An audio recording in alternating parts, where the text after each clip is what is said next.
Hey, hi, hello, and good afternoon. My name is Amanda, and welcome to the Dunn Creative Full Moon Eclipse live special. I've been super excited about this since I decided to do it about over a week ago now is when I made the decision that I was definitely going to be doing this. We already have some amazing donations and super chats pouring in to help my mom get out of the camper. She had a house fire. All the description or all the information about that can be found down in the description box.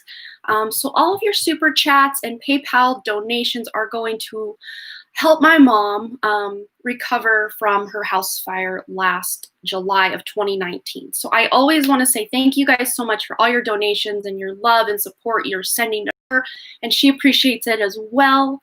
But you guys are here for probably a couple of things, but one thing you're all here for, you're all going to be benefiting from this. My hair is a little crazy today. I do apologize. But we're all going to be benefiting from this because tonight, as in, it will be the date of November 30th, depending where you're at in the world. You can always look up in Google where this full moon eclipse is happening. But here in the US, I just marked it as Eastern time. This full moon eclipse is going to be happening at 2:32 a.m. Eastern time this evening, going into November 30th. So I know in some parts of the world, I think it's already November 30th or real close to anyway. But this full moon eclipse is actually happening in Taurus per Vedic astrology. And one of the main important reasons I actually follow Vedic or sidereal astrology over Western tropical astrology is this exact example. This is the example I always give. The fixed star Aldebaran is located, and I have my painting up today, but I'll bring it down so we can examine. The fixed star Aldebaran, bring it into frame. It's in Taurus. So here's Orion's belt. That's a really identifiable star constellation. But right up past there, we've got Taurus. You see it right here. Appears to be red in the sky. This is Aldebaran. They call that the eye of the bull, which is in the constellation Taurus, Taurus the bull, right? But in Western astrology, Aldebaran is considered Gemini. So to me, that never felt right, because growing up, I thought I was a Taurus sun sign. And, I always loved this section of sky. That's why I had this painting commissioned, obviously, why I love it so much. But this full moon eclipse is happening right up there in that constellation of Taurus per Vedic astrology in the nakshatra of Rohini. Now, what's so special about that, you ask? I know some of you are wondering. That's where the moon, that nakshatra of all the 27 nakshatras, that's where the moon is exalted. That means it's at its highest state, the best you can get, which, you think, oh, eclipse season, like a lot of people fear eclipses. Well, yes, there's a lot going on, a lot of transformation and change, and even really good transformations and changes in our lives can be scary. So I get why a lot of people fear eclipses. A lot of the ancients and Native Americans would go into hiding during solar and lunar eclipses, and they would not watch because they didn't want to have that shadow come into their life. So it's always sound advice to avoid looking at any eclipse with your eyes, like in person live if you can, because you can Google that. You can use your own intuition and discretion. If you enjoy watching that, then more power to you. I personally choose after watching a few of these, like intuitively, I kind of was getting it doesn't feel right. It feels like I'm watching somebody undress or something. Like it kind of had that weird kind of energy. So I kind of did some Googling and looked it up. And actually a lot of the ancients would, go into their dwellings and not watch the transformation of that light being, eclipsed, the light of the moon or the light of the sun being eclipsed. But eclipses are great for transforming the collective, because we have about 6 months between eclipse seasons every year. And from the kickoff of one eclipse season, that sends a 6-month ripple effect of change and transformation. And because this is happening in Taurus, it's got that Taurus, that Rohini energy behind it. the exalted energy behind it. And that will last us until there's another eclipse in December, and then I think one in early January, but then we're kind of done with eclipses again until May. So this energy is really gonna ripple out into the collective and be affecting all of our lives, because remember, we all have a birth chart. We all have a house of Taurus within our chart. Even if we don't have planets in Taurus, even if our ascendant sun or moon isn't Taurus, that doesn't mean it's not going to affect you, because one of those 12 houses in your zodiac chart, your birth chart, your natal chart, is Taurus. So this is transforming you in some way. And also Venus, the planet Venus rules Taurus, and Venus is currently transiting in Libra, which is its own sign. So this makes this exalted, I'm getting chills, I'm so excited. This makes this exalted full moon eclipse, now here come the chills on the head. This makes this exalted full moon eclipse even more powerful, because the ruler of Taurus, which is Venus, is in Libra, which Venus rules both of those signs. So wherever Libra is in your chart, wherever Taurus is in your chart, and also wherever Scorpio is, because Scorpio is directly opposite of Taurus, wherever those three signs are, or if you have prominent planets placements, your ascendant, sun, moon, rising, any of that, ascendant is rising, I'm excited, bear with me. Wherever if you have prominent placements there, this is going to be especially powerful for you. But I'm going to keep things on a more mundane, kind of collective, global energy level for this. But let's see, I made a couple of notes because I was so excited about this, and there was a lot coming through, and I just wanted to make sure I had it all down. But the biggest thing I got was, this is huge. This is kicking off a new cycle, not just as an eclipse cycle between those 6 months of the eclipses, but this is kicking off a whole new cycle, because coming up in December 21st on that winter solstice or summer solstice, depending where you're at in the world, there's some pretty intense, amazing transformational energy pouring in at that time as well. So this whole next 6 months is really, it's like, I just see like fireworks, fireworks, fireworks. And especially out in the collective, because the year 2021 is a universal numerology year 5, which is all about the changes, all about conflict, all about confrontation. Things are coming to a head in your personal life, in your inner life, in the collective, with your relationships, especially relationships, because Taurus, Venus rules relationships and creativity. So, stability and passion with this full moon eclipse in Taurus, Rohini Nakshatra, it is going to be transforming your relationships, especially with your loved ones. Women are tending to be represented by Venus, so your relationships with different women in your life, and just your creative passions, your drives, the things that really make you feel ignited and inspired and passionate about life. Especially if you've been feeling really blah or creatively blocked in some way in creativity or relationships, it's like the dust is going to be kicked up off of that, and it's going to be revitalized, like that necromancer bringing something back to life. And not to say everything's going to be peaches and roses, because there's a lot of transformation coming in. And like I said, even good change can be difficult to go through. Even when we're excited about what these changes mean for our lives, it can still be a little rough and rocky, choppy waters to get through it all. So let's see, just make sure, these eclipse times are really good times for you to really tap into that spiritual practice or meditation. I know Alex here in the chat, he was talking about doing a lot of meditating lately. So if you've been called to follow a more spiritual path lately, this eclipse popping off is probably one of the triggers or the catalysts for you to be wanting to step more into your spiritual side, be connecting with your spirit guides, be connecting to your life purpose and how to create abundance in your life and how to create beautiful relationships in your life. Oh my God, please help. I've been seeing a lot of 555s. Tanya, I hope that's how I say your name. Yeah, lots of changes are popping off for everybody, but that just means there's changes, shakeups that are coming up in your life, but it's always for your highest good. Oh, hello, Czar. I'm so glad you could make it. I'm so happy you're here. Oh, hey, Emery. Hey, Camilla, Chamilla. Scott, Sarah, hi. Ethan, you're here. All right, I'm so happy you guys are here. I just really got into the spirit of this full moon eclipse in Taurus, so I really wanted to get the ball rolling, let us know what's up with that. And let me just make sure I'm not missing anything out of my notes.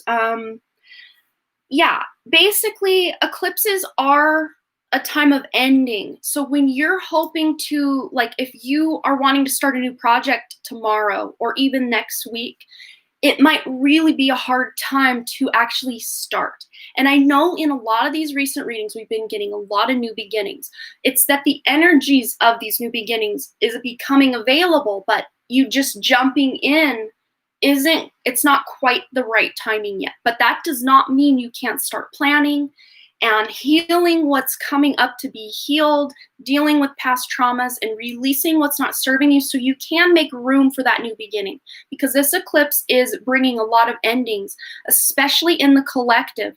This eclipse, actually, I did a little bit of research, and I was talking with Czar last night. This eclipse is actually happening over the north node of Donald Trump. And it will be directly aspecting his south node and his moon. So this, just for him on a personal level, this is very transformational and powerful in his own life. Whatever that means, we're not going to go into politics here, but whatever that means, just be watching Donald Trump just to see what's going on in the collective as a result of this eclipse, because big changes in his life are about to be popping off. And he can be like an example, like an eclipse example you can watch or follow. I choose not to, but if you want to, that's your prerogative, just to see what this transformation is bringing. So what else? Yeah, the long-term effects of this are actually that you will start seeing things that aren't meant for you, or things that are not for your best evolution or your highest good are going to start falling away. This can look like toxic relationships, toxic friendships, and this doesn't mean, oh, my relationship's going to end because there's some toxicity. This just could be you guys removing that negative toxic loop within a relationship. Repairing, healing. This is very healing energy. This is earth energy, this Taurus eclipse. Very healing energy. But you may notice people leaving your life. And it's not like, for most people, it's not going to be a big dramatic exit. You'll just be like, oh, I haven't heard from so-and-so in a long time. Then you check your Facebook or something and realize you're not even friends with them anymore. And it's like they're fizzling themselves out of your life for different reasons. But the long-term effects of this eclipse, you're removing the stagnancy in your life. So if you guys have been feeling this sense of blah, or when is something going to happen good in my life, or, just feeling really anxious about things, this is when it's really going to start working. Oh, it's really buffering for you, Scott. Does everyone else see this as moving forward well? Yes, that's me. Yeah, we are all connected on a collective level. So we are all being affected by what's going on in the collective and in the stars. As within, so without. We are being connected. Can't wait for all these changes. Of course, I love stability, but I love getting rid of the things holding me back a lot. Or LOL. Yes, yep. I think it's on for me. Okay, good. But of course, the playback of this will be really smooth. It usually is. There might be a couple of little jumps, but for the most part, it should be good. But yeah, long-term effects, that stagnancy, getting the ball rolling in your life, in your career, in your relationships, in the things that bring you joy. Those dusty manuscripts on everybody's shelves, at least me and Czar, getting that spark and that passion back for writing, doing anything creative, doing things with your hands, doing things that connect you with the earth and to other people. The passion, the spark is going to be brought back into a lot of areas in life. So also, yeah, I'm getting chills again. We're getting into the Jupiter-Saturn conjunction. They are very close in the sky right now in sidereal or Vedic Capricorn, and they will be exactly conjunct on December 21st at about 6 degrees of Capricorn. So especially if you have any placements, ascendant planets, anything at 6 degrees of Capricorn or about 3 degrees before or after, directly opposite in Cancer as well, it's going to be a really and I'm getting chills again, very transformational time. But even if you don't have placements in Jupiter or in Capricorn, wherever your Jupiter and your Saturn are in your chart, whichever houses they rule, which would be Jupiter rules Pisces and Sagittarius per sidereal Vedic astrology. Again, if you're more Western astrology, this is putting you into the exact placements where that eye of the bull will remain in Taurus and not be in Gemini like it is in Western astrology. That's why, to me, it feels so important now more than ever that people start understanding their Vedic placements, because it's what's actually going on in the sky right now. And, you're right with it. You're traveling with the constellation rather being fixed to a date. I hope that makes sense. But with this conjunction of Jupiter and Saturn going on in Saturn's own sign of Capricorn, which is actually the debilitation sign of Jupiter. And of course, if this is all over your head, hang tight, because we're going to do a collective reading about what this means for your life. But for those of you interested in the astrology, I just wanted to get this out for you because it's so important. It's so transformational. But anyway, this is bringing up, what did I write? This is, bringing up truth, hidden, things that were hidden deep, secrets, dark secrets with the government, with the systems in place, with the world stage, things on the world stage, things in the media. Secrets are going to be brought to light as a result of that conjunction of Jupiter and Saturn on December 21st. We're already feeling the effects of that. We're already in it in some way. And as of that date, and that doesn't mean on that date, like everything, the box is going to be opened and everything revealed. It's a process. It takes time, but that's like the starting point, like the ticking of the box. Like, okay, let's open it. Let's see what's in here. And I just see the spirit guides, everybody's spirit guides are like rolling up their sleeves, ready to help people feel protected, because this is going to look very chaotic out in the world. This is, especially with this eclipse, this is Taurus energy, this is earth energy, this could be earthquakes, anything having to do with earth, the earth moving, volcanic activity, waters rising, floods, fires, all the things that can go on in earth. But just know that you can call in your guides and angels. You will be safe. You are never in the wrong place at the wrong time. So I'm not letting you guys know these things to bring fear into your life. I just want you guys to know that you're protected and you're safe. Wherever you feel guided intuitively to be on any given day, follow that guidance, because it's not steering you wrong. But lots of truth is coming to light, even in people's personal lives. They may find the truth out about a love connection, or even creative projects. This can be good truth or like hidden truth that, how do we call angel? There's multiple ways. You can use your intuition, but one of the ways I do, if I'm feeling really stressed out and just need to connect and feel connected to someone other than just myself, is I will close my eyes, even put my hands on my heart, just really try to connect with my breath, and then just try to feel the love, call in my own personal guides and angels. Try to feel their love. It's not difficult now, but back when I was a teenager and early 20s, early 30s, like it was even difficult back then. But the more you practice, the easier it'll be to just know that they're there without even trying to call them in. You'll just know, you'll feel them. And you may go through days where you do feel energy around you that feels very safe and protective. That's them. But as a result of this, Taurus, that earth sign, it's very hermit energy as well, where you're maybe wanting to, I know Taurus and Venus kind of rule the relationships, but a lot of people may want to go within and kind of hermit themselves away to really get in touch with their own inner love, their own inner compass, to be able to show up better for those in their life on a love level. So I hope that makes sense.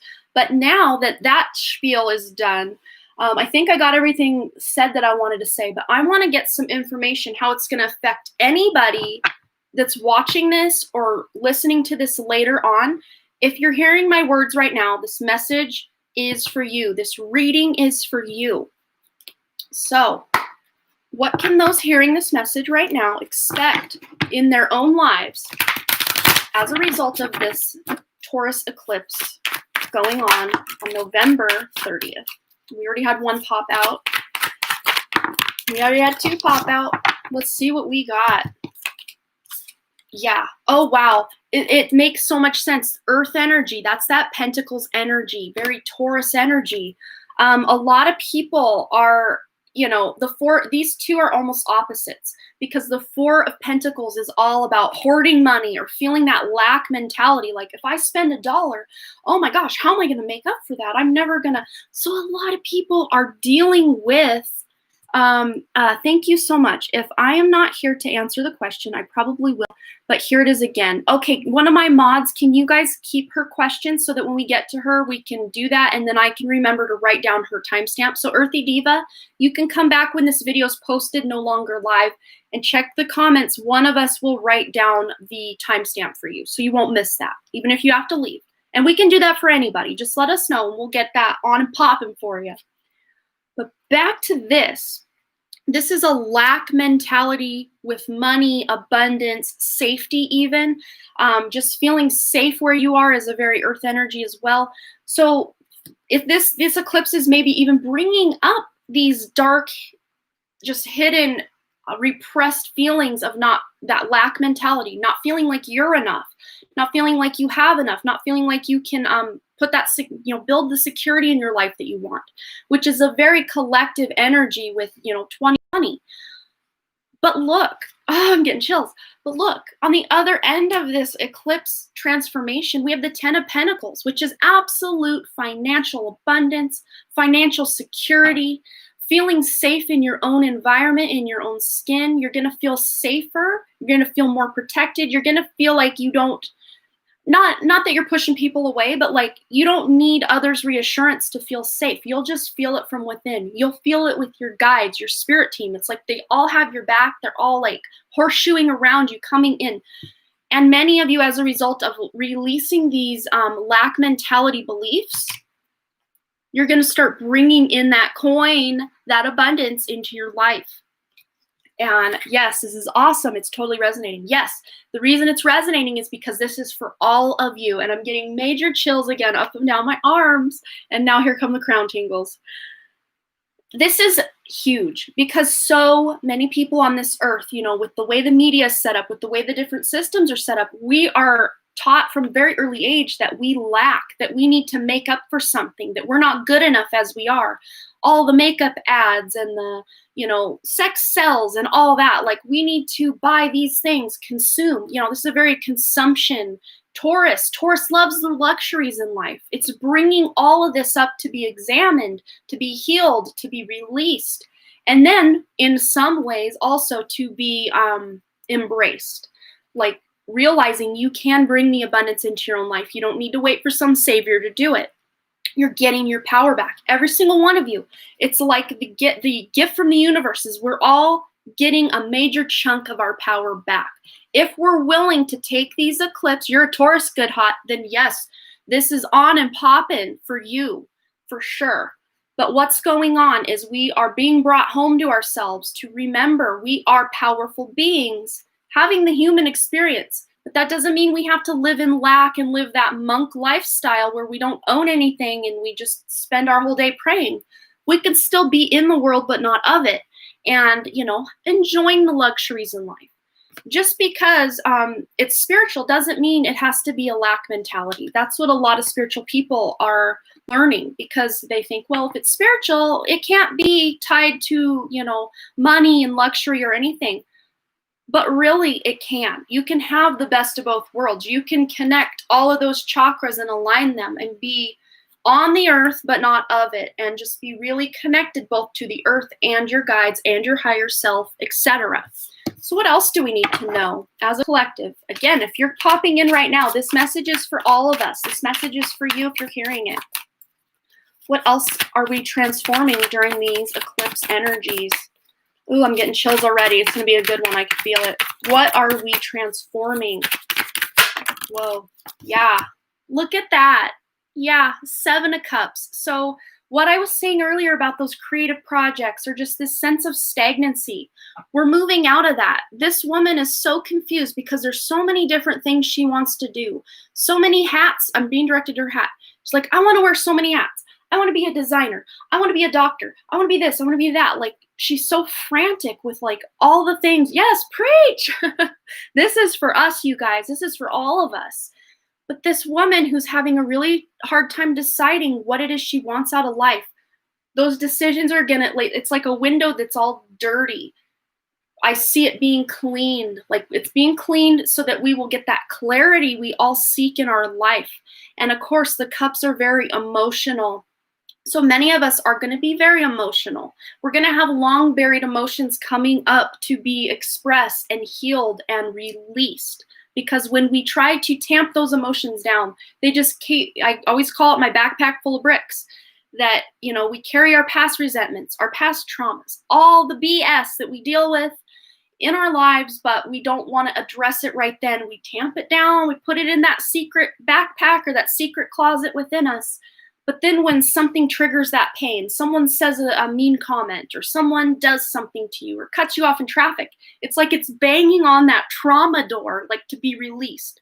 So if you can do this inner work through meditation, through a salt bath, through going out and connecting with nature, especially if you can do that with the Taurus, connecting with Mother Nature during these eclipse energies is really going to help you ground that clarity for your life into reality.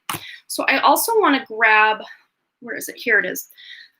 This one is called the Wisdom of the Hidden Realms deck. And this sometimes can bring up some, I say darker, meaning like not all love and light. I don't mean dark like evil, so don't get crazy here. This is darkness within us that we all harbor, you know, resentment, guilt, anger, sadness, that kind of darkness, not evil. I'm not talking any evil here. So, and again, if none of this resonates or if only some of it resonates, only take what resonates with you. Okay, whoa, that one really went flying. So this is important. Okay, so we have the Chess Queen. Trust and strategizing. So trust issues are really huge for a lot of people right now. Trusting the state of the economy, trusting that the person you're with loves you and isn't out with someone else. This is going to resonate differently for everybody, but just trusting that you're safe in this moment. Just trusting that the information your higher self is giving you is true. It's pure and it's real and it's meant for you. This trust is going to resonate differently for each of you because we all have different trust issues in our lives. But for the most part, this is trusting yourself, your own inner divine guidance coming through. That's what you need to be focusing on more than trying to trust the media or trust, you know, authority figures, because their reign has, it's like I see a tower. It's almost like a tower moment with that Jupiter-Saturn conjunction and these eclipses. Like the writing's on the wall for the systems in place. They're going to crumble. But that doesn't mean that life is over and it's the apocalypse. Really, the apocalypse means the unveiling. We are unveiling the secrets as a collective. These secrets are being unburied, brought to the forefront. But our trust in the media, our trust in the authorities is dwindling down. And as a result, we're tapping more into ourselves to trust ourselves. And I wanted to get a healing message as well. What else do we need to know for this eclipse? Well, one fell out already. Yeah, reflect on pride and ego. So a lot of people are really operating what I was saying about, you know, Taurus being that sign of beauty and luxury. It's also, you know, a big ego. We can get a big ego with these energies. But this is releasing that ego, or, you know, not listening to it so much and just really tapping into our inner selves to connect with that higher version of ourselves. But I'll just read the lesson on the back because I think it's going to be important. But it says, acknowledge that negative pride causes more harm and suffering to relationships and to your overall life than can be measured. Notice where you're losing power because of false pride and recognize that it's poison to your spirit and thus to your healing. Your goal to reflect on matters of pride and ego. So for some of you, this is pride and ego surrounding love relationships, especially those of you who have broken up with someone and you're still kind of looking to maybe reconcile. This woman's literally looking in the mirror because any relationship we have with anyone else literally is a reflection of how we're feeling on the inside. So this is saying when you can get that woman or man in the mirror, when you can get that one on point, on level with where you want to be, who you want to be, where you want to go, then every other relationship in your life is going to line up to that because that's called the law of attraction. There's no way you can vibrate with anyone other than your perfect example or your perfect mirror image. So I hope that resonates. So the more healing you do in your life, it might actually make some of your relationships rocky, because especially if that person isn't doing inner work for themselves, you're literally level up, you're leveling up and they're staying down. So it's a disconnection. But this is not saying, okay, remain down here, keep your light small, remain on that level. No. That's what this Taurus energy, this Taurus eclipse is telling us, to bust out of all that and start living from the heart, living for ourselves. And as a reflection, we will be living for other people and being the best versions of ourselves for those other people in our lives. Woo! Okay. I'm worked up. This feels good though. It's not to say this is going to be easy. Not at all. For some people, it might feel real good, but for others, this might look like some major tower moments. And I don't want to sugarcoat it, but yet at the same time, I don't want to induce fear here. So only take what resonates. But as far as the eclipse energies, I look at it this way. The transformations that are meant to happen are going to happen anyway.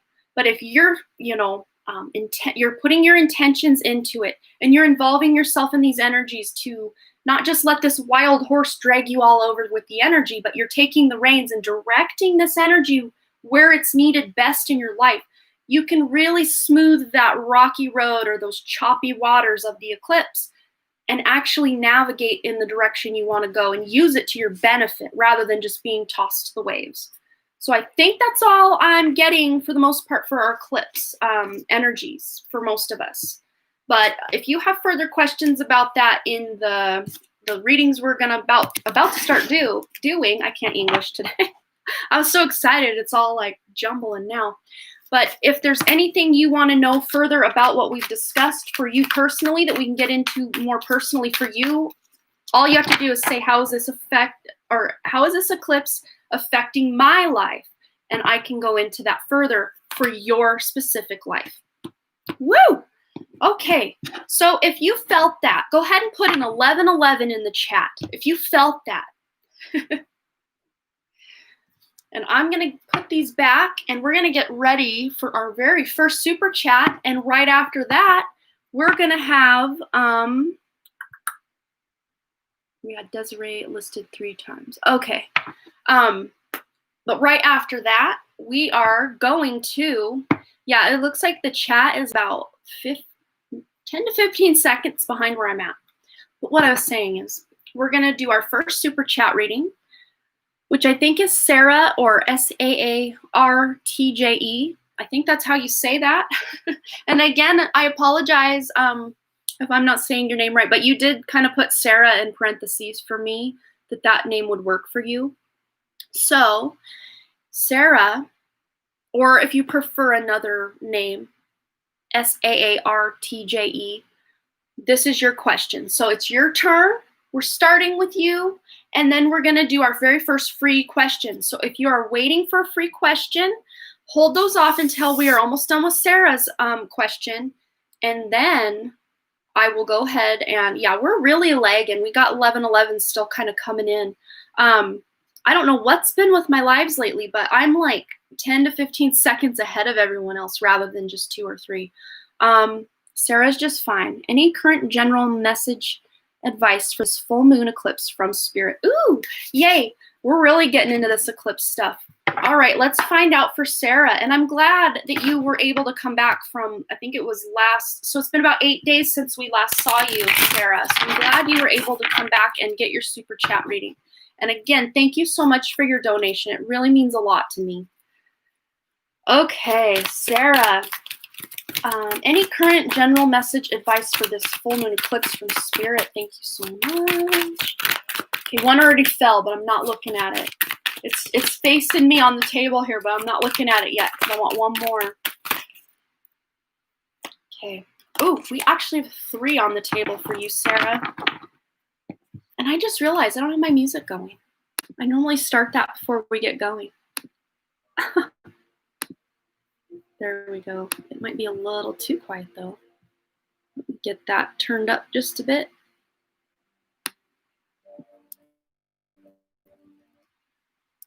don't know, maybe that is too loud.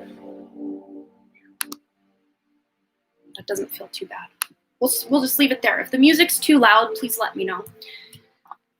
Okay, wow, this is beautiful. Okay, so Sarah, you first have the hope card here, and I'll read it. Your loved ones in the spirit world know when to reach out if they see you're at a low point. Whether you're caught up in a difficult situation or struggling with someone specific in your life, there is always hope. So especially if you felt really hopeless or like things just aren't going your way in life, you can reach out to your crossed over loved ones, your spirit guides and your angels, because they're already there wanting to help you. Then you have the Find Your Center card. So this would be really good advice for you to be meditating and really connecting with your guides and angels and your higher self.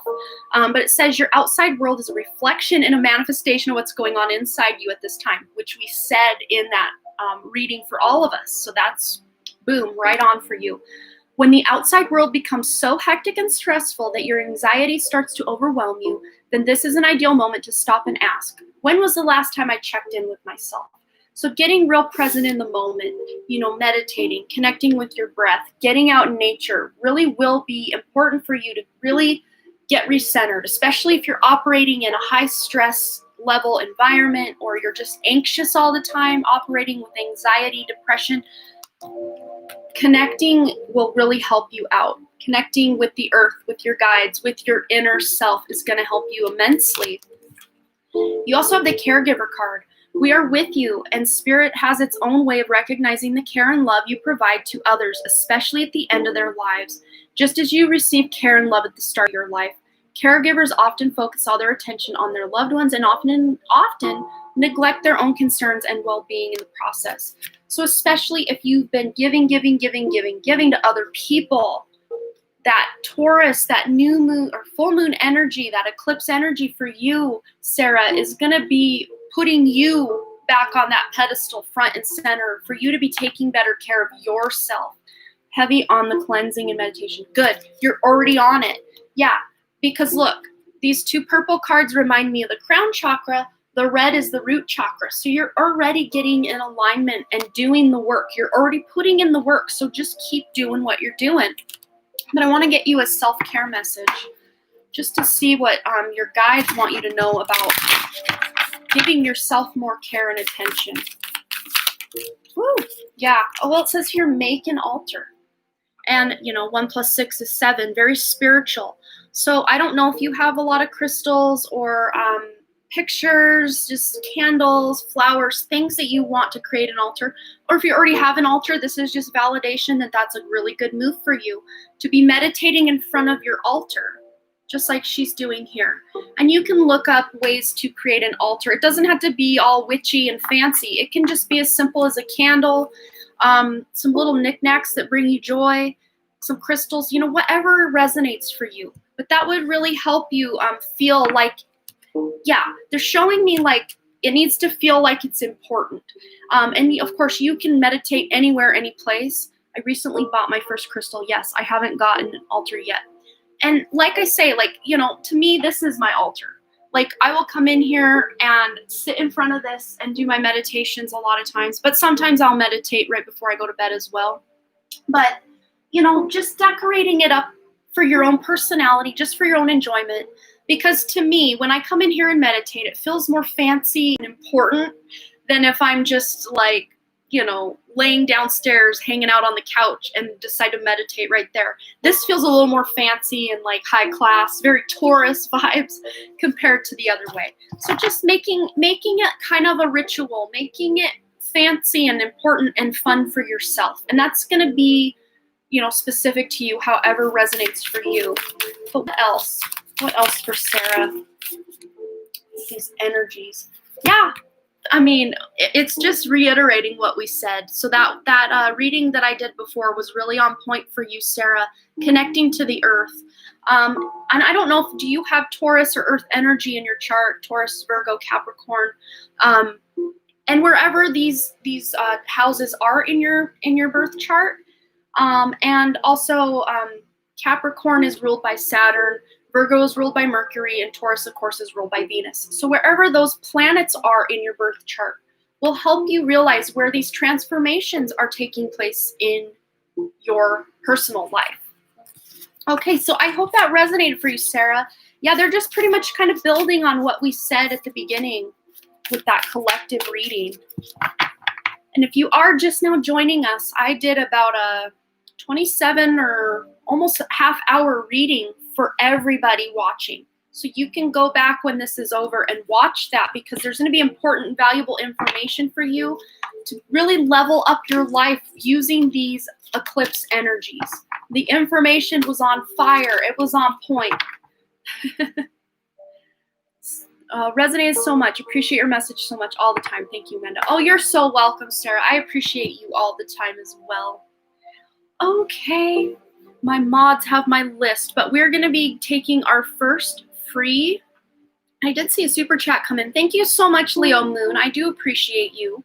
And if you guys are choosing to donate over on PayPal instead, let one of the mods know, and I will go ahead and check just to make double sure that we got that on there, and then you'll be added to the list as well. But thank you guys so much for all your donations, all your super chats. They're going to help my mom whose house burned down. And I know I sound like a broken record for the people who are here all the time, but those of you just popping in for the first time, her house burned down in July of 2019, and she's still living in a little camper. So all of your guys' super chats and donations and love are being sent to help her get out of that camper and get back into her house. And the reason that she's still not in a house, she didn't have insurance, because the same house when I was 13 years old, it's my childhood home, actually burned down. Well, it gutted the place in 95, and instead of, rebuilding it the right way, a lot of it was built over the burned stuff. So then we got black mold. Then we got mushrooms growing out of the walls. It was a whole nightmare, and as a result of that, it was no longer able to be insured by anyone. No one would take on that what's the word I'm looking for? They wouldn't take on that, words escape me sometimes. It's right there at the tip. It's like a liability. There we go, liability. They wouldn't take that on. So it went uninsured for 24 years before this other fire from a burn barrel in the garden, burning the leaves and stuff out of the garden. Took off, the wind picked up, and she thought the burn barrel was out, but the wind picked up and some sparks flew into the woodshed, and the rest is history. So all of your donations are going to help her, and I greatly appreciate everybody who has done that. Okay, so we are ready now for our first free question. Go ahead and drop your questions into the chat, and I will intuitively select one of the questions. And because we're about 15 seconds behind, I might take a minute just to let some questions build up. Oh, thank you so much, Pretty Deja. Good to see you again. Thank you so much for your donation.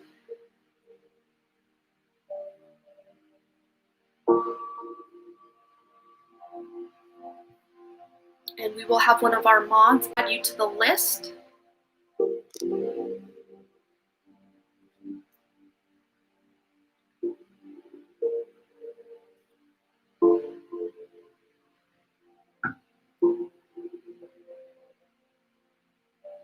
Okay, I'm being drawn to Lizzie Warren. Can I have a free general, please, when possible? Absolutely. Okay, I'm being drawn. I want one from this deck. For Lizzie Warren. Lizzie's guides, angels, the universe. What does Lizzie need to know? What messages are meant for Lizzie today? Well, we got two that don't want to go back in, so they are coming out. Okay. Wow. Okay, this is awesome. So we've got beyond the ordinary. So to me, this is like beyond the veil, like supernatural, paranormal activity. Your spiritual gifts are coming more online. You have the number 45, which equals a 9. You're at the end of a cycle, which makes sense with these eclipses, of feeling like you don't have enough power over your own life and making good things happen in your life, because you're now tapping more into that spiritual side of yourself and different spiritual gifts. And you also have the ears wide open card, which to me is all about clairaudience. So you're You may be getting a lot of ringing in your ears, and I just see like it's almost like you're, sorry, whoever's spamming the chat, I didn't, I didn't give the rules. We try not to spam the chat just because it's very impolite for those who wait patiently each turn to just post their question once, and once is enough. That's enough to get my attention.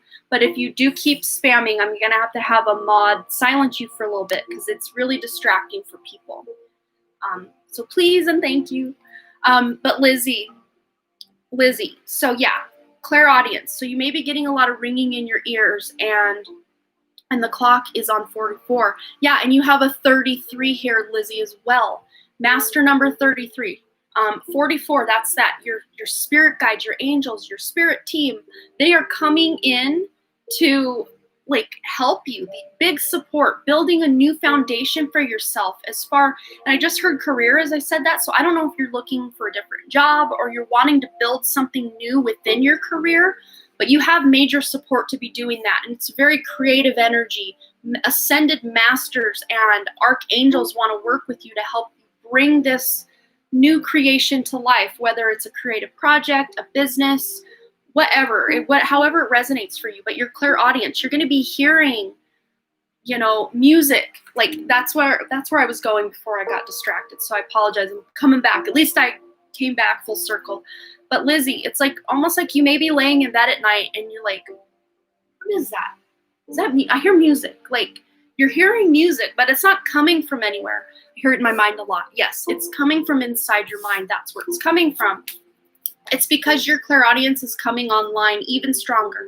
I feel you've always had that clairaudience, but it's like leveling up to where you're going to be hearing disembodied. And of course, if this scares you, you can ask your guides to like hold it, like, pump the brakes on it. If this is anything that scares you in any way, these spiritual gifts and tapping in beyond the veil and seeing and hearing and experiencing things that most people can't.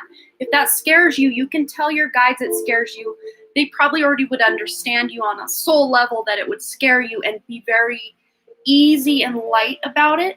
But if you're ready, they can bring on a lot more than you're experiencing already. So I hope that resonates for you, Lizzie.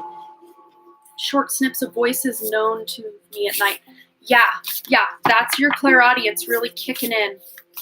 Yeah, so I hope that resonated for you and brought you some guidance on what's going on for you. Short. Okay, we read that. Okay, so next on our super chat list, we've got Desiree Weinzinger, and she donated yesterday and possibly today. I don't remember. I think she had donated both days. But what was your question, Desiree, if you are still here? I think I can tag you in the chat, so you're probably still here. You're so welcome, Lizzie. Yeah, just keep listening in because your guides want to be able to communicate you that way. They want to communicate with you through clairaudience and also music. Like they send you music on the radio. You will hear music in a store and it's a song that means a lot to you, or the lyrics are really profound for what you're going through in that moment. Okay, Desiree's here. Okay. I want to know about my love life. I'm single, and also about psychic abilities and how to develop them. Okay, let's get tapped right into your love life. What a great question for that Taurus, that Venusian sign, all about love and luxury. Okay, let's find out about Desiree's love life. What does she need to know about her love life? Whoa, you definitely need to know this. Flirt. Put yourself out there more, girl. Spirit's wanting you to get out there a little more. Of course, Rona days, 2020, it might be hard, but even online, if you're meeting like-minded people, and this doesn't feel like dating app to me, they're like pushing dating apps away. Like that's not a good vibration. That's not a good place for you to meet someone. But online is a really good place to meet people. Like if you are in some sort of like higher vibrational type of group on Facebook, or just like-minded people, somewhere where you can conglomerate or contribute to online. But it says extend your lighthearted energy to others. So just putting yourself out there more, feeling out Even if you just go within, do a meditation, and just let your guides and angels and your future lover know, hey, I'm ready for you, if that's what you want. But this isn't to say that if you remain single for a while that you can't just be working on you and making your life amazing. What else does Desiree need to know about her love life? That was it. Worth waiting for. So it says there's divine timing at work in your love life. You are worth waiting for this other person, and this other person is worth waiting for to you as well. This is going to be the love of a lifetime, I'm hearing. A very amazing soulmate connection. This next person wanting to come in. Get one from this Lover's Oracle. And of course, I think people maybe laugh at me every time I try to get this one shuffled, because it is some really stiff, thick cards that just, not a good time. But the messages are on fire. That's why I keep going back. Let's see if I can do this. Nope. Oh, kind of. Nope. A little bit. Okay. For Desiree, what does she need to know about her love life? This one's standing out to me. Oh, yeah, exactly. Deep in your heart, you already know the answer. Do what feels right. But this card, she's by herself, and we've got that kind of third eye activated here. So you're really working on you right now, but as a result of you working on you, you're going to bring in someone who's like really good for you. Someone who's not going to play games, someone who's not a player, somebody who has your best interest at heart, someone who's got a more spiritual-minded life rather than just, looking for that one thing that certain people look for, and that's it. This person's wanting to connect mind, body, and soul is what I'm hearing. What else for Desiree in her love life? Okay. Wow, he might actually kind of look similar to this if you're looking for a male. I don't always want to assume that. Don't make decisions based on guilt or what you think you should do, for it is only in being true to yourself that you can be true to others. So there may be someone coming in before this big soulmate that I was talking about that is a really friendly person. You really connect with this person, but you just don't have that romantic attraction that you would kind of hope for with that flirt card. It's not like it's a bad person. It's just that, you're kind of maybe wanting to be with them because I'm seeing like this person's like head over heels for you. And you're kind of like, I really like you. Like your personality is awesome and all this, but there's just not that like chemistry, like as far as like a romantic chemistry. But between you meeting this soulmate, you might have a more of a friend energy that's really starting to catch feelings for you coming in. But do what feels right to you. If you're not totally romantically attracted to this person, you don't have to step into relationship with them. But yeah, let's go ahead and find out. So I think that's what we got for your love life. That feels good. Feels like you've got some activity coming as far as future potentials for love.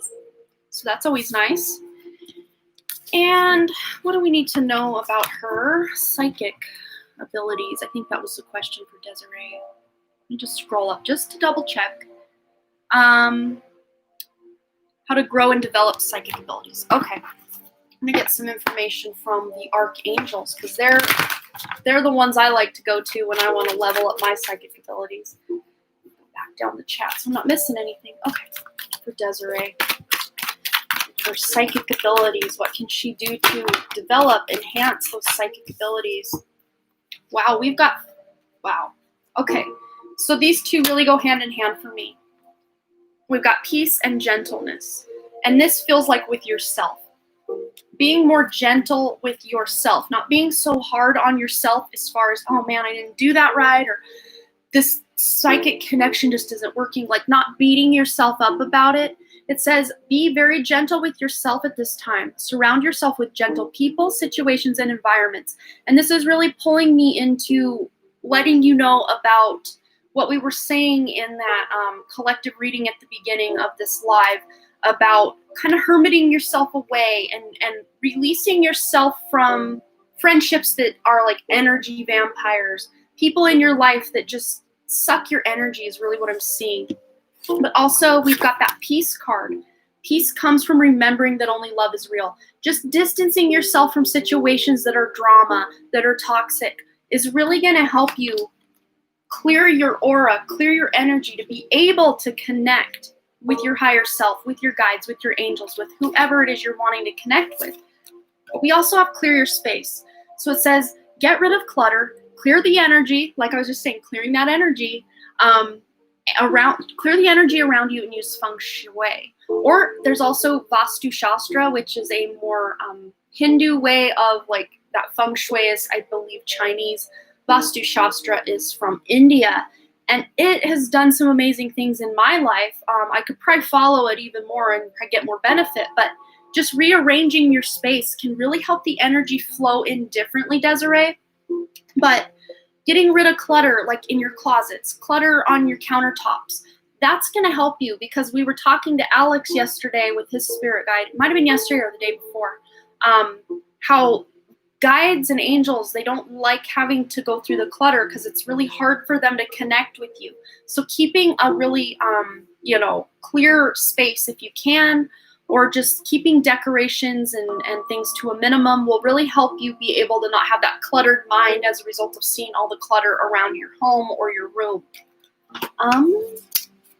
What other guidance do we want? We're going to go to the, I want one from each of these two decks. Work Your Light. We're going to start with Work Your Light.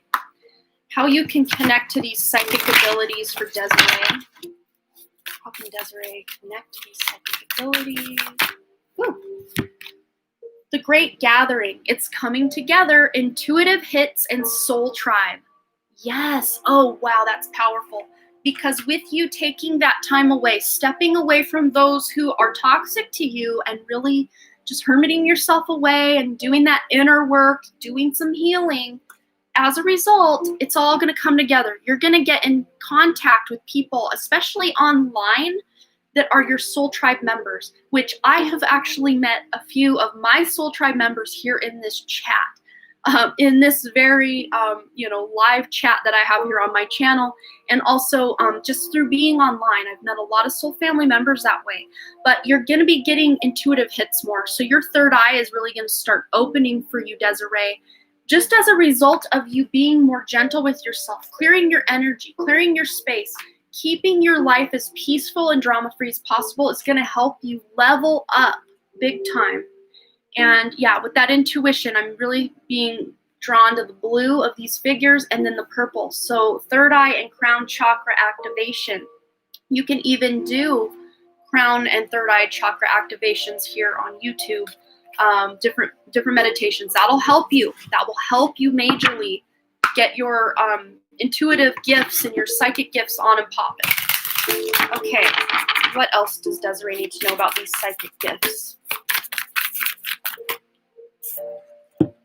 Fall into my arms, surrender, holding the opposites, extremes of life. Yeah, like I was saying, stepping away from what's too busy, too toxic, getting more peaceful. Balance. Balance is what's really being called for in your life. Balancing out. And of course, when you do go into that hermit mode, don't stay there forever. Just do that long enough to get that gentleness, to clear that energy, to clear your space, to really get in touch with who you are and what you want to do, because you're going to be in a state of surrender. But then when you feel like you're ready to be able to give more of yourself to others, that's when you can step back out there, put yourself out there for more people. And your intuitive and psychic gifts are actually going to be helping people as a result of all the inner work you've done. It's going to help other people in your life. Especially, I just heard your mom. It's going to help your mom. If you just get more peaceful, more spiritual, it's going to help your mom in some way. So I don't know if you have prominent placements in your, check your PayPal. I don't know if you have prominent placements in your fourth house or wherever it is your moon is in your chart. Those both represent your mother. There's something very important with your mother and you bonding or connecting in some way. Okay. Yes, got Phyllis. I've got Phyllis. So we can confirm Phyllis has joined the building. Thank you so much for your donation, Phyllis. I appreciate you. Okay, we put these back and we are ready for our next free question. So go ahead and get that ready. And remember, I didn't preface this last time, but just remember, only post it once. If I see that you have actually posted it more than once, I can't I just once is enough per round. You can keep posting it per round.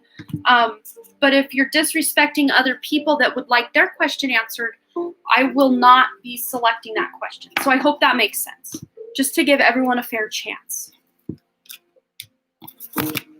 Okay, let's see what we got.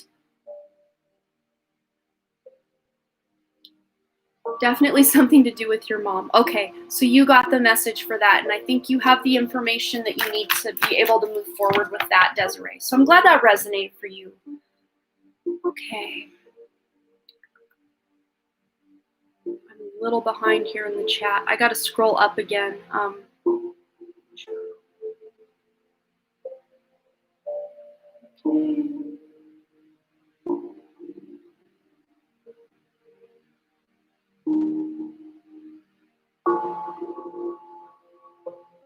Okay, I'm sorry about that, Mama KD, but there are 33 people right now, and while I'm channeling information, I don't look at the chat at all, so I'm sorry your question was lost. I was really drawn to your name for some reason, but there was no question asked right there, so I apologize.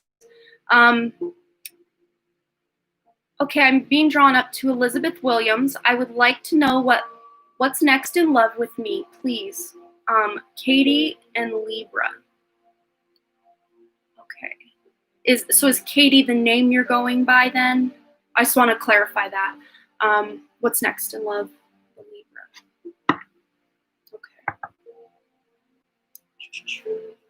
Okay. You weren't too late, Mama KD. Actually, I'm asking a free question in between each donation question.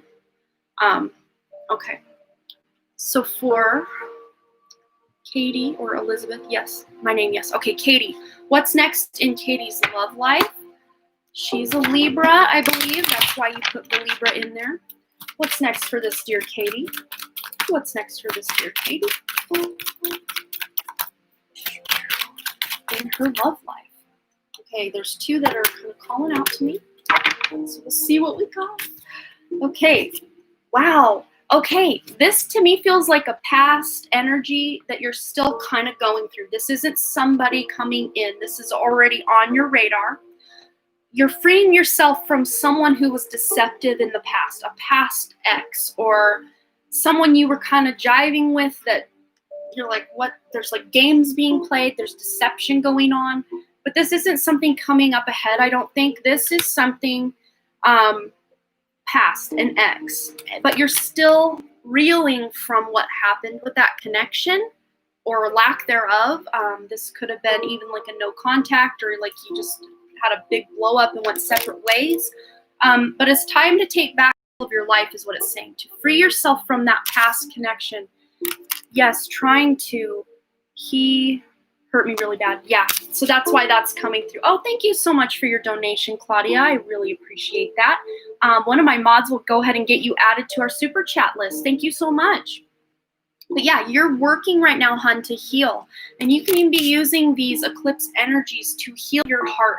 Doing some heart chakra healing will really help you release this, because this is not going to be your future.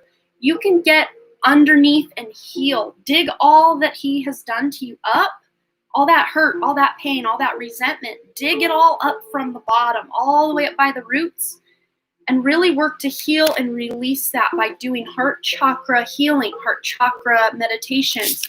That's going to help you release him. You can even do cord cutting, but I always preface the cord cutting meditations by saying, don't cut the cord because it will leave the roots. And of course, you cut a weed off by the roots, it grows back thicker and hardier than ever, and it's still got its hooks in you.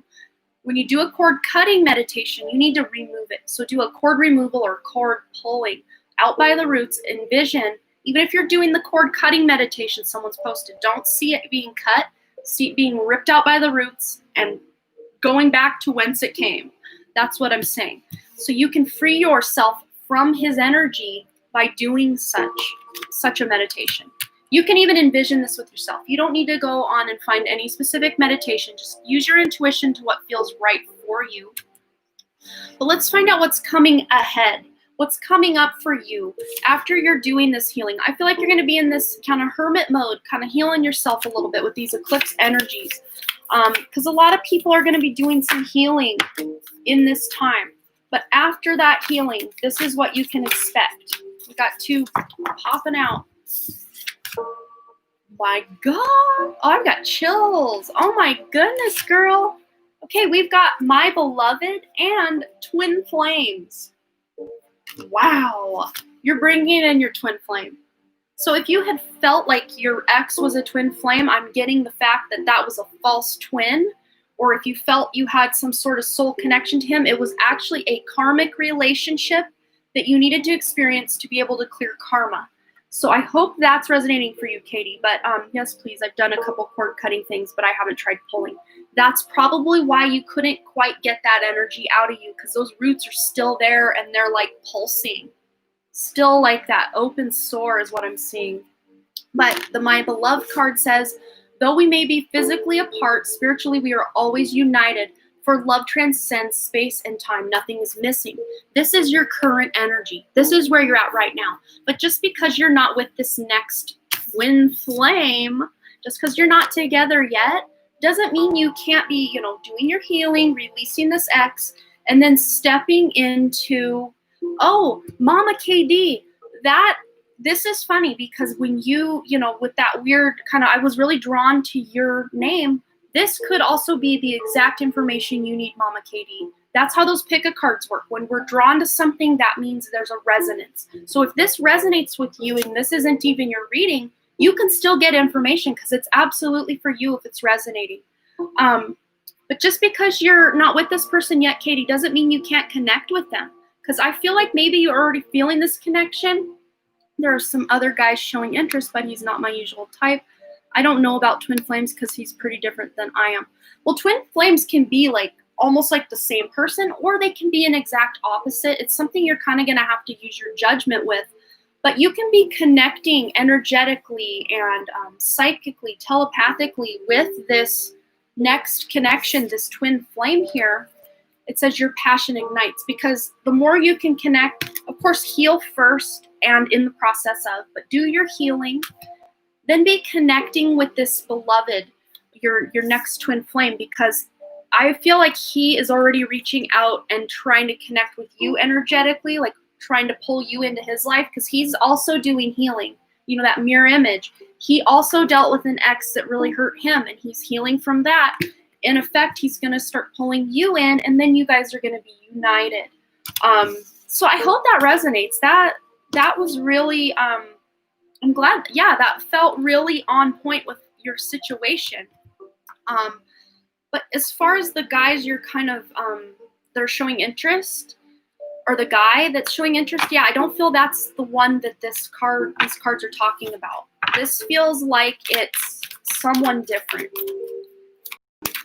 Not to say you can't entertain this person and have some fun there. Like, if that's your prerogative, do that. But I feel there is a twin flame waiting to come in as a result of the healing. The healing from the ex is what's going to pull in the twin flame. So this other guy might actually confuse matters if feelings get caught on his end or your end. But that twin flame is definitely wanting to come through. Okay. So I hope that resonated for you, Katie. And I wish you the best of luck uniting with this twin. That's amazing. I'm getting chills now. Woo! That was fun. Okay, Alina, can you only post it once? We are having some problems with the chat getting spammed here today. We're only asking for one free question between each super chat. Oh, thank you so much, Lisa Baker, for your donation.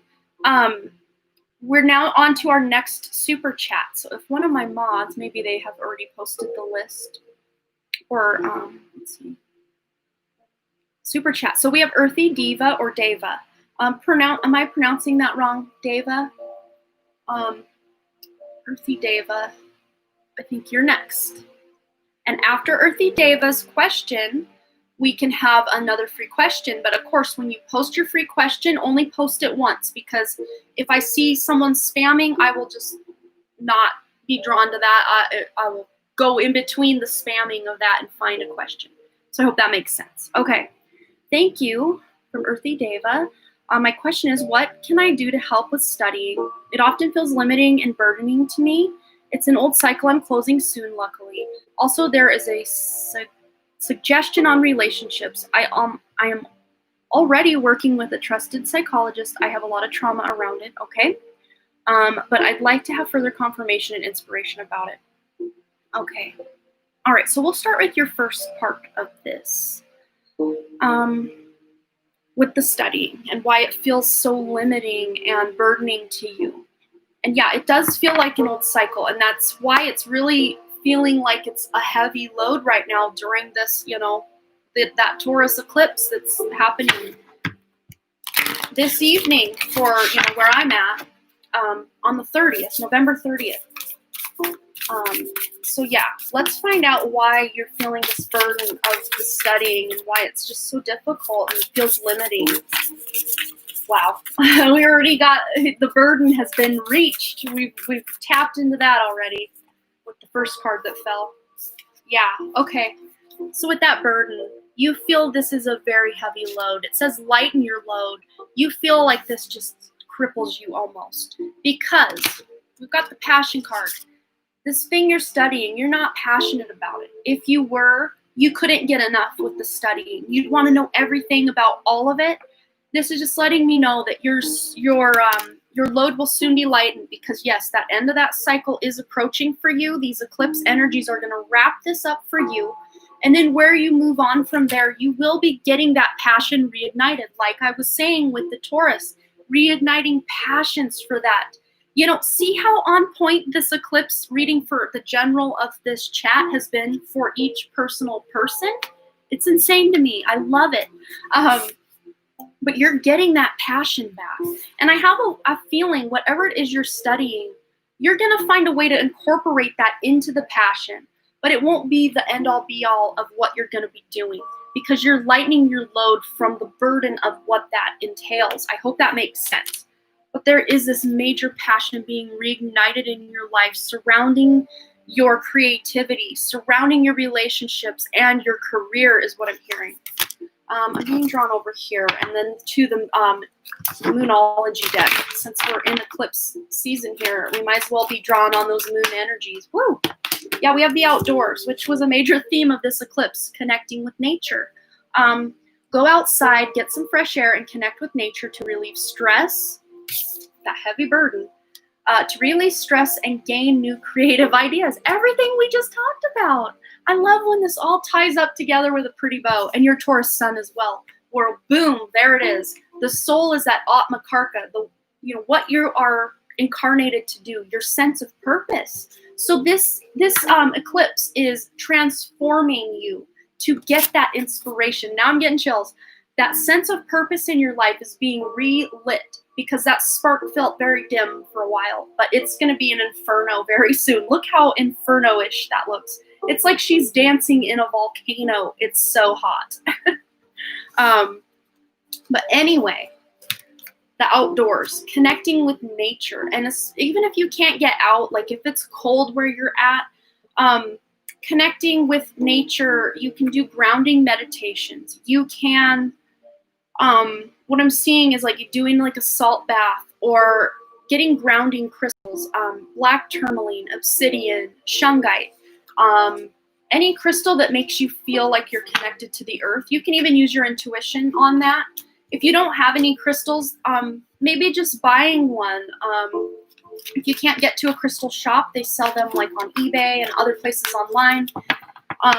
And I've always had good luck buying online as well. A lot of people are like, don't buy online because you never know what you're going to get. But I've always put the intention with my crystals that I'm going to get exactly the one I need, and I always do. I mean, it always works out for me. So I hope that resonates. But I want to get one from that Moonology deck. And then just another one from self-care as well to figure out how you can lighten the loads and not feel so burdened with the studying as you end that cycle. Yeah, look at the bigger picture. That's what I'm being, because with this one, it's like you're so far into the details of what's going on with that studying that it's just so hard for you to see like the forest for the trees. So looking at the bigger picture, and it says full moon in Sagittarius. So I don't know where Sagittarius is in your chart. You did, I think, say you were, yeah, well, you are Taurus sun, but if you have like a sun, or not a sun, your Taurus sun, a moon, a rising, any planet, or whichever house that Sagittarius is in your chart is really going to help you figure out ways you can expand your horizon. 12th house Sagittarius. Okay, 12th house, that's that meditation, reaching beyond the veil. And also hospitals or resting. I don't know if what you are studying has to do with like health or nursing or anything like that, but there's this sense of you becoming some sort of healer or being healed through this transformation. 12th house. Also long distance travel. That's a 12th house thing. Wanting to travel or not being able to travel. That may be something going on in your life surrounding travel. But yeah, I want to get one self-care oracle just to see. And I'm going to scroll back up because I think there was a little more to your question that I haven't touched on yet.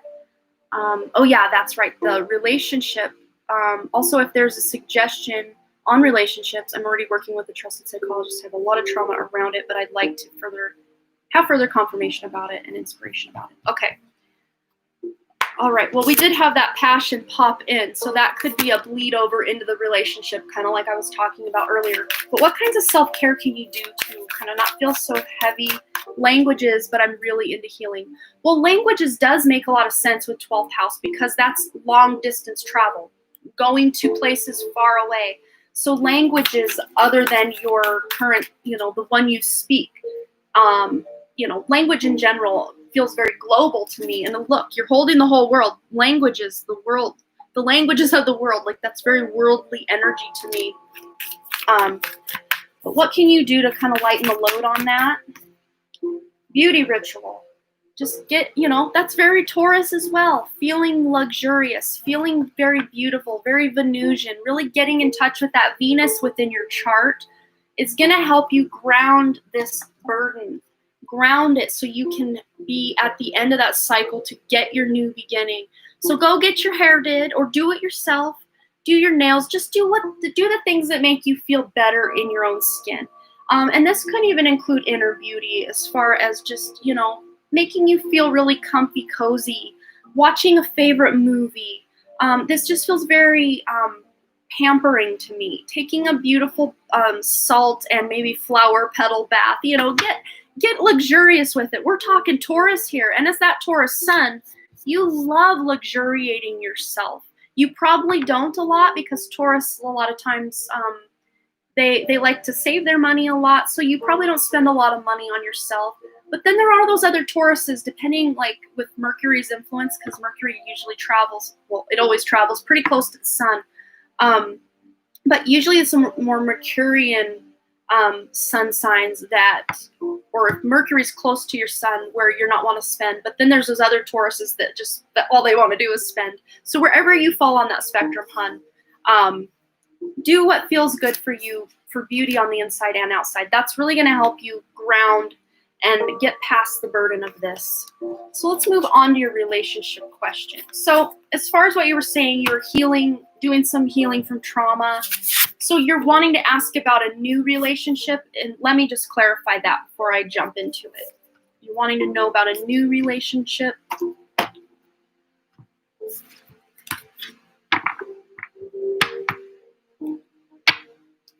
I'm going to take a drink of water because it's been a minute.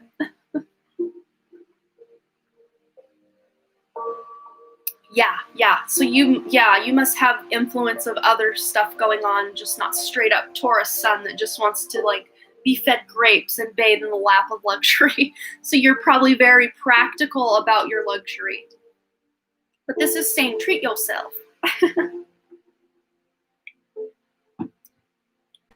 Okay, so just so we can confirm that the love question or relationship question for you, Earthy Diva, I'd love to know about a new relationship, but I feel I still have some healing.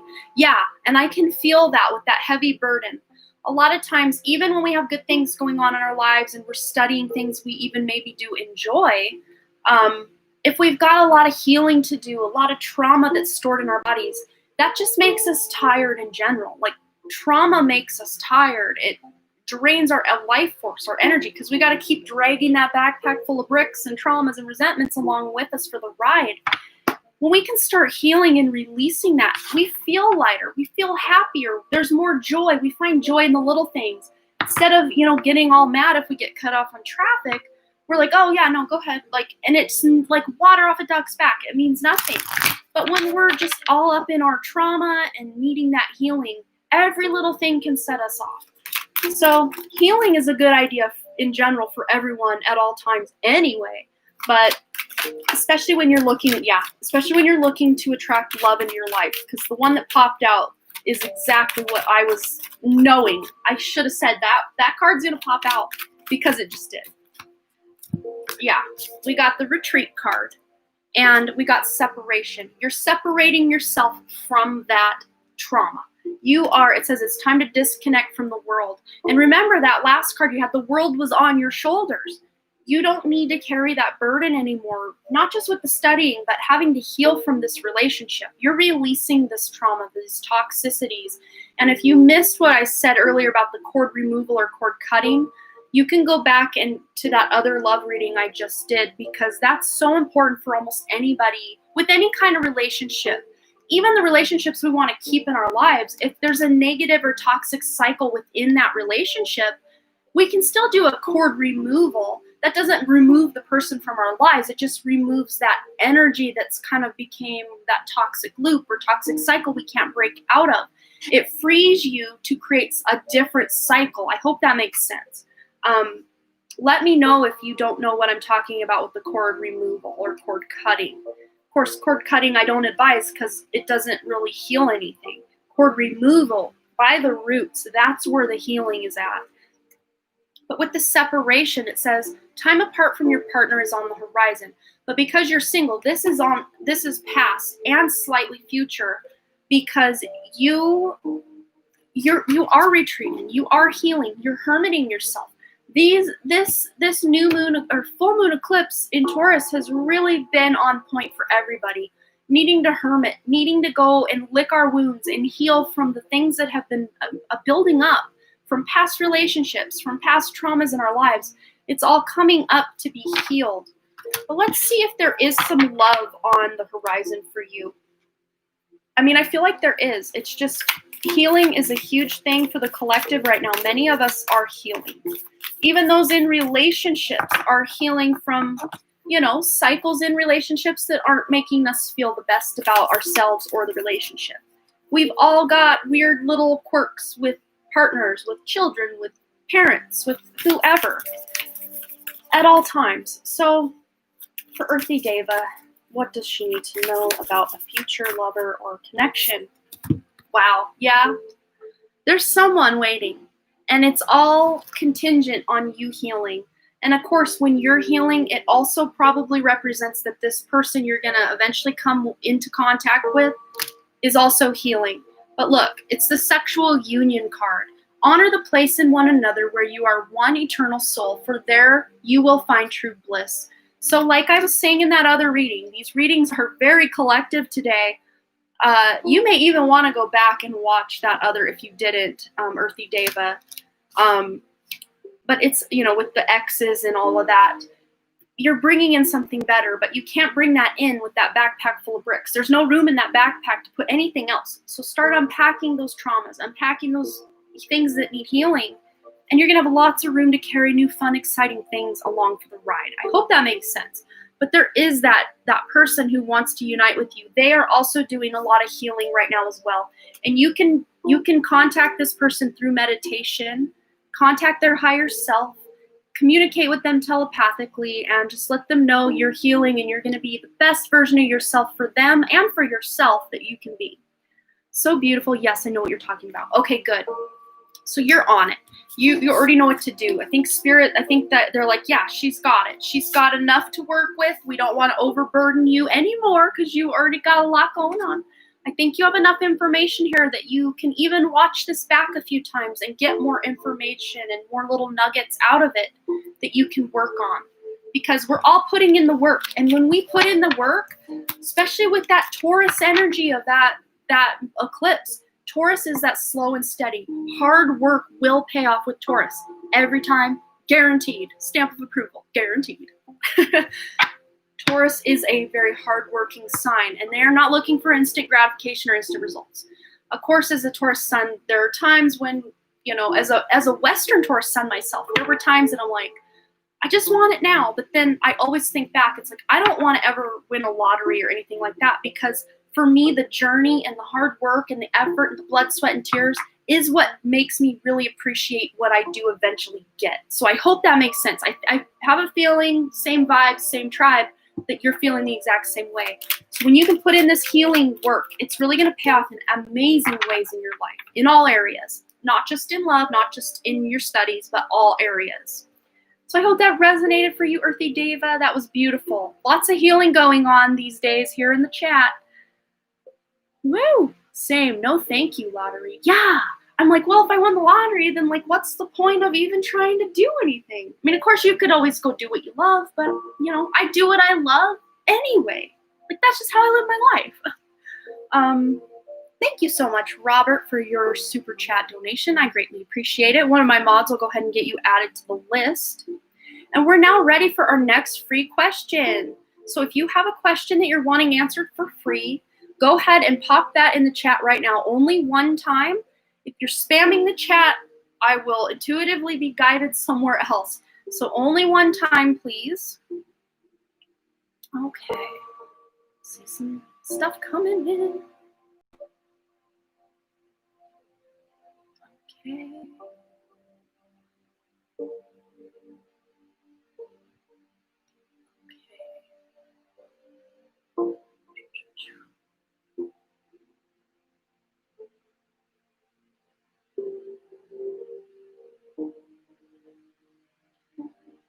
Okay, Ethan, I'm being directed to your question.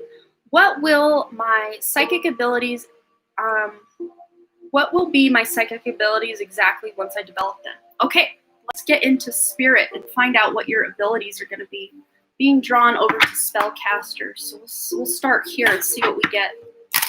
For Ethan's psychic abilities, what are Ethan's psychic abilities? And of course, these abilities already reside within you. They just may appear a little bit dormant for you right now, but they're already there and you can connect to them anytime. Wow, yeah, you've got many of them. You've got many psychic abilities and they are wanting to come out, but because you have the courage card, this is solar plexus chakra. That's the one below the heart. That's that yellow energy.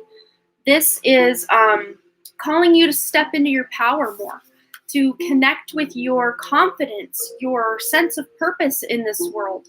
That's going to help you bring these talents, these psychic gifts to the forefront of your life so that you can actually utilize them and use them to help your life and other people.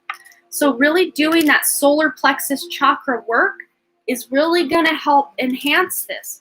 And of course, that's right below the heart chakra. And the heart chakra is the bridge between heaven and earth, as they say. So heart chakra and solar plexus chakra. And I know when you're wanting to connect with psychic abilities, everybody's so focused on crown and third eye. But that's, if you're ungrounded, if you're not confident, it's always just going to be so flighty and make you feel like daydreamy. You're never going to be able to ground those abilities. You may get fleeting moments of psychic connection, but if you're wanting gifts that you can use day in, day out in your life, you need to ground them down into the physical vessel by doing the lower chakra work. So I'm saying even maybe root chakra and sacral, because we do have a lot of red, orange, and yellow. The first three lights, the first three chakras, those are your earthy chakras. And then the heart chakra is the bridge to the higher realms. So you're going to be doing a lot of chakra work, chakra activation. Oh, thank you so much, Earthy Deva. I appreciate you. Oh, you're so sweet. Thank you so much. You have a beautiful day as well. I always enjoy seeing you here. Always. Okay, so I want to get with this deck for you, Ethan. Just more guidance about connecting to these psychic abilities so you can actually utilize them. because they're already there. They're already there. You just need to learn to tap into that. So we have the compassion card. Look at that. It's like he's holding those gifts right there in his hand. But it says here, soften your heart. What did I say about heart chakra? Soften your heart with respect to the situation and all the people involved, including yourself. So you may be really hard on yourself. You may be, holding yourself back, that self-sabotage by not feeling like you're worthy or good enough. But when you can step into your power and do that heart and solar plexus chakra meditation to really, and then of course the lower chakras to get it all aligned, just get it all aligned. Once you can do that, you will have this sense of compassion. And your psychic gifts, Ethan, are very strong with that talent card. Very strong. You're very intuitive already. With that moon back there, you're already very intuitive. But see, this is like a crescent moon. When that moon becomes completely full and it's completely illuminated, that's when you're going to be on and popping, helping people, helping yourself. I just see abundance coming in. But it's all as a result from healing from the past, doing these chakra activations. A lot of times we store trauma in those chakra or energy points within our body. That's why there's a lot of people getting cancer or disease at these chakra points. If you think about it, most of the cancer occurs around the chakra areas. That's where we store our trauma. That's where we store our guilt, our resentments, just anger that we couldn't express in the moment. So when you can start expressing emotions as they come up, that's also going to help you. Of course, do it safely. Do it in a place you can be vulnerable at. Okay, I want one more from the Believe in Your Own Magic deck for Ethan. And then I think you do have enough information to get you started on really tapping into your psychic gifts. Okay. Kayana, I hope I'm not butchering your name. Super chats get priority. They do, in a way. I do a super chat and then a free question and then a super chat and then a free question. Okay, yeah. Well, you got the princess card, and I'm going to assume you're a male. You're not a princess. You're a prince. So we will put this to your specific situation. You can be your own knight. You don't need anyone to rescue you. Remember, with that courage, getting that confidence, you don't need anyone else to come in and tell you what you need to do. You are your own inner authority. Yeah, I figured, Ethan. So you're that prince. You don't need some knight to come rescue you. You can rescue yourself. That lion of courage is within you already. And right as I said that, I don't know if you have any Leo placements in your chart, but you can look up especially your Vedic signs. Look up Vedic free chart. You can type in your birth information and all that to find out where Leo is in your Vedic chart. And I'm melting. My connection is melting. I hope we're still here. Okay, sorry about that. My whole thing just went crazy. Are we here? Okay, can you guys see me, hear me? I went off the rails there for a second. Like my whole screen just melted away and I had to bring it back up. I hope you're there. Check 1 2. Mic check 1 2. 11 if you can see me and I'm not melted off the screen. You can see me and hear me. You see me, Czar. Okay, good. I kind of, my computer kind of checked out there for a second, but I do apologize. Yeah, all of us can benefit from Ethan's reading, I'm hearing. All of us. This is a very collective message. I was like, what was happening? I think on the replay it won't look so crazy, so if you want to go back, your timestamp, at least when I'm looking now, is at 1 hour and 33 minutes into the live. So you can go back and check that again when you rewatch this just to see whatever information may have kind of melted off the screen there for you. But yeah, wherever Leo falls in your Vedic chart, Ethan, is going to be an important place for you to know where that courage can be found as I dump half the deck. I just dumped the love cards on the floor, so there may be a message there for you about that as well, Ethan. I can get them all picked up. I don't know, maybe you're going to have some love come crashing into your life in a really good way. Get them picked up because this This is a pretty frequently used deck, and we want to have it at the ready. So I hope that resonated for you, Ethan. I think I have given you enough information that you can make this work for you. Okay. Get all these put back. One more here and one more there. And we are ready for our next super chat. Yeah, the energies are just popping. You're right, Czar. So Suzanne, you are our next super chatter. You definitely did. Yeah. Well, I hope that resonated for you, Ethan. That, I think, was very needed information for a lot of people that are wanting to develop psychic gifts. So that information can be for you, even if you weren't Ethan and heard that information. It was very, very collective energy for sure. Suzanne, hi, Amanda. Any message from my spirit guides? What kind of psychic ability do I have? How can I develop it and when? I'm hard of hearing. Does that affect my ability? I'm Gemini, if you need to know. Awesome. Okay. Well, I'm sorry about the hard of hearing, but no, that will not affect your psychic gifts because a lot of psychic gifts manifest in different ways. And just because you are not be able to hear very well in the physical, that doesn't mean that you won't have that sense of clairaudience. And as I say that, I'm really being drawn to this deck. So let's find out for Suzanne any messages that need to come through from spirit guides, anything she needs to know about her psychic abilities, how to develop them, and all the things. What do we need to know for Suzanne? Okay, we got two that want to come out. Yeah, passion. This theme of passion, reigniting passion in your life, keeps coming about from that eclipse energy. You're getting this reignited passion. Trust and follow your renewed passion in your love life and career. So both of those areas are going to get a jump of like passion and excitement and fun. I'm not sorry, LOL. I can shut my hearing aid off when I don't want to hear anything. Hey, that might actually be a superpower, Suzanne. Yeah, that might be an awesome way to go for sure. But yeah, you have sensitivity. This is psychic gifts. You already have these gifts. They are within you, and you are able to tap into them. And I feel like, especially when you are out in nature, you use them and you don't even realize you're using your psychic gifts. But we'll read what it says. You are extra sensitive to the energies and emotions right now. Honor yourself and your feelings. So your psychic gifts a lot of times will come about also in your emotions, Suzanne.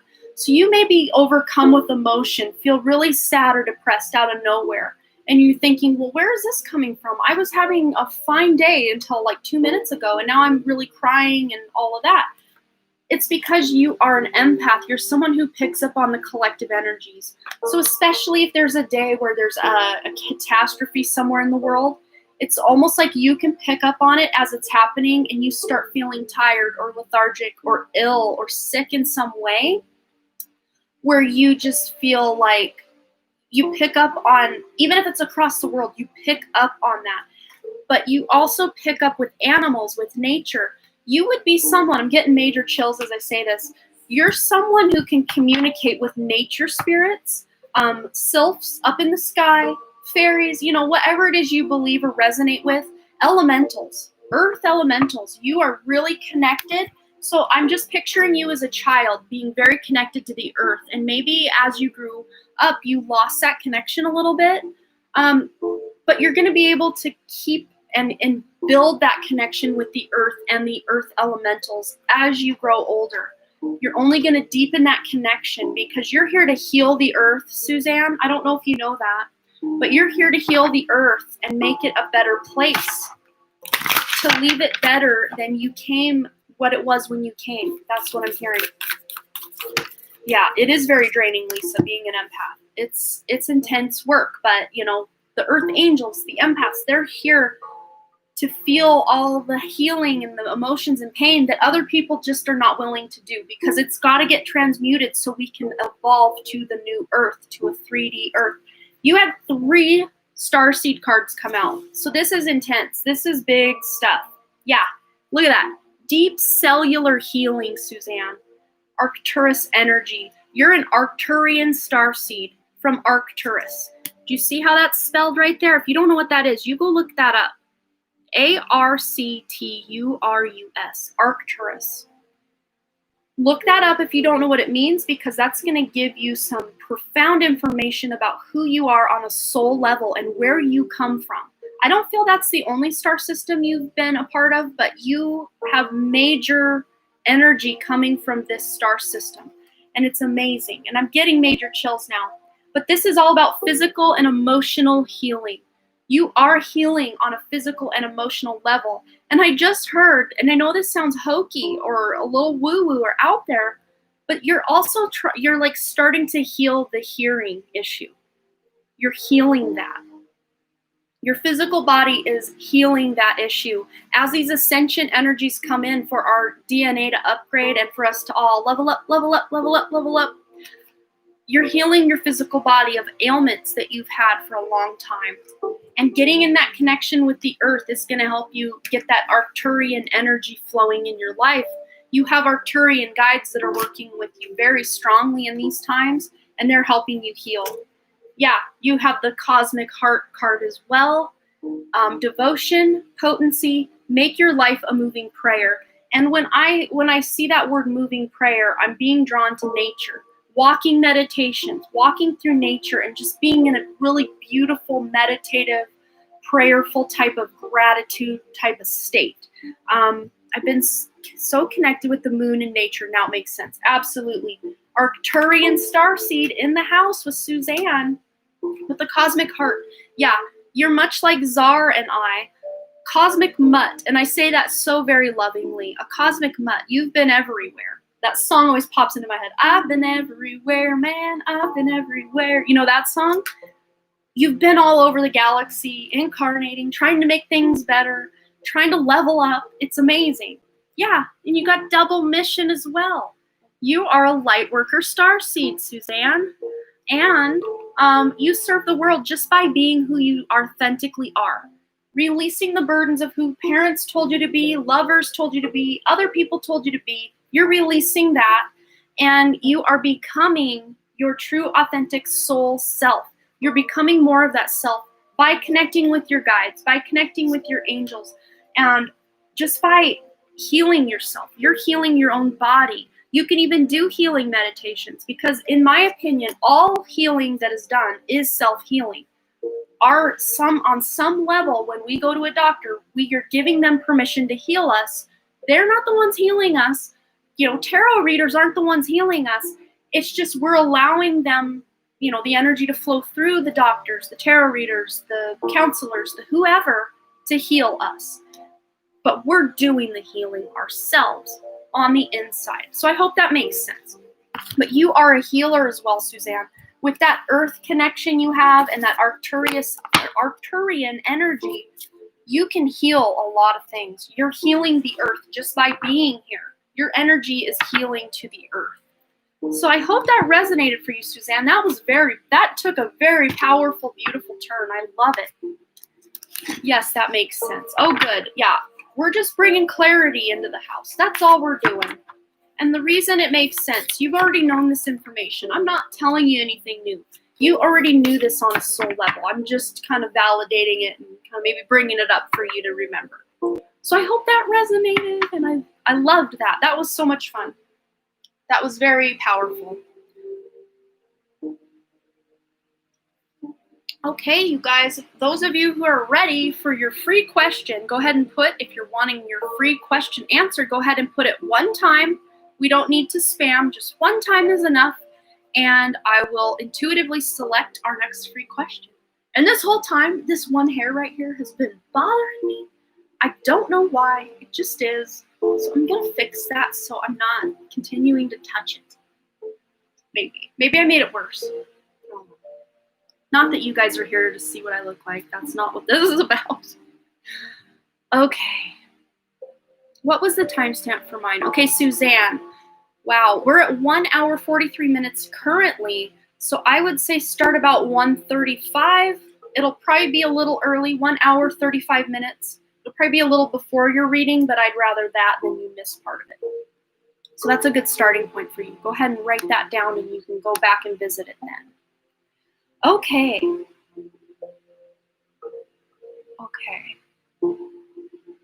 Okay, Lisa, I'm being drawn to yours. Oh, wow, there's 2 Lisas. I do apologize. I got one of you really excited. I was drawn to Lisa Kranz. Will Charlie pay me my money back by the end of the year? Well, let's find out about Charlie paying money back to Lisa by the end of the year. Is Charlie going to pay Lisa her money back by the end of 2020? Is Charlie going to pay? Whoa. Okay, so we got yes. That's a big yes. That, boom, answer, question answered. Because that was so short, concise, and to the point, I actually do want to pick up that other Lisa's question because that took like seconds. So I hope that answered your question, Lisa Kranz. Lisa Eaker, if I'm saying that right. My sense of spirit, is it because of my empath abilities? Let's find out. Oh my God, thank you. Yes, at least that's the decision that Charlie has made at this point, that yes, he's going to pay you back. Of course, the future is always apt to change if Charlie decides to change his mind and spend that money on Christmas presents or something. We never know. But, oh, Lisa's on the super chat list as well. Okay. So I'll do her question now since I was just drawn to it, and then we can take her off the list. How does that sound? Yeah, because that free question was like, boom, quick, answer, done. So let's just move into Lisa Eaker's question. And I hope I'm not saying your name wrong. Bye, Ethan. Have a good one. Really good to see you. Okay, let me scroll back up a bit. Sense of spirit, your sense of spirit because of your empath abilities. Okay, let's ask the archangels about Lisa Eaker's question. I love how everyone wants to know about their psychic abilities today, because that's really going to be a theme of this eclipse, is us bringing more of our psychic gifts online. It's really on and popping. Okay, we have the victory card. So this is a yes for you. You're picking up on things, Lisa Eaker. Let me go back up for your there you are. For your sense of spirits and stuff. You are empathic, very much so. But it says your prayers have been heard and answered, have faith. So especially if you really struggle with being an empath at times, just giving the burden of that empathic abilities that you have to your guides and angels is going to help you ground more. And they are showing me you getting out in nature and really grounding, because that'll help you offload other people's negative energy. And this is something I say a lot in my pick a card readings, but even in the wintertime, a really good way for you to ground and offload and heal and release other people's negative energy that's just, inundating you. Rub your hands together. Get outside. First, get outside and find a tree. That's step 1. Get outside, find a tree. Then get next to that tree. Rub your hands together. Feel that energy between your hands. And then put your hands on the tree and just imagine all of the negativity, all of the disease, all of the ailments, all of the just stuff you just are wanting to release. Picture it going into the tree, down through the tree's roots and into the earth. Because you think, oh no, I don't want to put all my negativity in a tree. I love trees. I don't want to hurt trees. No, it's like how trees give us carbon dioxide to breathe. They take our carbon dioxide to breathe, and then they give us oxygen to breathe. It's a give and a take. What we can't use, they use. And, in exchange like that. So that could be a really powerful way if you're feeling ungrounded in people's energies, or you're wanting to heal trauma, or, heal from things. Just, I see emotions coming up. You get emotional. You can go do this. Any tree will do, but especially if you have an emotional or an attachment or an emotional connection or an attachment to the tree, it'll work even better. Just little hints and tips. That's a pro tip. Ways you can connect. Empaths, earth angels, light workers. That's a great way for us to help heal ourselves, and that energy is not going to hurt that tree. That energy is going to be used as fuel and nutrients to help the tree and the earth. They will transmute it. That's what these eclipses are about. Transmuting what's not serving us and transforming it into something that will. Like that Vanna White move I did. So that's, it's all a give and a take, an ebb and a flow. What's not serving one may serve another. It all is connected. But let's find out something else for you, Lisa, about this empathic ability. Well, yeah, there's lots to say. Lots to say. Yeah. And this eclipse and all of this empathic energy and sensitivity you have, there's a career transition in your near future. Your life purpose is triggering a blessed career change. So especially if you feel really stifled in the career, or you don't have a career currently and are looking for a career, or you're studying to go do a new career, all of this lines up with this eclipse energy. The energies are ripe for you to start something new. I won't say start it today or tomorrow or even a couple weeks from now, but over the next 6 months, there's going to be opportunities falling into your lap for a new career, something that's going to be a better fit, something that's really going to make you feel good about your life and what you're doing. But you also got that sensitivity card popping out. We got a whole stack here. I'm just going to kind of read them quickly because we actually have had some of these already. But the sensitivity, yeah, that's probably what triggered your question, was with Suzanne's question with the sensitivity and the empathic ability. We already kind of explained that with her, for sure. We have prioritize. So focus on your highest priorities, Lisa. I will help you get organized and motivated. And look at that. It's like he's offering you an amazing gift. A gold-plated bowl or a golden bowl with like a violet flame. And that violet flame of transmutation is healing. Healing is being offered to you. So you may want to connect with Archangel Metatron and also Saint Germain. Saint Germain is the one in charge of that violet flame. Violet as in the color, not like violent, but violet flame. You know, that violet purple flame. Look up violet flame Saint Germain. That will help heal you and ground these empathic things that are going on in your life. Feeling very unorganized internally. Yeah, this will help you. This will help you immensely. That and the tree thing. These are two things they're really wanting to get to you. Then life review, which this is a great card for any eclipse. The life review. Take inventory of your life and resolve to change or heal anything that is unbalanced. Yeah, you already got the memo on that. You already feel that disorganization internally, that you're going to be balancing those scales right back out for yourself. And gentleness, just really being careful and gentle with yourself as you go through the healing process, because healing is dirty. It's messy. It's ugly. It doesn't always look good. It definitely doesn't feel good. So be very gentle with yourself as you go through this healing energy of this eclipse and any other things, any other energies that are coming in. Because the time to heal for you, Lisa, is now, because it's going to bring some beautiful abundance into your life coming up. So I hope that answered your question and resonated for you and gave you some homework. I love giving out homework because it's like the fun doesn't stop here. You can be doing other things to keep this fun going. So yay, that was Lisa. So we are going to take our next super chat question. Who that was at the top of the list for that? This is so much more perfect. This is so much more perfect, and you touched on points you knew I needed. Thank you. Oh, you're so welcome. I'm so glad. The information that you desperately need, Spirit puts it right here, so I have no choice almost but to say it a lot of times. So Rosella, my girl Rosella's in the house again. It's so good to see you. What's your question, Rosella? And I'm going to have to take a break here after Rosella's question just to go make sure my senior dogs need out. They're both going to be, well, one's going to be 16 years old next month, and then the other one's going to be 13 years old next month. So they're senior dogs, and they like to go out quite frequently for their old doggy bladders.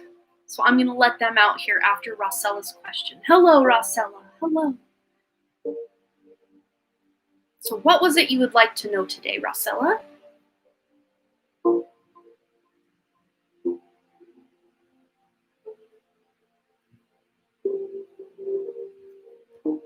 Hello, Maria. Hello, everybody. Puppies. Love old cuddly puppies. Yes. My Judy. Their names are Walter and Judy, like the old married couple. Walter and Judith Dunn, the old married couple. They actually recently got featured in an author tuber's book. Czar, you might know who Savvy is. She's an author tuber. The Love of Senior Dogs. She's selling that now.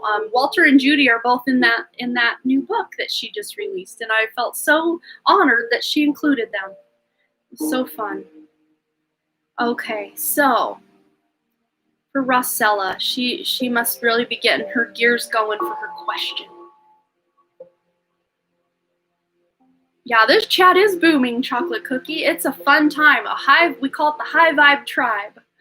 And I just saw my phone light up. So we've got Katie. Katie donated. So whoever Katie is in the chat, she can come forward and let one of the mods know what's up.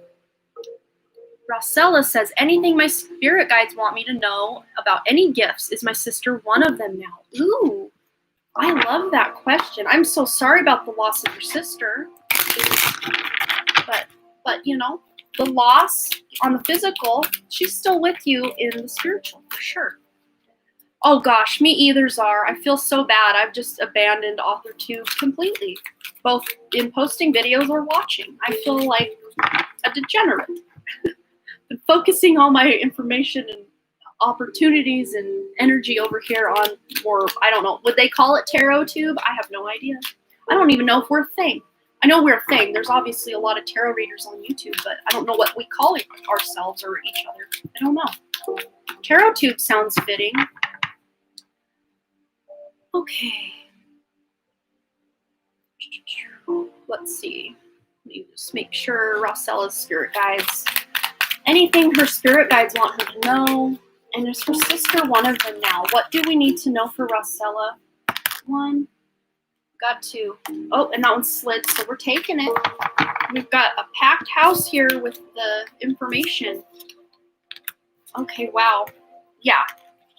Look at that. Ancestral wisdom. Your sister definitely is working with you as a guide and a protector, I hear. And this green is really earthy energy to me. Was she a Taurus? Maybe that's why you're asking that during the Taurus eclipse. Taurus, sun, moon, rising, prominent placements. But very heart. She was a very heart-centered person, very loving person, very giving. But it says ancestral wisdom. We are your ancestors and we love you. We walked the earth many years before you. We ask you at this poignant time to learn and grow from our past experience. You are our legacy, and we will keep on helping you as we continue to evolve here in the spirit world. Yeah, and you're kind of carrying on her legacy as well, because you're of the same generation. So that makes sense that she's very interested in what you're still doing. She's helping you and wanting to be a part of that journey, Rossella. But also what I'm getting is, this is weird. Is she younger than you? Because she's showing up as this very ancient, like, wisdom type of woman. She was a Cancer, but my parents don't remember the hour of her birth. Okay, so she could have been a Taurus ascendant, or just one of her houses that was in Taurus was really important to say who she was on a soul level. But yeah, especially, okay, so this is what she's showing me. She's a very ancient, yeah, 1 year younger. Okay, that makes sense now. Because she's showing up, she's like, I'm younger. But then she shows me this very old, wrinkled old woman. Like, she's a very ancient soul on this earth. So she was one of your ancestors in the family line. I'm wanting to say your mother's side. She was an ancient ancestor. I'm talking before recorded history type of ancient here. And now I'm getting chills.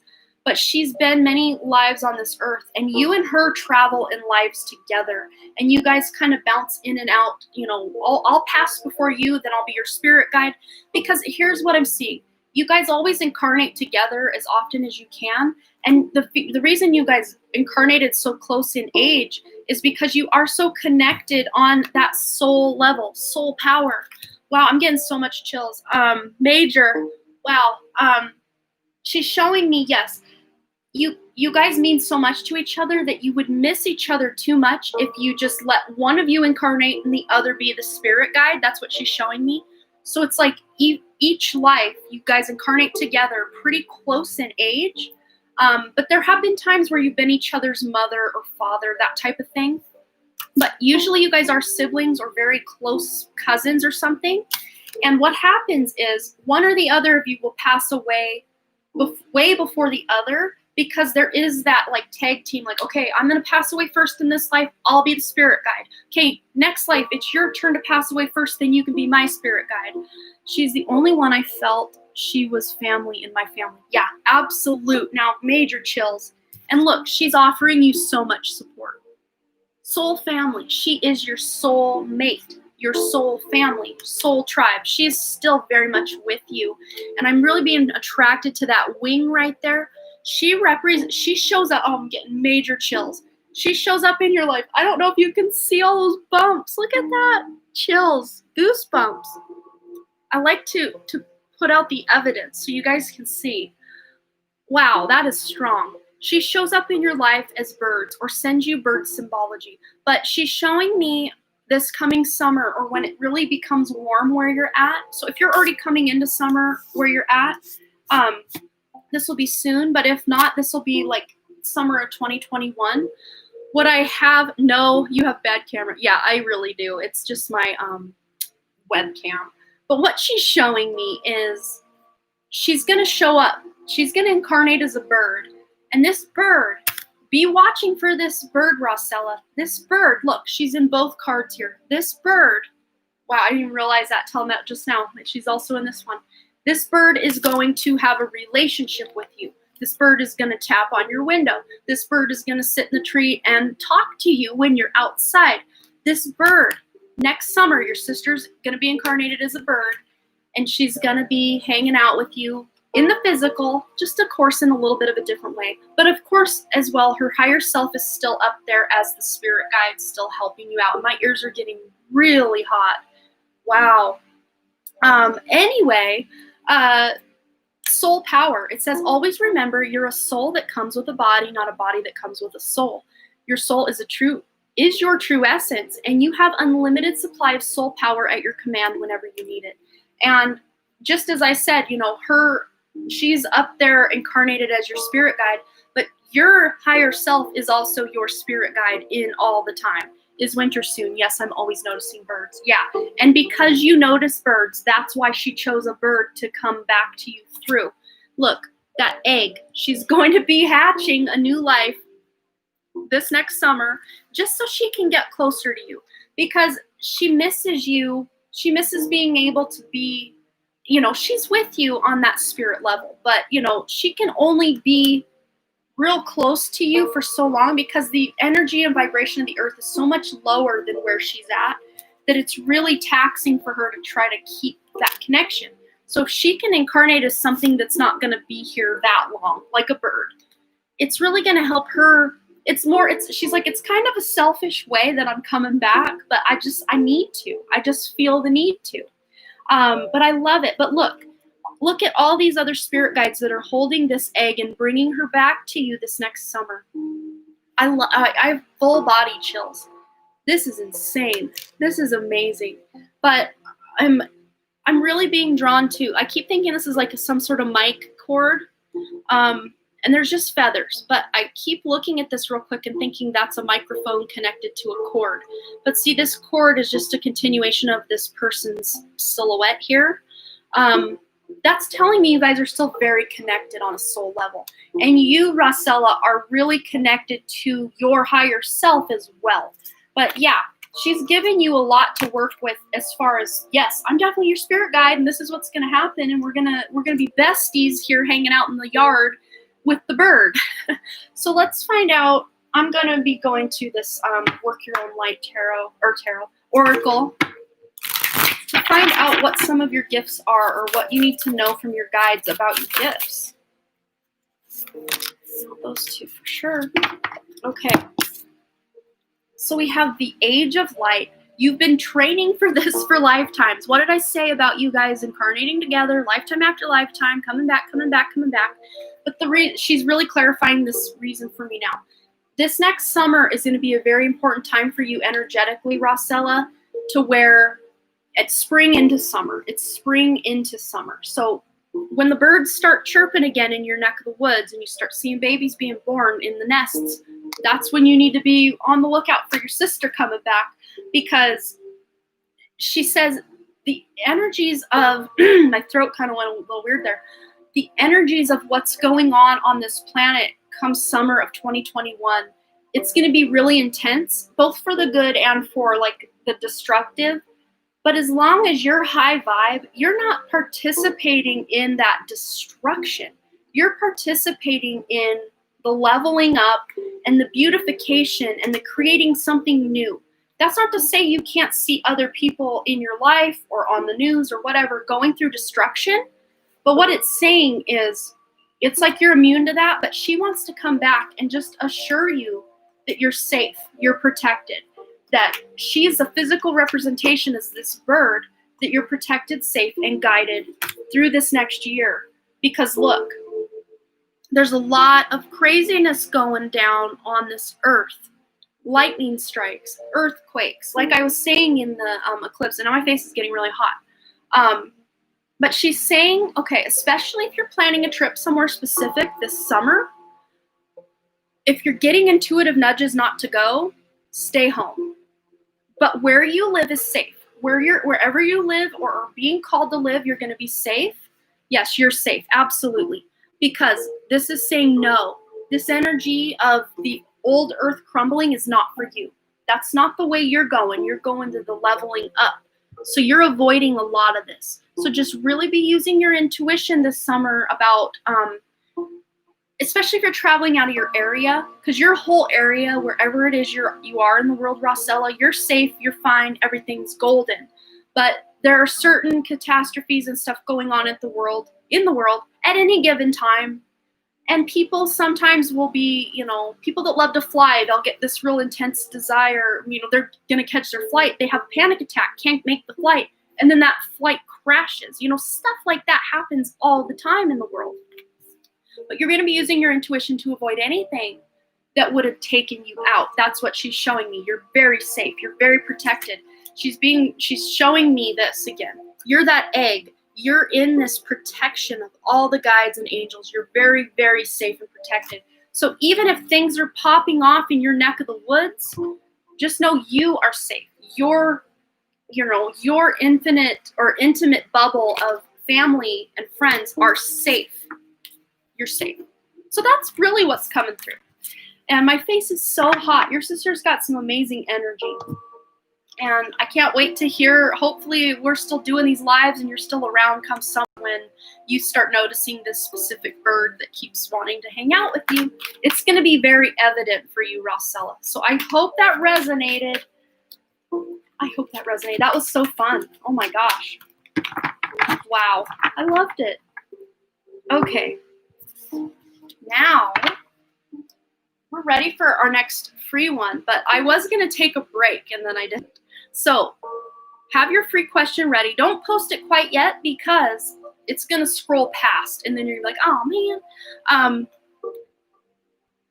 Yeah. Oh, Elizabeth Williams. Yeah, that was Katie. Elizabeth Williams, please add her to the super chat list. She did donate again to PayPal.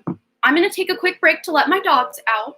2 to 5 minutes tops. So go get yourself some water or a beverage. Get yourselves something to eat if you need. Get cozy, and I will be right back and ready to ask for the next free question. Oh, you're so welcome. Yes, we will be starting with the free question when I get back, but don't post it till I get back because I don't want to miss it. Okay. All right. I'll be right back.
Okay, I'm back.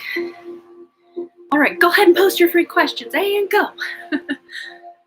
Yeah, my dogs didn't want out, so I just filled my water and that was that. Okay.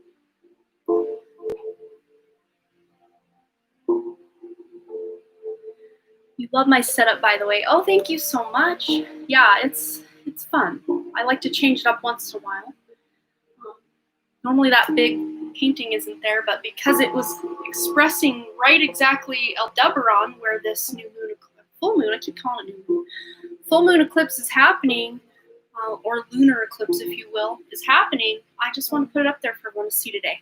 Okay.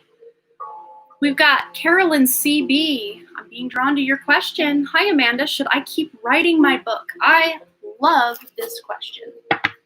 As some of you know, I myself am a writer, and I should be writing my book a little more than I have been, but didn't do NaNoWriMo this year because too much going on in my personal life. I didn't pick that. A girl I went to high school with, she has a company called Bound, like Bound Together, and she does amazing work. And this crappy webcam is not doing this any justice. You can go to her website and see the better version of that, but I have the only original. Yeah, her and I swapped services. So I got this, and then I did a photo shoot for her leggings that she was doing in Glacier National Park. It was an amazing time, an amazing shoot, so much fun. Okay, should you keep writing that book? We already have one, now we got two popping out.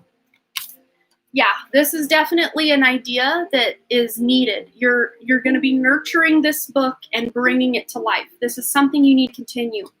It says, as you nurture a child, you nurture your own inner child. Both activities are important for you right now. And take that child as your book. It's your baby. It's your book baby. So you are nurturing that. But with the angel therapy card, any kind of doubts, any kind of worries you have surrounding maybe plot holes or just anything going on with the book that you're like, well, what if no one likes it? Is this too overdone? You know, any worries you have, you know, in your mind, give those cares and worries to your angels, because it says, allow them to take your burdens. And Archangel Raphael is the one coming out on that card. Archangel Gabriel, who is the messenger angel, who works with writers. You can ask Archangel Gabriel to come through and help you with whatever it is that's kind of blocking the process of you writing this book, whether that's writer's block or, you know, feeling whatever it is you're feeling about it. Yeah, I just saw mine kind of go weird too there, Alex. Connections are getting weird here. But what else do you need to know about this writing of your book, Carolyn? I think it was Carolyn. Was it Caroline? I want to make sure. Carolyn. Okay. And you're so welcome, Carolyn. Yes. Should Carolyn keep writing this book? What does Carolyn need to know about writing this book? Yes, Archangel Gabriel is my main man. Yeah, I love Archangel Gabriel. Okay. Those two just seem to need to come out. Yeah, creative expression, absolutely. Your soul longs to express itself creatively, Carolyn. Absolutely. This is a calling to you. This is your soul's calling. This book is a big part, and future books you'll write, the fear is real, unfortunately. Absolutely. But look, you've got that support. Remember what that other card was about, giving your cares and worries to the angels. Your life purposefully supports you. So they support you, and then eventually you'll be able to support yourself with income from the royalties of this book. And I don't just see one book. I see like 3 books, 4 books. Like it's just, it keeps going. Like you're going to keep going, you know, because writing is, it's not like you're a dancer and you only have so many years you can dance before you're out of commission. When you're a writer, it's like you can only get better. Like better with age, that whole fine wine thing. You can only get better at writing. You can only get better at just, putting your ideas and making them really beautiful. What else does Carolyn need to know about this writing and creative work she's doing? Well, that one definitely wants to come out. Yeah, okay. So I don't know if you're writing about like psychic abilities or animals or something more fantasy related. Because we got the animals card popping out. It says you understand animals and communicate with them intuitively. Trust your inner guidance as the animals are part of your life's work. So I don't know if you've got prominent animals in your writing. Something about animals is very important. Yes. Okay, good. Then you're on. This is just further validation to you that this book deserves to be brought to life. And you're the vessel through which they want this to be brought. Animal spirits. Oh, look at that. I said, is it related to like psychic gifts or animals? Look, sensitivity. You're becoming more sensitive and need to make changes accordingly. This is the psychic card. This is a spirit card. Spirit, animals, animal spirits. I mean, you can't get more clear cut than that. They literally told you what you needed to know. Look at that. That's amazing. I'm getting chills. Yeah, when your book's ready, you'll have to let us all know. That sounds so fun and interesting. Yeah, you've got a big green light from Spirit. And let's maybe do a Believe in Your Own Magic card just to see ways you can kind of break through that fear. Because fear is a very real obstacle when we're trying to work through that to be able to do something. Oh, you're amazing, Carolyn. You're amazing. Anything you see in me is just a reflection of yourself. So if you think I'm amazing, guess what? You're amazing right back. What does Carolyn need to know to tap into this fear and kick it to the curb so she can make this amazing book come to life? It is cozy here. I love the vibe here. Shootsy, I hope I'm saying that right. I love the vibe here. We're the high vibe tribe. We're having amazing fun times. And a lot of these messages aren't just for the people asking the questions. People left and right with the Eclipse energy reading. The first whole half hour of this live, anyone who's just now coming in, is a reading for you. If you're hearing me say this and watching me point at you, it's for you. I did a full breakdown of this eclipse and the energies and how it's going to affect you. So you can go back and watch the first half hour of this and get a reading yourself through that. But you can also ask for questions when I say come down. All right. So yeah, this is advice for you, Carolyn, how to kick that fear to the curb. It says here, treat your body like the palace, I was to say vessel, palace it is. That's the mirror. And what did I just say about the mirror, about the reflection, what you thinking I'm amazing, that's the reflection of how amazing you are. That just further corroborates what I was just saying, what Spirit was telling me to let you know. So really focusing on treating your body well, loving your body, doing some heart chakra meditations to activate and heal any like self-worth issues, self-doubt, self-love issues that you have, that lack of confidence you may have in your life as well will really help. But look, you've got the support of your guides and your angels as you make these changes to release this fear. That's a very supportive number, but it's also a very stable foundation. You're building a very stable foundation by releasing the fear and then getting this book going so you can release it out into the world. But yeah, again, celebrating yourself. You've got the feast card. Slow down and celebrate yourself. So before you need to be compelled to dive in and just do this book and only focus on this book, Spirit's asking you first to focus on yourself. Because when you can feel good about you and how you're operating in the world, doing some healing, doing some heart chakra stuff, you're going to really start feeling this passion. Like I said with this eclipse, if you're new into the chat, you also, Carolyn, go back and watch the first half hour of this, because we talked all about how our passions are being reignited. That passion is being brought back to life, and you're no exception. You're going to be affected in such a beautiful way. And this to me is a very Taurus energy, the luxury. Look at all those amazing fruits, and she's like on her throne like a queen. Like when you can treat your body, I'm just being drawn to the fruits, and then treating your body like the castle it is, eating better, eating more plant-based foods that are like organic, high vibrational foods, they're really going to bring you back to center and give you the confidence you need to kick that fear to the curb and get this book out there. That's really what they're wanting me to tell you. So I hope that resonated. That was so fun. I love that. I love when people ask questions about specific projects, because look how specific that got to your project. You couldn't have made that up. That was amazing. Okay, so we have our next super chatter, who is Pooja Pandy. You are our next super chatter. And here I'm going to probably be able to take about 2 more free questions before I need to wrap this up. Because as far as the free questions coming in, because I want to get to as many of these super chats as I can. I do have my writing group meeting tonight at 6 p.m. my time, which is about 3 hours and 40 minutes from now. But I just want to make sure that I'm not missing that, because it's our like NaNoWriMo wrap up, but I've not participated in NaNoWriMo at all. That's the National Novel Writing Month, for those of you who don't know what that is. But I want to pop in and see how all my other critique group people are doing, because I really dropped the ball since September with the kids' soccer, with my writing. I mean, 2020 has been a whole ball drop with my writing, but I still critique other people's work. But I haven't been there since September pretty much. But we're meeting tonight to touch base, and I'm excited. Okay, so Pandy, we are waiting. Pooja Pandy, we are waiting for your question.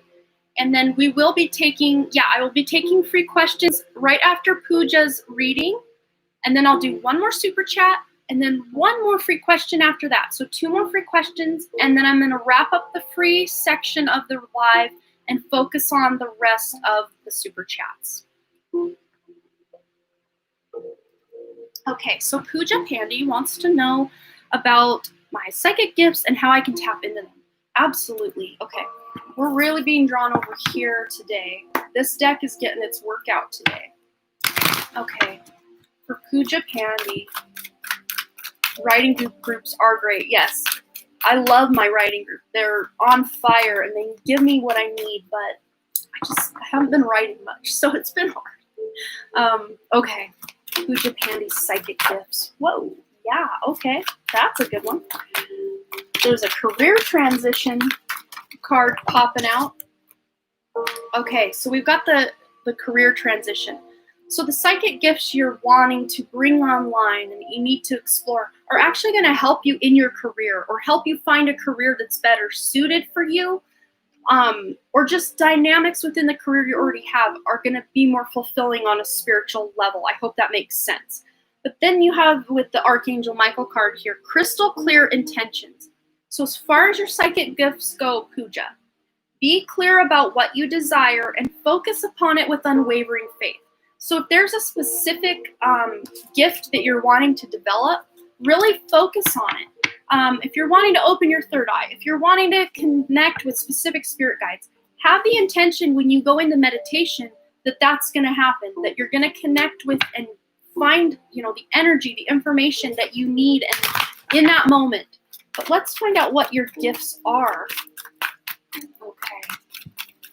What are Pooja's spiritual gifts? Okay.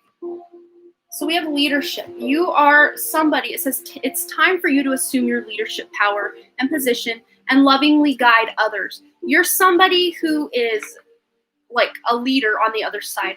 Even if you don't feel like much of a leader in this life, you lead a lot of younger souls. That's really what I'm seeing.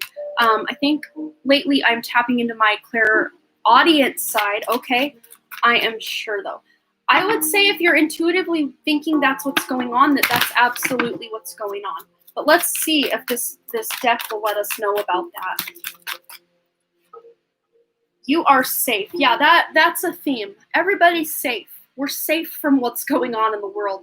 But you're being protected. Archangel Michael, you got 2 cards by Archangel Michael. So you probably work with Archangel Michael. Or you can call Archangel Michael in to help you, because he is that, he shows up as this blue energy in your life. And blue to me is very third eye, very throat chakra, very connected that way. And it says here, I'm protecting you against lower energies and guarding you, your loved ones, and home. So there may be some toxic people in your life, and just situations that aren't really serving you. And Archangel Michael is actually protecting you from those things by helping them kind of fizzle out of your life. And that might be what that career transition's about. Maybe there's something not really worth your time going on with your career, that Archangel Michael is saving you the grief of having to go through it. But I want to get the Work Your Own Light deck, because a lot of times we can get information about gifts through this deck as well. Okay. What are Pooja's spiritual gifts? But yeah, definitely clairaudient. That's really standing out to me, that you're already intuitively picking up on that. Yeah, because look, like I just said, you're intuitively picking up on that. Trust the niggle. What is that niggling feeling trying to tell you? Your intuition's already picking up that clairaudience is really coming online for you. Trust your intuition, because it is on point. It really is for you, Pooja. What else? What other things does Pooja need to know about these spiritual gifts? Wow, look at this. We've got leadership. We've got protection. We've got you are safe. So there may be things going on in your life where you're feeling unstable, unsafe, like you don't have enough, that lack mentality. Remember we were talking about with this eclipse, that lack mentality is being transformed to a mentality of abundance. That's really one of your gifts, your spiritual gifts, is you're stepping in more into your power, your solar plexus. It says, call back your power. Work on that solar plexus chakra. It's really going to help you. Too much going on. Yeah, this is going to help you. It also says cut the cords. Remember what I said about cord cutting if you were here earlier. Cord removal, not cutting. We don't want to cut anything because it leaves the roots. We want to pull it out. We want to remove it. So clearing energetic cords to people, situations, places, events that have happened in your life that you feel are still holding you back, pull the plug on those. Literally pull that plug right out of your outlet, because it's draining your energy. Soul retrieval. You're bringing your power back to center. That's really what I'm seeing. And that is a superpower. And maybe that's where you're taking the lead with yourself and other people in your life to bring your power back to yourself, so you can be the leader showing up in your own life that's going to help other people realize they can do the same for themselves. But I want to get one from the Starseed Oracle as well. But yeah, the clairaudience, the third eye, clairvoyance as well is really coming to me as I say that as well. Just that clairsentience, just feeling something's not right or something feels really good. You can feel that. Do I have any loved ones as my guide who might have passed away? Yeah, we'll see. Oh yeah, right as I say that, double mission. It says here, Lightworker Starseed, serve the world by being you. But when this double mission card comes out, to me, this always says someone that you connected to in this life is now on a double mission with you on the other side. So I'm glad you asked that right as this came out, because this card, when it came out yesterday for, I think it was Pretty Deja, with the musician she was working with on the other side, double mission. Same thing, because she wanted to know, is this person my soul family? And absolutely yes. Absolutely yes. So yeah, you're definitely working with a guide. Let's see if we can get who this guide may be, or someone that you knew who had crossed over. I'm going to grab the tarot for that one. It tends to give me the best results for trying to pin down who this person was to you in life. Okay, which guide that has crossed out of Pooja's family is Pooja currently working with? Woo. Okay. So we have Ace of Pentacles wanting to come out. Yeah. Your guides. Yeah, this is ancestral. Your ancestors. There's someone in your, and I just heard mother. Okay, yeah. Someone in your mother's side of the family is offering you this. This is beautiful. It's like your guide wants you to open your hand just like this, because this guide wants to drop wisdom, knowledge, abundance right into your hands. And you need to have your hands out ready to grab it so it doesn't slip down through the cracks. Be ready to grab it. This feels like a grandmother or a great-grandmother, maybe great-great-grandmother on the mother's side of the family. That's what she's showing me. But she was very old. And right as I say that, she may have passed away before you were born. I don't know. She feels very connected to you too, though. So you'll have to use your own judgment with that, because she's kind of giving me mixed signals, like there's multiple lifetimes she's trying to show me all at once. But with this, wow, tingles. With this judgment card, you want to cry right now. Oh. With this judgment card, she's helping you with your spiritual awakening. She's helping you wake up from the person you were told you needed to be by other family members, how you were raised. You're kind of leveling up out of that energy is really what she's showing me. You're leveling up to be something better than what your parents, what your grandparents and great and back and back and back. You're here to do something better and something different than they've always done. That's what she's showing me. And she's helping you. She's watching over you. She's wanting you to help you remember these gifts. But you're already on point with remembering these gifts. But I want to see if she's going to give me any more information about who she is. So you can, yes, you are on point. Okay, good. Let's see what else she wants to offer up about who she is. She just showed me a blue butterfly and a yellow butterfly in my head. I don't know if that means anything to you. I feel all these things. Yeah, Two of Swords. Okay, maybe blue butter. Oh, wow, that's amazing. I love when it all connects. Blue butterfly, yellow butterfly. Like you have two decisions that you need to be making in life. Like you need to choose between two things, two careers, two people, two situations, two places you want to live. She's showing me you're coming at a crossroads during these eclipse energies where you need to make a decision. Are you going for the blue butterfly or the yellow butterfly? Wow, I love when this all lines up. But she's showing me you're going to be able to make the right choice. Whatever choice you make is the right choice. So you never have to go, oh no, did I make the wrong choice? Whatever choice you make is the choice you were always supposed to make. So I don't know if you already know what this decision is or if you're knowing what I'm talking about. This might be future energy, but I'm feeling like it's already starting to come on your radar. What is this choice? Let us know more about this choice. Vast vistas. You're expanding your horizons. You're expanding into something new.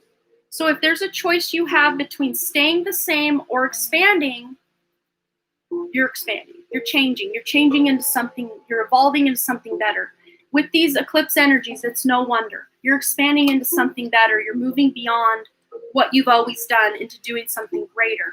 And your spiritual gifts are coming online to help you do more leveling up. As you level up and heal from the past, you're going to bring more of your spiritual gifts online. So I hope that resonated for you, Pooja. Getting a lot of synchronicities.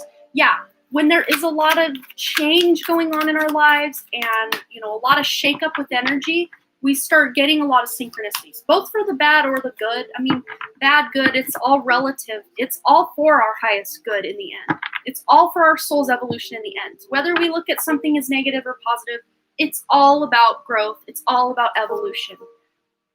And it's all for our soul's highest good, whatever it is, even if it feels absolutely horrible. It's always for our soul's highest good. Yeah, thank you. So I have clairaudient, clairvoyant, and clairsentience. Yes, absolutely, all three of those. But I'm hearing from that grandmotherly energy that you also have, the ability on which should I work with. Let's see. I wonder. Let's get a Believe in Your Own Magic deck, see if that will help us narrow that down. What should Pooja work with? Which one of these gifts should she work with? And I hope you are, I hope I'm not misgendering you as well. Which one of these should she work with? Which one should she focus on? Focus on the here and now, nostalgia. Whichever one, because you came into this asking about the clairaudience, I'd say start there and focus on that one. And be present. Really be in the present moment because you will start noticing that clairaudience really popping off. So I hope that resonated for you. That was awesome. That was pretty to the point with that last card. I love when they just come right out and say it. Yeah, focus on what you already knew. But the others, of course, you can always be incorporating those into your life as well, because they're going to start coming more online through these eclipse energies and being available to you for use. Yeah, it did. Thank you so much. You're so welcome, Pooja. I'm so glad you're here today. Good to see you again, and thanks again for your donation. Okay, so I was going to take, one more free question. So if you're here for the free questions, we are going to be closing that part of the live out. You can always donate for your question to be answered eventually. But if you have a free question, go ahead and put it up just one time. If someone's spamming, I will kind of read between those lines, if that makes any sense. Okay. Half of this reading also resonated with me. Yeah, Shootsy, yeah. If you hear something in this live and it resonates, then it's absolutely for you as well. That's the same way that the pick a cards work. Whichever one you're tuning into is for you. And the fact that you're even here waiting for maybe to get a question answered or something, that tells me your attention is right place, right time to hear what you need to hear.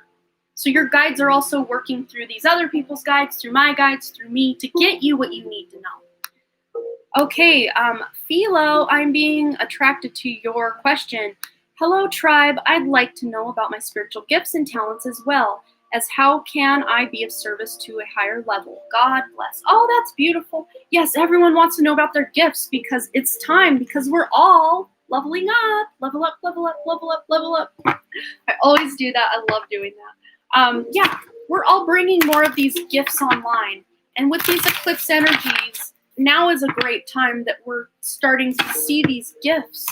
And especially, you know, with the full moon of this eclipse, the veil is very thin. So any meditations, any spiritual practices you do, you know, in the next couple of days, they're going to have double, triple, quadruple impact because the energy is ripe for change. Especially any healing you want to do, any learning you want to do about spirituality. It's all going to help you in the end. It's going to help you level up so much more. So Philo, what are Philo's spiritual gifts? Okay. Look at this. This is powerful. We have endless possibilities.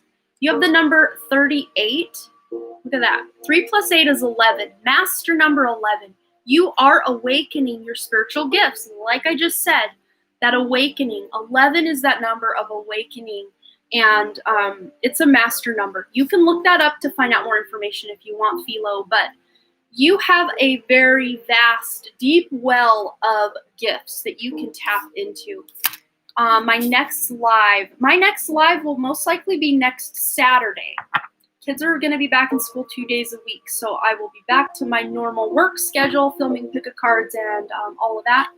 And then Saturday, I should be able to go live again. I'm not quite sure yet if it'll be Saturday and Sunday. It might just be Saturday next week. I gotta really look at my schedule and see what's going on because we are coming into the holiday season and things get a little busy. So I hope that answered everybody's question, wondering when the next live will be. Okay, so we've got endless possibilities. You've got this deep, deep well, Philo, of from your higher self, your soul. You can tap into lots of abilities. You came packed, like I see this overflowing suitcase, but maybe that suitcase dropped down the well. So you're digging it out. You're digging it out. That's what I'm seeing. We'll do research, the master number 11. Yeah. But look at this. We've got body and soul. With that endless possibilities, you're bringing your spiritual gifts into alignment with your physical body. You're bringing them on deck. You're bringing them online. I see like an old-fashioned like Ethernet cable being plugged into the computer. You're coming online with your spiritual gifts, especially over these next 6 months. You're really going to start noticing your intuition is on fire. Your clairvoyance, just getting mental images. You may be getting visions in your waking life and in your dreams as well. I'm going to turn my light up a bit. It got a little dark. So you're going to be getting visions and like like premonitions, precognitive dreams about the future, and then it'll happen. But the more mind-body connection you can do through grounding and meditation, the better you're going to be able to anchor these endless gifts into your physical life. because look at that. You have the number 5, the number of change. So especially going into 2021 and throughout 2021, you're going to have these beautiful changes going on in your life where you're incorporating. And it's not going to be completely easy. I won't sugarcoat it, because you're going to be doing healing and trying to work through some issues in your personal life. But as a result of you doing that inner work and figuring things out in your personal, body, your physical vessel, your physical life, that will help clear some space for more of your soul to come online. So that might look like getting healthier, eating better, a healthier lifestyle, getting more exercise. That'll really help free up some of that stagnant energy and help you get that healing going in your life so you can bring more of those gifts online. But let's see if we can find out what some of these gifts are. Okay. Philo, what are some of these spiritual gifts? Yes, I've been working on trying to heal my traumas. Yeah, and just keep doing what you're doing because it's working. You're already tapping in is what I'm seeing. Yeah, look at that. Surrender to the sweetness. Venus energy. Venus rules Taurus, which is our eclipse. I mean, come on. These eclipses are really going to help benefit you with the healing so you can come out of that trauma. Absolutely. But it's all about pleasure and joy. And it says, make love to life. Very Taurus, very Venus energy. Look at that. So all the stuff I said earlier, Philo, I don't know if you were here during the first 30 minutes of this video, but I did like a full thing. I did a full explanation of these energies here with this eclipse and how they can benefit you, how you can work through it. So if you missed that, you can go back for anyone listening right now for free. I did it for everyone. For anyone who was watching that, that will pertain to you because that is a collective energy that I tapped into and that I talked about. And I broke down the astrology and all of that. So you can go back and watch that first half hour of this live. It was dedicated to you. You, meaning whoever is hearing my voice right now, you. I did your reading also at the beginning, first half hour. Okay, so what else? So Venus, wherever your Venus is in your birth chart, Philo, especially your Vedic placement of Venus, is really going to help you figure out how to tap into your gifts. Especially, I just heard if you have Venus in Scorpio or Venus in the 8th house. I just got or Venus with Pluto, I don't know. Something about transformation. Venus is playing an extra special role in your life, Philo, with the current energies. But if you are a Taurus or a Libra ascendant, of course, that would include that. Or a Scorpio ascendant, Scorpio moon, sun, Libra sun, rising, all the things. Venus in any of those signs. That really will resonate for you. But yeah, you have the void. Hermit energy, stop, embrace winter, the great cosmic womb. And this card has been really popping out. This popped out in my December pick a card reading.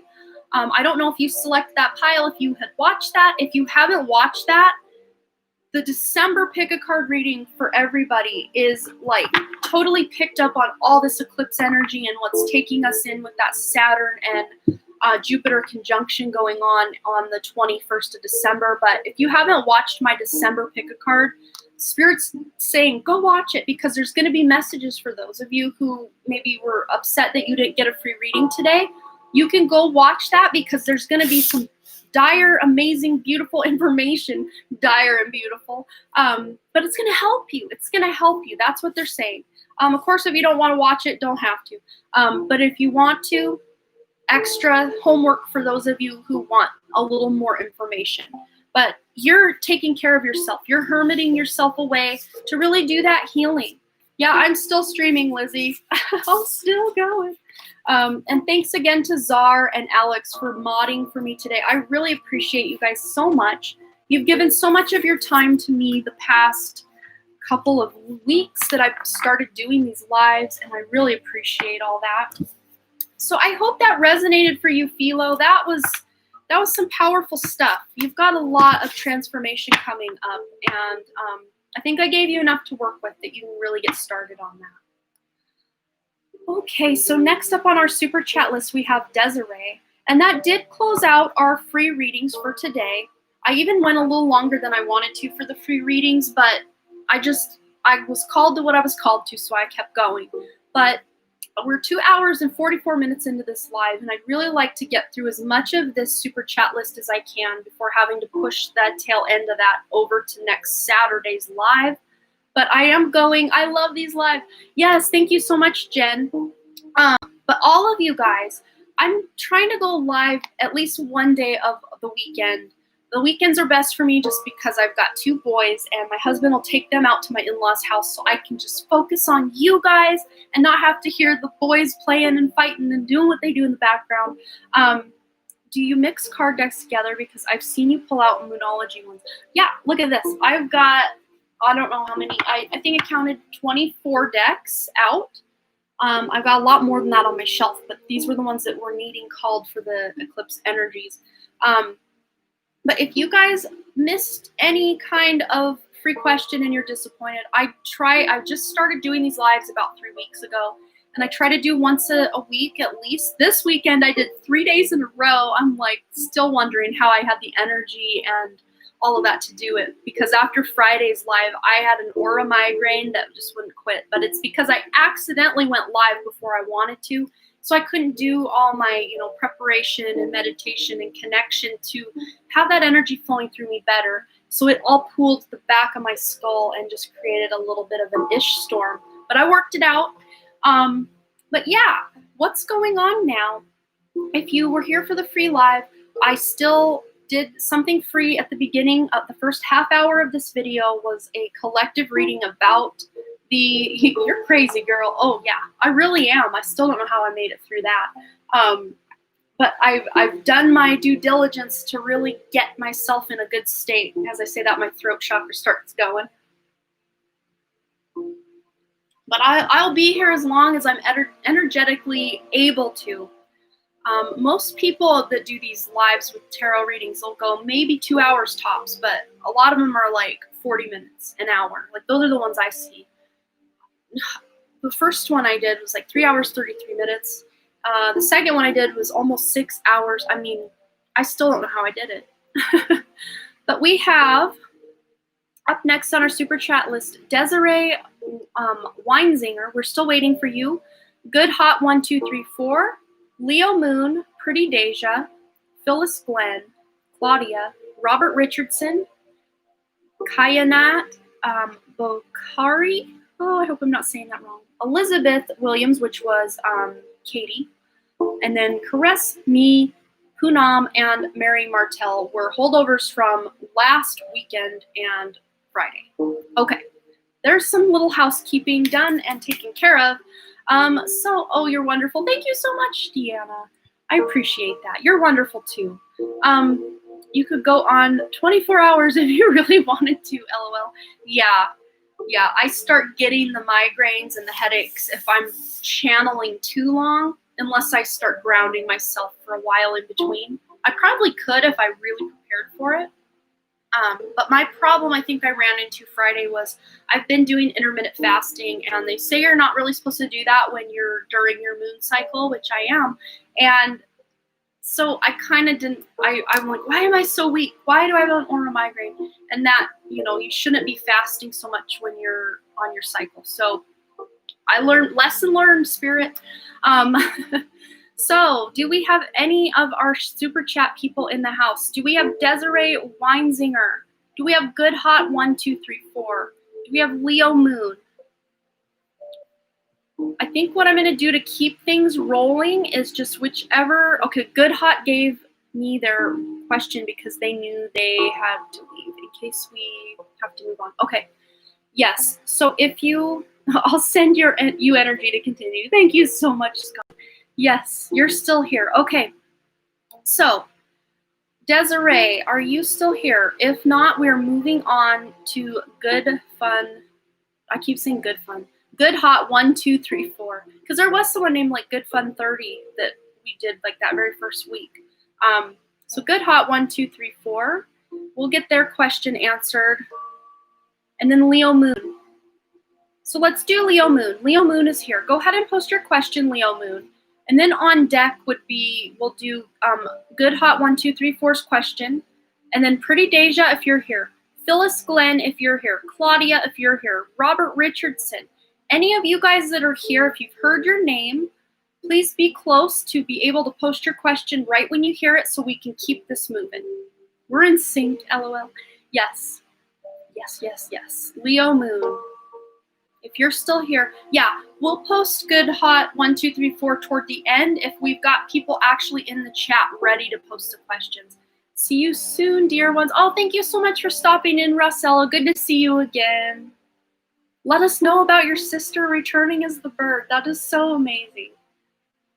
Oh, good. Bobby Richardson's here. Okay, awesome. So we've got to start. We've got people just posted.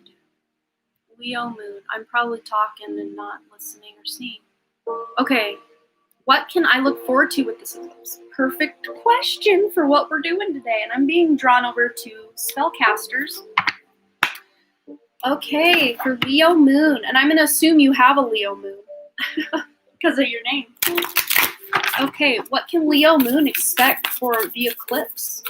What is on and popping for Leo Moon during this eclipse? I can English today, I swear. For Leo Moon. Okay, we got something. Yeah. Look at that. You've got that full moon right behind you representing this eclipse energy, because once that eclipse goes, it's 2 or 3 hours long. The eclipse lasts 2 or 3 hours. But then the full moon is back to full illumination. But look what you're getting. You're getting empowerment. Oh, Good Hot, you are very next. Right after Leo Moon, you are next. You're getting empowerment. You're getting your power back. You're feeling yourself. You're feeling very grounded in the present and ready to, like, I see you with your boxing gloves on, but not like in a way where you have to fight, but like you're ready to rock. Like, that's what I'm really seeing. And it's exciting. It's fun. And look at this. I'm being drawn right here. She's got some sort of medallion on her necklace there. Where that location is about where my lapis, which I need to fix. Get that part back there. Okay. Where my lapis is hitting, this area where you feel that little bone, you can tap that area. That's your higher heart chakra. This is a new chakra coming online. Well, maybe not new, but like energetically, this is a chakra that's available to more people right now. You can Google, your guides want you to know you need to Google the higher heart chakra and what you need to do to activate that, heal that, cultivate that, love that, because that is going to play a major role in helping you get empowered. Which is funny, they're pointing me there because empowerment usually comes from that solar plexus, that chakra below the heart. But that higher heart chakra is wanting to really come on and pop in your life because you're getting this sense of empowerment through that higher heart chakra. Woo, I love this already. I love it. I'm getting chills up on my head now. Forgiveness. Yes, this eclipse is bringing you forgiveness. And especially because she's sitting here by herself. She's standing. She's by herself there. This to me feels very pairing up with this empowerment. Very self-forgiveness. Forgiving yourself for things you've done. For things you haven't done. For things you should have done. All the shoulda, woulda, couldas. You're dropping it like it's hot. Like, get out. We're done. We're healing. We're releasing. We're moving on from holding ourselves back with guilt and shame and resentment and ta-da. I see you like kicking a door open and like kicking it open, like get out, like it's done. We're done with that. You're on to something better. You're on to something new. And if there is anyone intuitively that's popping into your head that you know needs forgiveness from you, you don't even have to communicate with this person. This can be someone from 3rd grade that you've never seen since 6th grade. Anyone who's popping into your awareness, Leo Moon, you can forgive them through your meditations, through connecting with your heart chakra. Oh, you're amazing. Oh, thank you. You are too. Absolutely, you are. You can send this forgiveness out to whoever you feel you need to forgive in your life. If there are still people in your life you don't think you can forgive yet, there's still healing to be done there. Maybe it's not quite the time to do that, but whoever you feel is kind of at the surface where you can start sending out that forgiveness and healing towards specific exes or friends that you've lost, or even people who are still in your life that you just kind of have weird kind of cycles and things going on with, you can send that forgiveness to them and do all those things. But I'm being drawn over to, whoa, almost dropped all the romance cards again. Maybe there's a sign for you there as well. You're gonna be coming in with some new love energy, maybe. Even if you're with someone, that could be just renewed energy in your love life, or this reignited passion with your love life. Okay. What does Leo Moon need to know about these eclipse energies? Oh, I love when things add up and line up. I'm sorry. Defenselessness, writing past wrongs and uprooting. Look at that. You are uprooting. You're creating. Remember what I said about the cord cutting? If you were here earlier, Leo Moon, not cord cutting. Don't cut the cord. Pull it out by the roots, because that will take it energetically completely out of you to make room for something new. You are uprooting what's holding you back. You are cutting, by cutting, I mean uprooting those cords that are energetically tied to you to move on to something that makes you feel empowered, because this is the card all about defenselessness. But of course, as you're going through this eclipse energy, you may feel more disempowered or whatever, defenseless than ever, because it's like that rock bottom. You may go through days coming up in the next 6 months where you feel more powerless, like you've never felt more powerless than in that moment. But it's because that's healing, that energy's leaving your life for this sense of empowerment. This is a huge gift from your higher self, is what I'm hearing. An amazingly huge gift, because your self-confidence issues, your self-love issues that you've had, not feeling worthy or good enough for certain situations or certain people in your life, you're healing all of that. It's going to be a thing of the past for you very soon, especially if it's still very rampant in your life. It's healing. It's healing. But of course, it might look rock bottom for a while, very tower moment-y for a while before it feels really good. What else for these eclipse energies for Leo Moon? Ready for new true love. Okay, we'll grab a loved one. Yeah, look at this. It all just lines up and lines up. We're asking about the eclipse. It's giving us that hermit energy. Stop. Embrace winter, the great cosmic womb.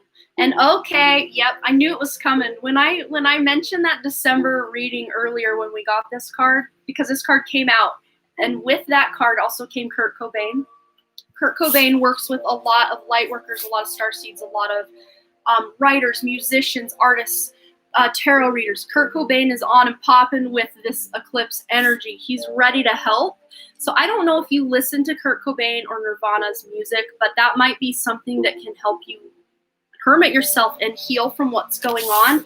Or if you've always felt a connection to Kurt Cobain, he's wanting you to know. Oh, now I'm getting chills. Yeah, when Kurt comes, the chills are very prevalent and ripe for the taking. Oh man, I'm getting chills. Yes, but Kurt Cobain. Oh my God! Wow, it doesn't quit.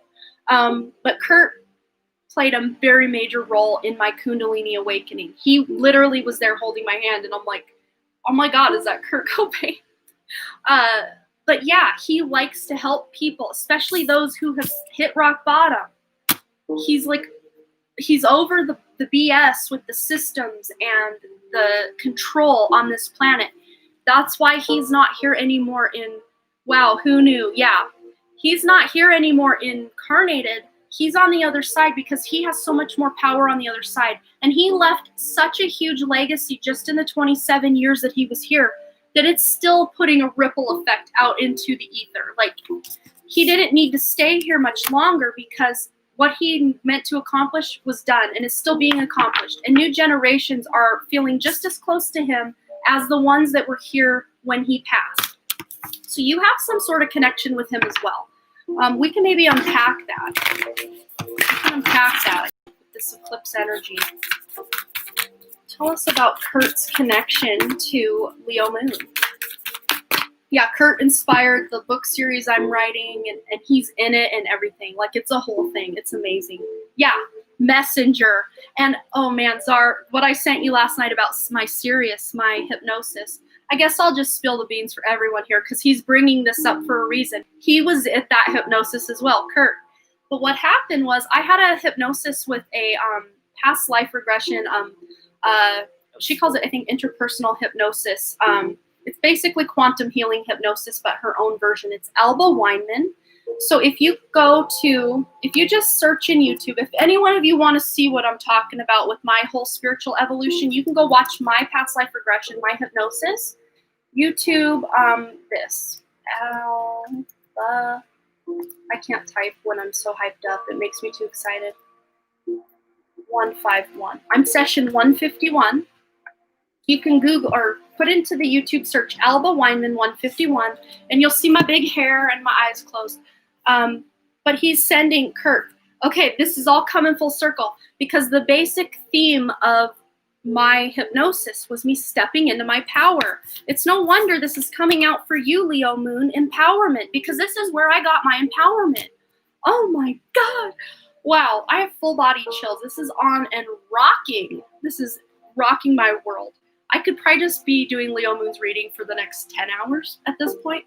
We'll just see. But the reason that this really sparked that, and Kurt came in and then he gave me this card, this means so much to me as well.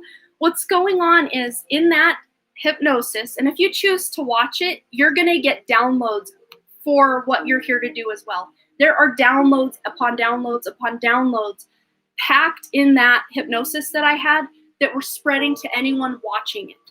That's how powerful that was, and I'm just getting major full body chills again. But what's going on is in that hypnosis, I started out as a girl on the star Sirius, and a whole thing happened, very Holocaust-like, where these people came in and took us to these camps where we had to mine for these specific minerals, and it actually came out. Not in that hypnosis, but later with meditations, I got major chills, guys. What happened was, you got downloads from it, Czar? Yeah, it was so powerful. And anytime I rewatch it, it's more downloads, more downloads, more downloads. But what I got from that was that the bad guys from Sirius, the planet that's on the star, going around the star Sirius B up there, those bad guys that came from the dark star, as I called it, because I couldn't figure it out, because I was too in this past life to really have too much connection to Earth. They're actually the Nazis, literally from Earth, that went and holocausted other places, basically. But yeah, the dark star, they traveled through a black hole or a portal from Earth. They went down through Antarctica and Argentina. That's the information I got in my meditation later on about it. But basically, the connection to Sirius. So you probably have a major connection to Sirius, Leo Moon. You are probably a Sirian starseed or have had a lot of prominent lives on Sirius. But the main message of my hypnosis was that what I would be doing in New Earth or in the 5D Earth was sending love and messages. But I would be a messenger to help bridge people from 3D to 5D. And that's exactly what I'm doing right now. But back when I had that hypnosis, the last thing in the world I would have been doing, your Arcturus, yeah, you probably had very many lives on both. Sirius is really popping in for a reason as well. Kurt Cobain is a Sirian starseed, but of course, a lot of us are cosmic mutts. But, I kind of lost my train there. But yeah, what's going on is the energy, basically, what I'm saying is the energy is so amazing right now that everything is just connecting and connecting and connecting. Yeah, I kind of lost my little train of thought. Your hair down in that thumbnail, I'll watch it in a bit. Yeah. Yeah. So, that's extra homework for anyone who wants to really tap into this eclipse energy and tap into that stuff for themselves. But yeah, that could be a whole topic for a whole other time. But yeah, Sirian energy, you can look into that. But you yourself, Leo Moon, are a messenger to help bridge from 3D Earth to 5D Earth. You're a starseed, the Arcturian, the Sirian light worker. It all makes sense for me. So yeah, that was a little longer than probably most people get, but you get what you get. So you got a little extra there. And that's amazing. Yeah, you got a lot to maybe go back and rewatch even, but yeah. So fun. I love when all this all lines up and it becomes fun. It's just so much fun. That's the stars. Oh, well, here comes the ear ringing. That's the starseed deck, right? I need that. Yeah. Just think I see the box for it. I'll just show you what it looks like. Anyone who wants to get it. It's a powerful deck. It's by, what's her name? Rebecca Campbell. So, yeah, it's a very beautiful deck, very beautiful images and powerful messages as well. Okay, who do we have next? So I hope that resonated, Leo Moon. That was like a whole thing. That was a whole session in and of itself. Thanks for everyone being very patient. Desiree. Oh, Desiree wants to give someone her reading. Oh, that was so sweet of her. Wow. I'm just getting these cleared and shuffled and one popped out. So I think we all need to know this message of strength. There's something coming up in our lives that we're going to need to tap into that inner well, that sacral or that solar plexus chakra and get that strength, that Leo, that lion energy. She wanted me to choose intuitively. Okay, that makes sense. So let's go ahead and if you're here and you haven't donated, if you've already donated, you're already taken care of. So if you have not donated, Desiree wanted to pop in and let someone have her turn. So if you want a question gifted to you from beautiful Desiree, oh, Sarah, so if you get your question up, there could be a free reading. Desiree donated her reading to someone else. So if you would like a reading, Sarah, or anyone listening that hasn't donated, you can go ahead and put your question now, and I'm going to intuitively select which one I'm called to. So go ahead and pop those free questions in. Pop those free questions in.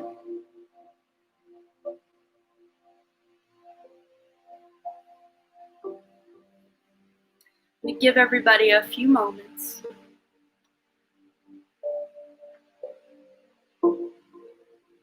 Okay, Czar, message from Mommy Janet. Is this your question? Okay, we're gonna get into this. I didn't even think, I just grabbed this deck. So obviously Mommy Janet's already here. For Czar. Okay. Whoa, whoa, whoa. She really has some stuff to say. Wow. Oh, wow, Czar. Oh my gosh. Okay. So we have that roots of abundance. So that's already pertaining to what we were talking about with that lack mentality being transformed into the 10 of Pentacles, that absolute financial abundance and fulfillment and just, earth energy, feeling called to live where you want to live, move where you want to feel stable and secure and happy. And that number 2, that's that partnership that you've formed with your husband. Together you guys are building amazing, beautiful roots of stability and abundance. That's really what I'm seeing first. So Call of the Muse, especially if you feel a little blocked creatively or like things just aren't flowing, you've got the 31. You've got Mommy Janet's support. Look at that. 31. Call of the Muse. You are getting tapped back in, like we were saying with that Venus, with that Taurus.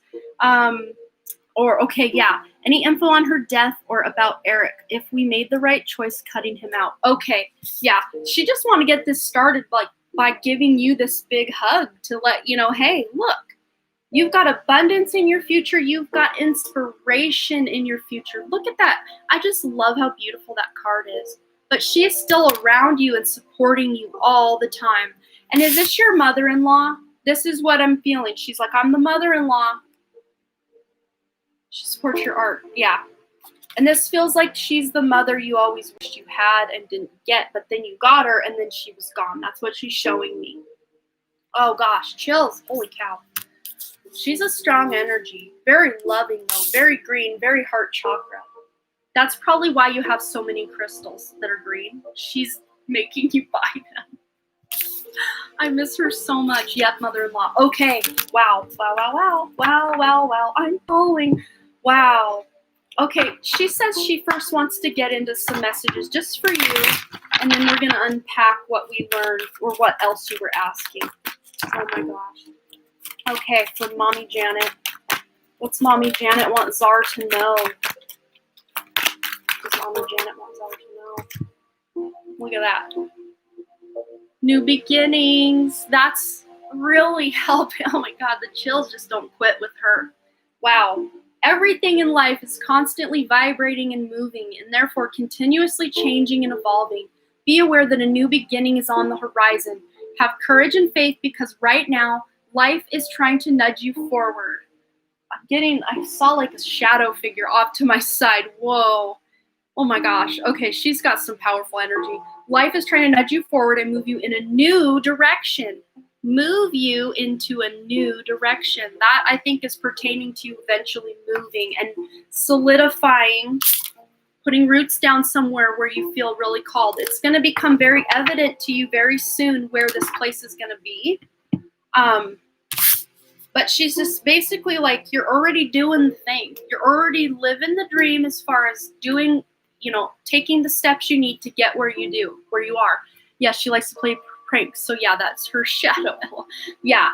Okay, I want this one. Spellcasters is calling me.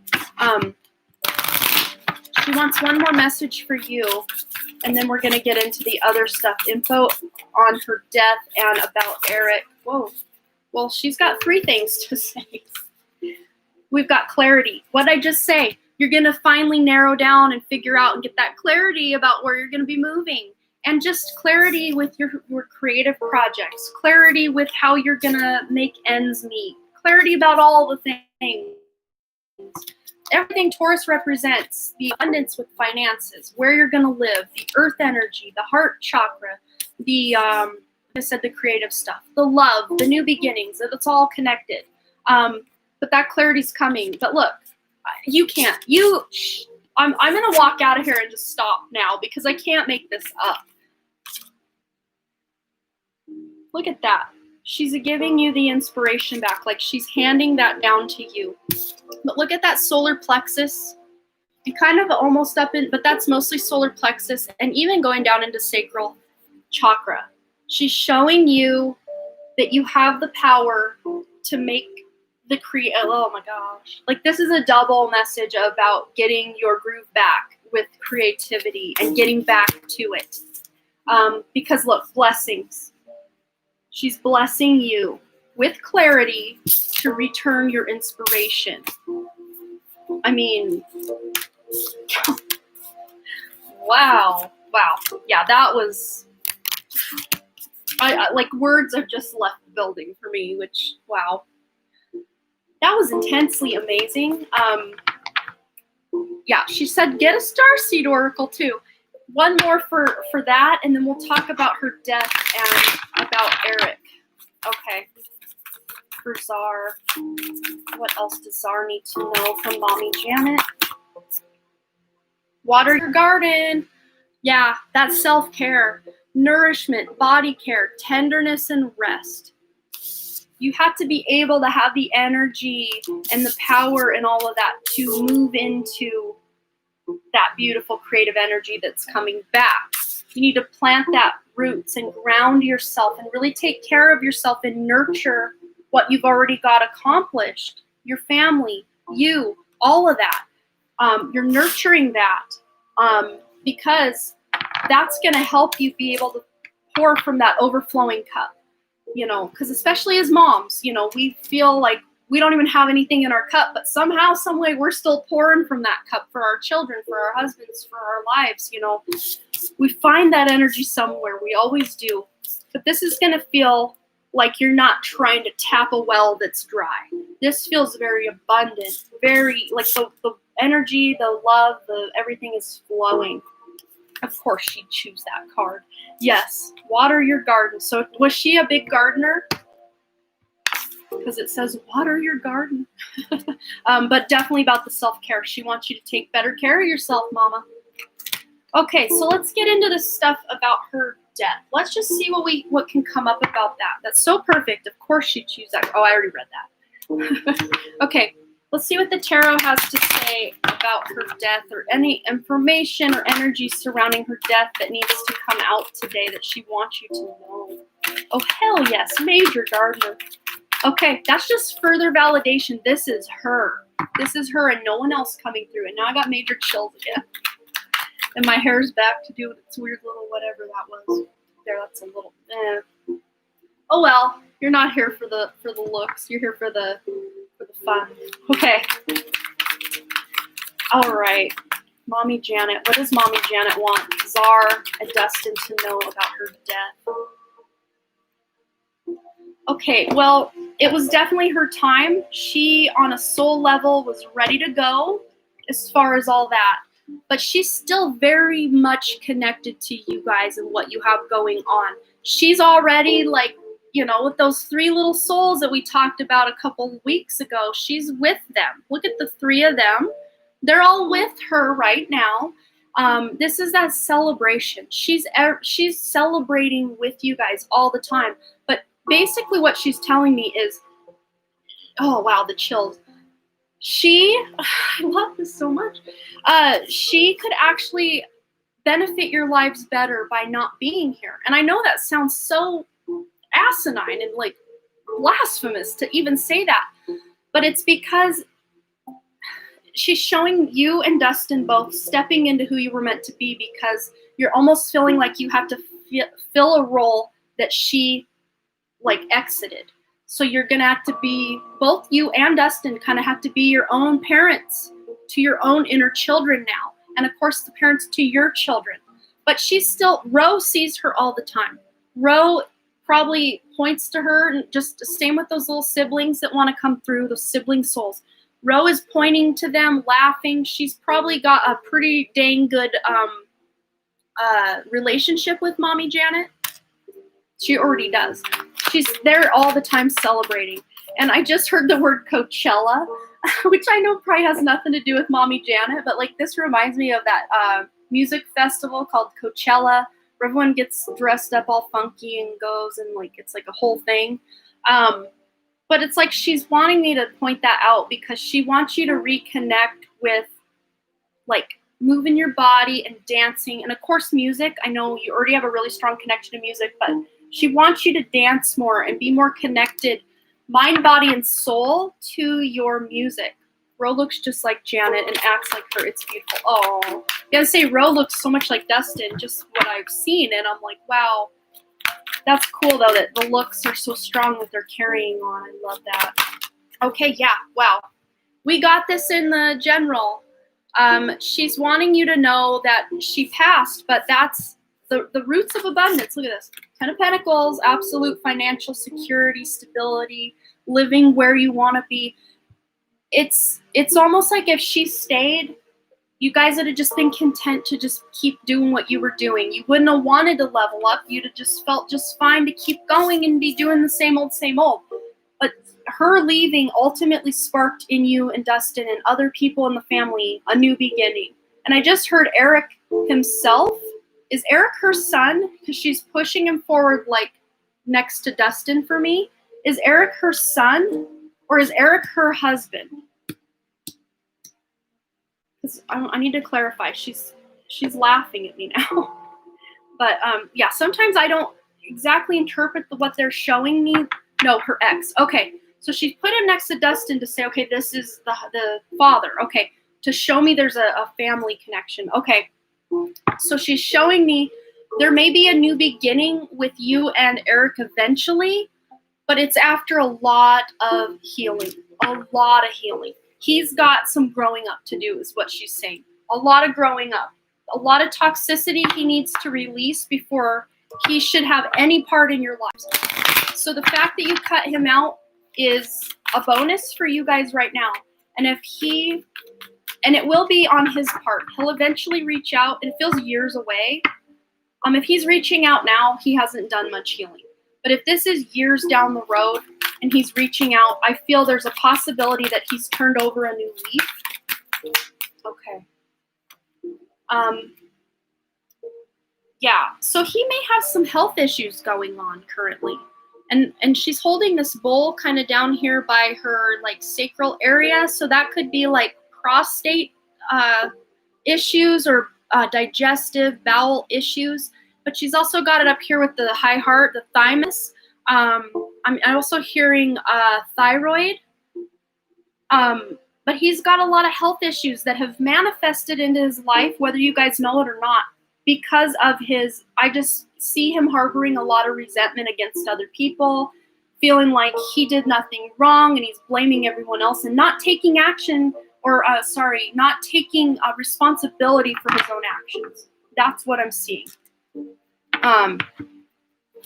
But you having him out of your life is going to help enhance your physical health as well. It's going to enhance your health, but he's deteriorating in health by the loss of you, because you guys were like the highest vibration thing in his life. But he doesn't deserve that in his life if he can't walk the walk and talk the talk and be the person he should be being. What else does Mommy Janet want us to know about this situation? Yeah, recognize your first thought. Your intuition was on point with that Tsar as far as cutting him out. And if at any point down the road you feel, let's give him that new beginning, let's give him another chance, then your intuition's on point at that time as well. That sounds right. He does harbor a lot of passive aggression and try not to change himself. Yeah, he's very set in his ways and very stuck. And right as I said that, I want to be pulling one more card about the situation from the Moonology. What do we need to know about Eric and what he's doing with him, with all his energy and all of this? Yeah, he's a very, it's like I see a really depreciated solar plexus chakra, which has been kind of a theme, that confidence, that Leo energy, that power center. It's very dim in him, I'm feeling. He doesn't, that's why he, kind of is very passive aggressive to other people. He's not willing to change, but he wants everyone else to change to see things his way and be his way. But he's not willing to move an ounce. His pride is too stuck. Leo is that sense of pride. He's not willing, at least anytime soon, to make the changes needed to be in your life. But that's not to say that eventually he won't. But just for now, things are fine the way they are between you guys. That you cut him out. That was a good move for you energetically at the time. And as of right now, it's still a good move that he's not a constant in your life. But that's not to say eventually he won't change his ways and be stepping up to the plate and taking responsibility for himself and his actions. He may eventually do that. But as of right now, all the decisions you've made have been fine and good. And as far as Mommy Janet's death, I think we really covered that she was here to do what she did, and then she was ready to go. Because she's got bigger fish to fry with you guys on the other side. In a good way. Like she can do more and help more from the other side and help you guys level up on a soul level by not being in your life physically right now. So I hope that makes sense. I hope that resonated. Wow, she's got some really strong and loving energy, very divine feminine, very, very earth connected, very divine feminine energy. Very Taurus energy. It really boils down to it. I don't know what her placements were, if she had some prominent stuff going on in Taurus. Everything is so spot on. Thank you. Oh, you're so welcome. Of course, when we do your personal reading, we can get more into this as well, like anything you wanted me to expand on. But she really wanted to make this about you to begin with, just letting you know all the things. And really, everything she told you was just a revalidation of what you've been getting in your own guidance and, through my pick of cards and everything. So it all lined up, and it was beautiful. And Mommy Janet, we love you. And she says, tell them I love them. And of course, I'm still here all the time. Chills. Oh. Super chat, good hot. 1, 2, 3, 4. Are you in the house? Pretty Deja, are you in the house? Phyllis Glenn, are you in the house? Claudia, anyone? Bobby Richardson.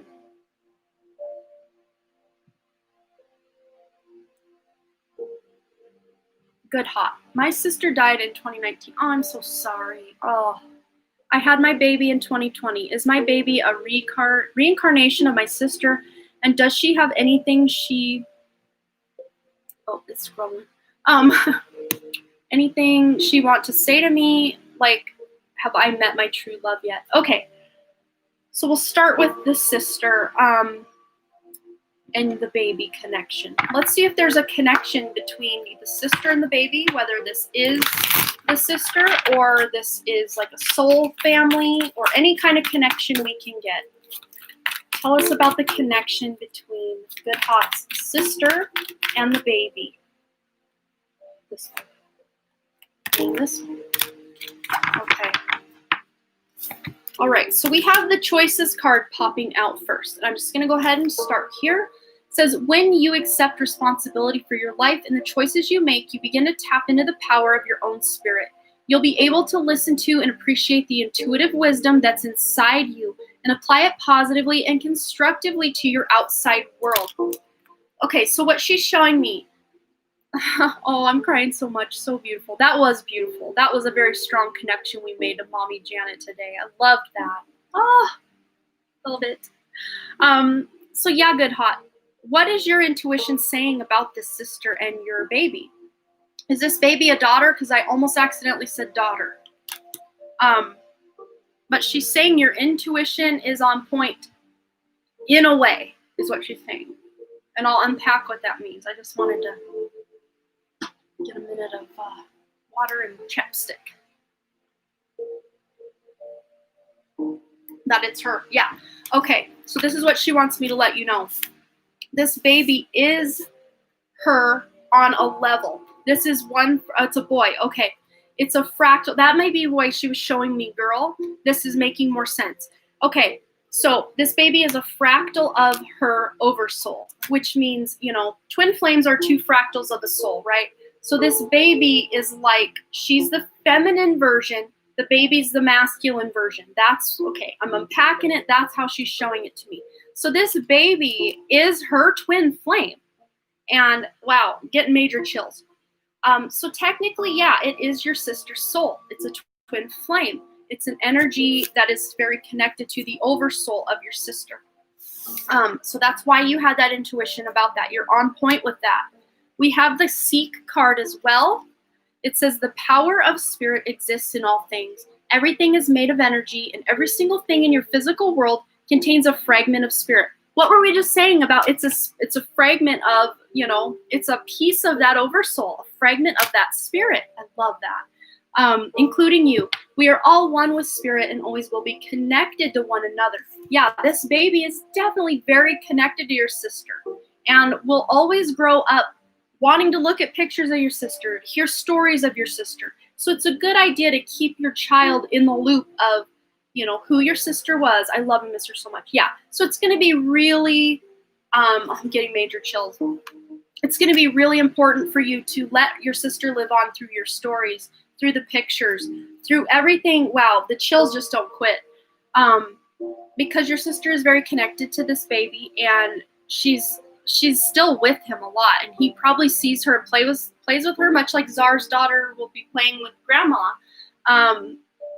Yeah, I'm seeing it like that. Like your baby sees her and feels her near. So you may watch your baby just kind of like watching orbs that you can't see, or laughing at nothing. Like, was your sister really funny or really lighthearted?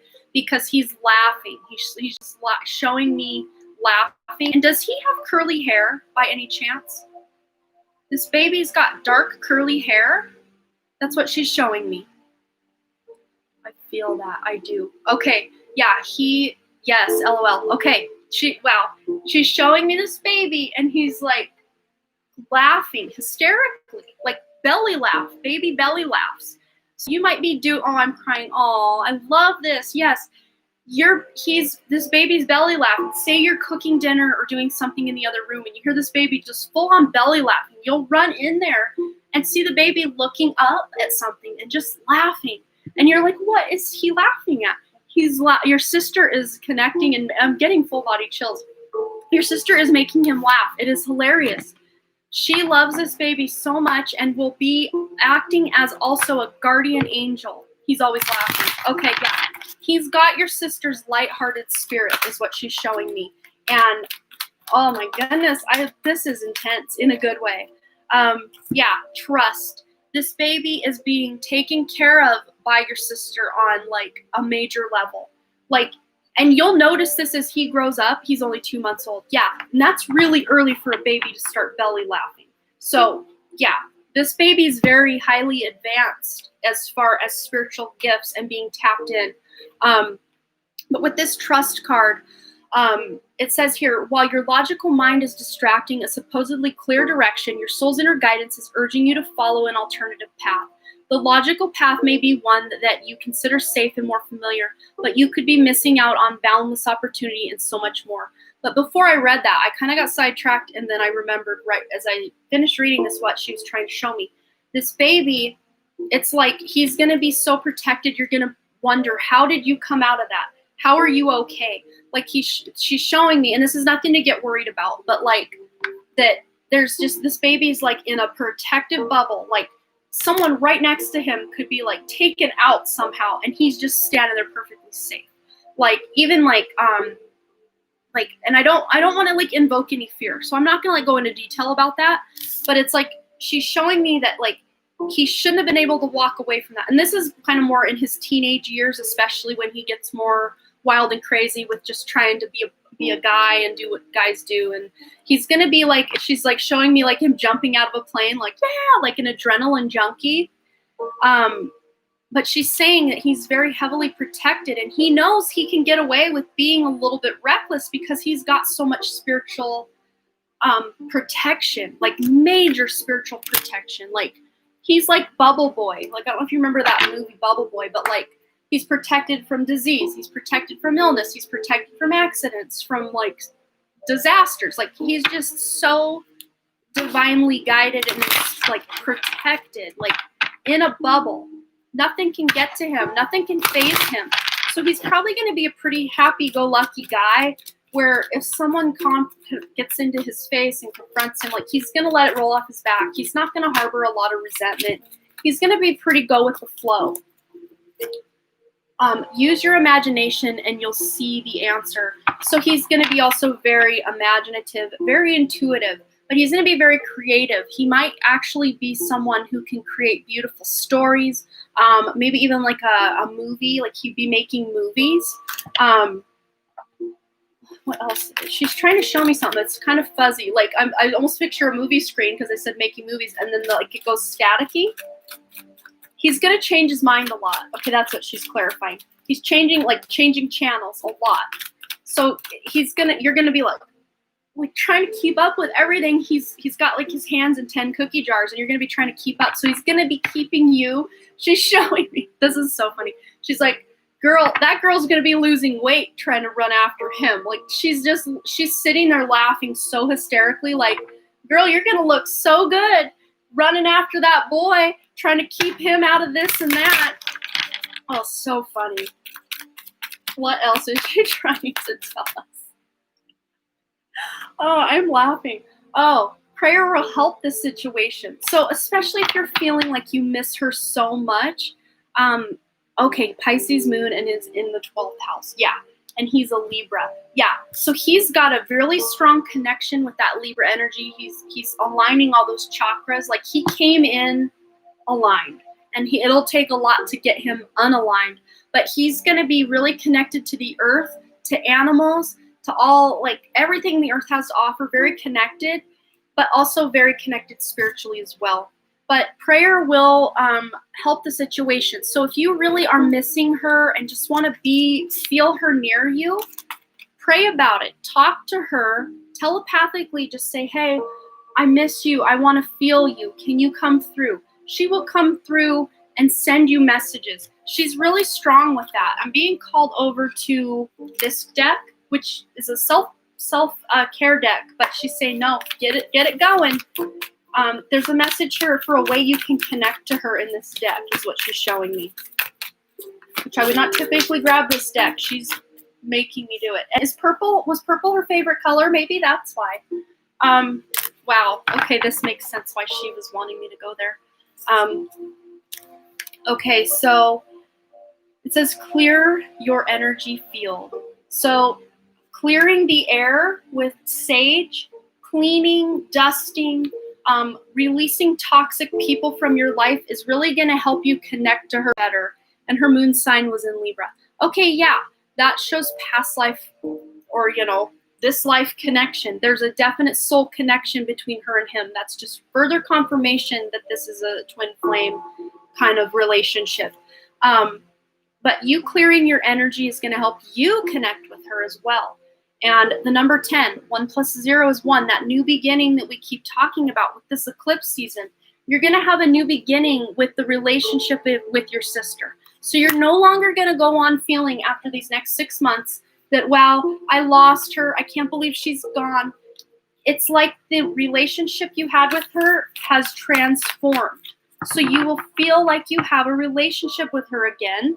It's just on a more spiritual level. It's not in the 3D realm, is really what I'm seeing. So I hope that part resonated, and then we'll ask about the love. What was the question about your love? I know we've been doing this a minute, so I don't have it at the ready. Was it just wanting to know about future love partners and love life?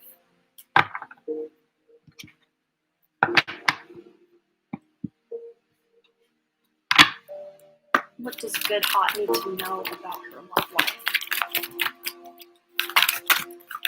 Oh, got one coming in. Okay. So yeah, okay. This is going back to your question yesterday. This is just reaffirming that unrequited love. Was it Deshaun? Was that his name? With the X? Unrequited love. It's just saying there's not enough chemistry or attraction to keep this going. So it's like you're not going to be going backwards because you're freeing yourself from that energy and moving on to something new in your love life.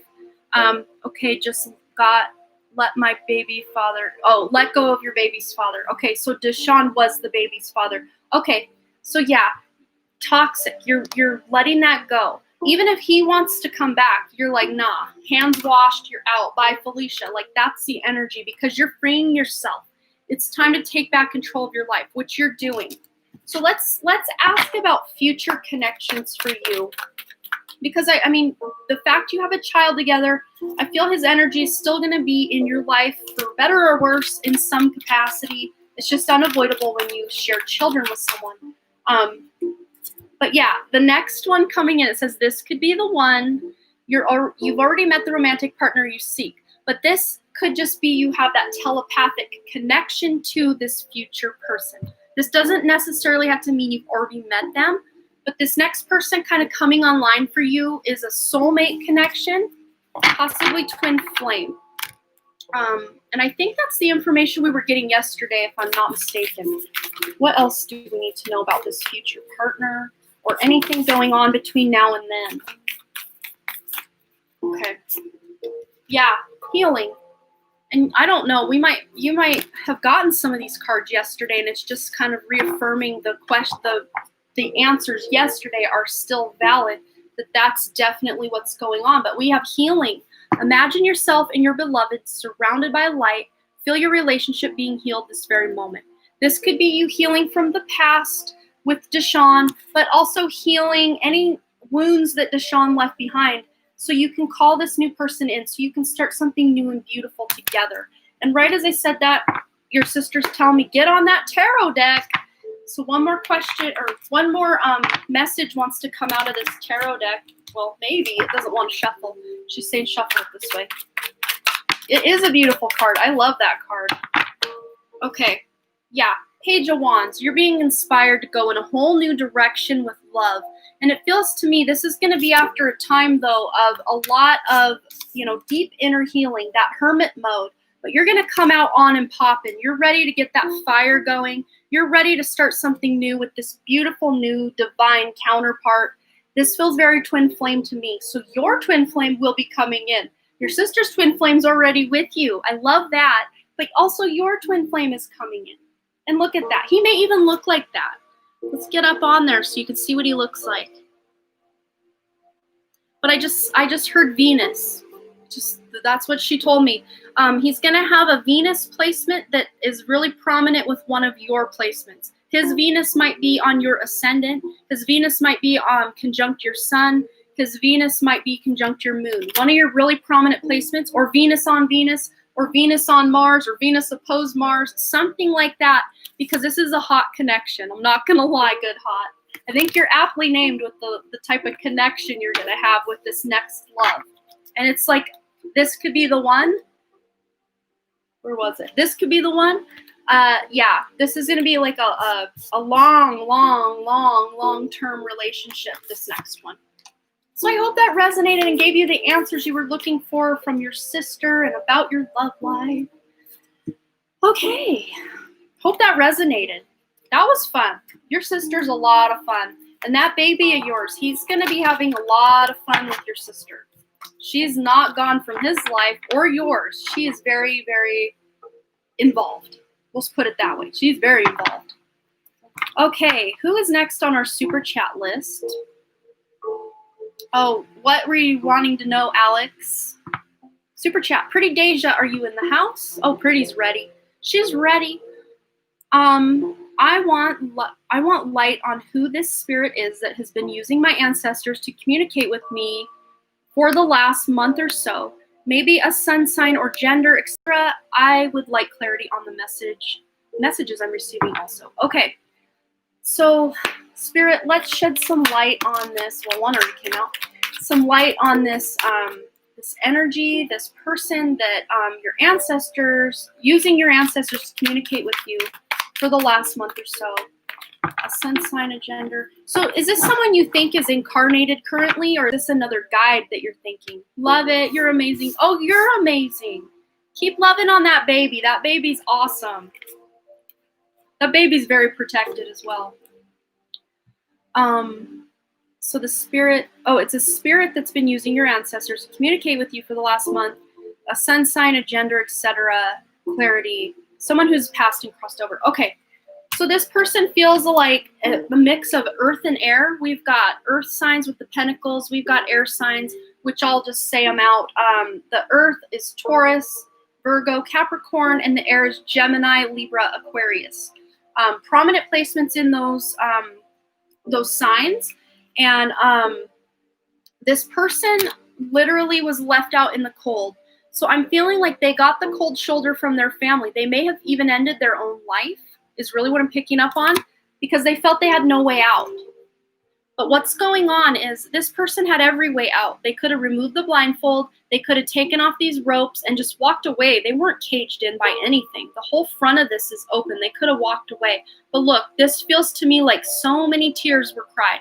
So many tears were cried that this person just couldn't take it. They couldn't do it because they were left out in the cold emotionally by a lot of people that meant something to them in their lives. So this feels very much like someone who was a suicide. I wonder, it feels male, very male energy, masculine energy, or if they were female, they really wanted to be a male, maybe transgender issue, but it feels very masculine energy. Maybe they were backstabbed or felt betrayed. Yeah, they definitely felt left out in the cold emotionally by people that should have been there for them. Backstabbed by the people that they never would have thought would have done that to them, especially with these swords. These swords played a major role in why they ended it all. But see, the swords aren't stabbing through them because some of these cards are a bit graphic. Some of these cards, there's 10 swords stabbed through somebody. So they took their own life. It feels like a gun or pills, like an overdose. Oh my goodness. I think I know who this is. This is Kurt Cobain. Oh my goodness. Wow. Kurt's laughing at me now. Kurt Cobain is reaching out to you as well, Pretty Deja. Oh my goodness. I'm like, okay. I feel like a murder that was planned. Yeah! Kurt Cobain in the house. I'm getting chills. Nirvana frontman, Kurt Cobain. Yeah, Pretty Deja. When we were doing your reading yesterday, I felt major Kurt Cobain vibes coming through. Like he was on the periphery of that reading, just listening in. So it makes sense to me why he was there now. I didn't put it all together. Wait, no way. He's the person that I've been talking to. Okay, here we go. That's why he was there, but I took it. Okay, see, I have a very personal connection to Kurt as well. I was thinking he was there for moral support, so I didn't want to say, oh, it's Kurt Cobain, because he was just there, like, hanging out like he does with me a lot. He's the person I should have just said it yesterday, because that's what... Oh, yeah, it is Kurt Cobain. Okay.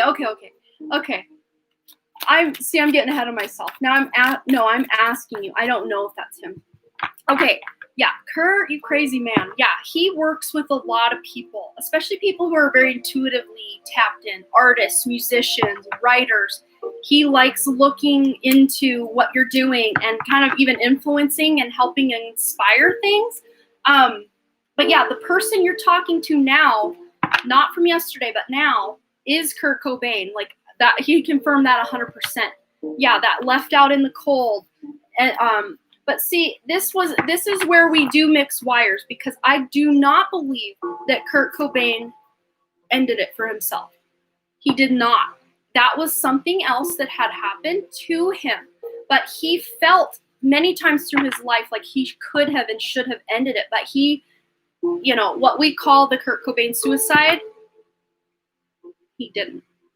He really didn't. It was, as you said earlier, I don't really want to say that word in case we're being censored, but the red rum, spell that backwards. Yeah, but he felt when it was accosted upon him, especially because he was really getting his life together. Things were looking really good for him. But what happened was when he saw, like, I see it as like, these letters, I'll just type them out. I don't want to be like targeted or anything. Put them in the chat there. That organization decided to take him out because he was going to spill the beans on the what they did to tune the music. He was getting too outspoken about the youth and making a revolutionary change. That's why he's working with so many light workers and starseeds right now, is because we're here to change this world. He's like, can't stop, won't stop. I'm not done here. They just did me a favor and gave me more power, because now I'm operating fully on the spiritual side where I can actually help more people. Because he's not just, his music was a major legacy, that just the music itself and everything he left was something that is a ripple effect, like I was saying in a couple people's earlier readings about that ripple effect out. Just what he did on this earth is rippling out. Also, I was told by another source that there will be an evil spirit around coming toward me, not him. I felt something evil last night. I was strong. Was that an evil? I always knew he passed. Yeah. But what Kurt's saying too is, he's coming to you, he's coming to me, he's coming to hundreds, thousands, who knows how many people who are leveling up spiritually, because his mission, he can do greater with his mission through so many more people than he could just as that single musician here on this planet. Yeah, let's ask about that evil spirit. But he's showing me, he's laughing again. Kurt's laughing again now. He's showing me that was a reflection of your inner demons. It wasn't a real actual demon, but the energy you felt of it, even if you felt the presence of someone else in the room, that's like your inner stuff you're working through and going to be healing. Yeah, they did, Czar. You're right. Absolutely. And he did not do, contrary to, what everyone said he did with the children. No. It's pretty much every other musician, or not musician, but like a lot of actors, higher ups, were doing those things to children, and Michael was not. He was like a scapegoat for something he had nothing to do with. He wanted, if you ask me and just what I've gotten from Michael, just tapping into his energy, he had Asperger's, or really high functioning autism, and that's why he really identified with children. He didn't want to do anything with them that wasn't kosher. You know what I'm saying? And Prince, yeah, lots of them. A lot of them. taken out because their voices got too powerful and they had to be. But really, all they did, in a roundabout way, they did these musicians and them a favor because they just gave more power on the other side. But yeah, that spirit. Look, 7 of Wands. This was something you were unprepared for. Normally in this deck, in the Rider-Waite, they're wearing 2 different shoes. It was something that came out of nowhere, unexpected. You feel like you gotta, like, this is like house fire energy. Like you're like an immediate thing's happening. Oh no, I gotta spring into action. But what Kurt's showing me is this is parts of that inner skeletons of closets, that energy that because you're a powerful manifester, Deja, that energy that you exude, both for the good or for the bad, manifests as entities. But the entities, these more negative entities you're sensing, are just from you. It's like they're dug out and projected in front of you. Yeah, Justice card. The equal. The demons equal, or the evil spirit, quote unquote, evil spirit, was just a projection of the healing you're doing. It was a physical entity representation of what you're healing in your life right now. It was equal to you. It was part of you. There's no external evil coming toward you, Deja. This is you healing, and that you're such a powerful manifester, Deja, that you literally manifested the healing and the toxicity and the trauma and the hurt that you're healing as a physical entity that you could pick up on. But that's a powerful way for you to be able to heal, because when you can overcome that evil representation, evil, when you can overcome that, you can heal that. You can face that, like they say, face your demons. It's like you're pulling this, I'm seeing like a closet with skeletons. You're pulling the skeletons out of your closet and lining them up so you can look at them, get a real good look at them, or, just examine every little piece so you can remove it from your life. You can look at it, heal it, deal with it, release it. That's what they're showing me. That's what Kurt's showing me. And there's 2 other musicians. You work with a lot of passed on musicians, Pretty Deja. And I did mention Lil Peep at the end of your reading yesterday. I don't know if you know who he is, but he is also trying to like knock on your door spiritually, because he's like, oh, wow, look, she's working with us. Let's go. Which is funny because I don't know who the original one you were talking about yesterday. I'm still unsure who that is. They're not revealing that to me. But Lil Peep and then Kurt Cobain, like they're 2 very different types of music, but they're both stepping forward to work with you. It's so funny. Who's the other musician? Is his initials D, B, or B? Wait. Is his initials DB? Oh, so to clarify, the musician that you came to me initially with the question about, absolutely you're working with who you think you're working with there. I'm still unclear who that is because they're not revealing their name to me. That's one you're working with, the one you already knew about. Then we got Kurt Cobain coming in.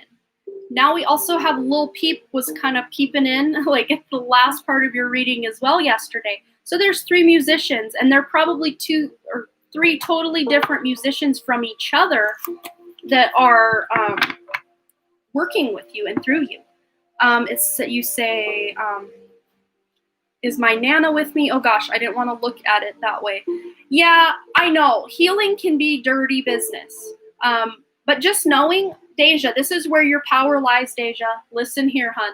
This is where your power lies. The fact that you know that's you and a representation of the healing you're doing, that puts you in control of you, of projections of you. I hope that makes sense. So this isn't some external evil that you need to try to vex or get out of your life. This is you literally projecting your demons out. I say demons very loosely. This is not demonic. So cut that out of your awareness. This is just internal baggage that you've accumulated that's, it's, it very well. That's what I'll say. Karma will kick some A. Yes, it will. But yeah, Lil Peep come peeping in, says Alex. Let's ask about the Nana. Is she with me?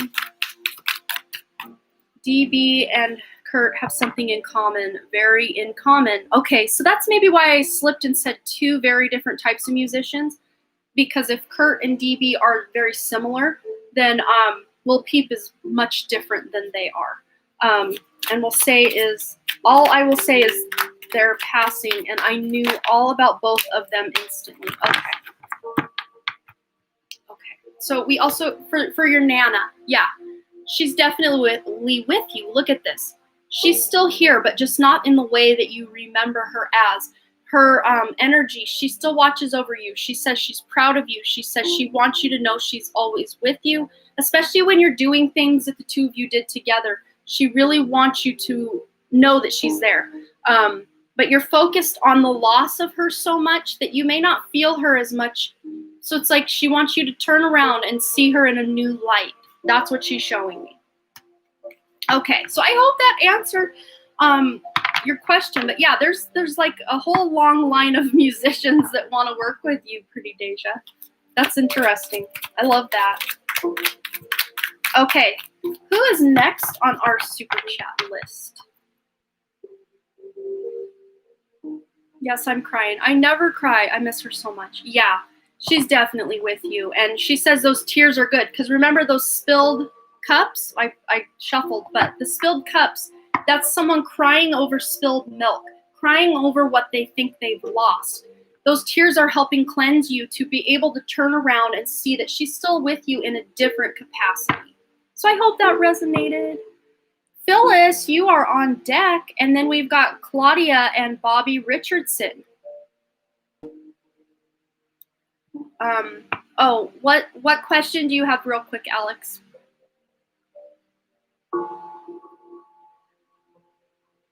You're going to bring some beautiful magic to this world. Yes, she is. There's a lot of muses that want to work with her.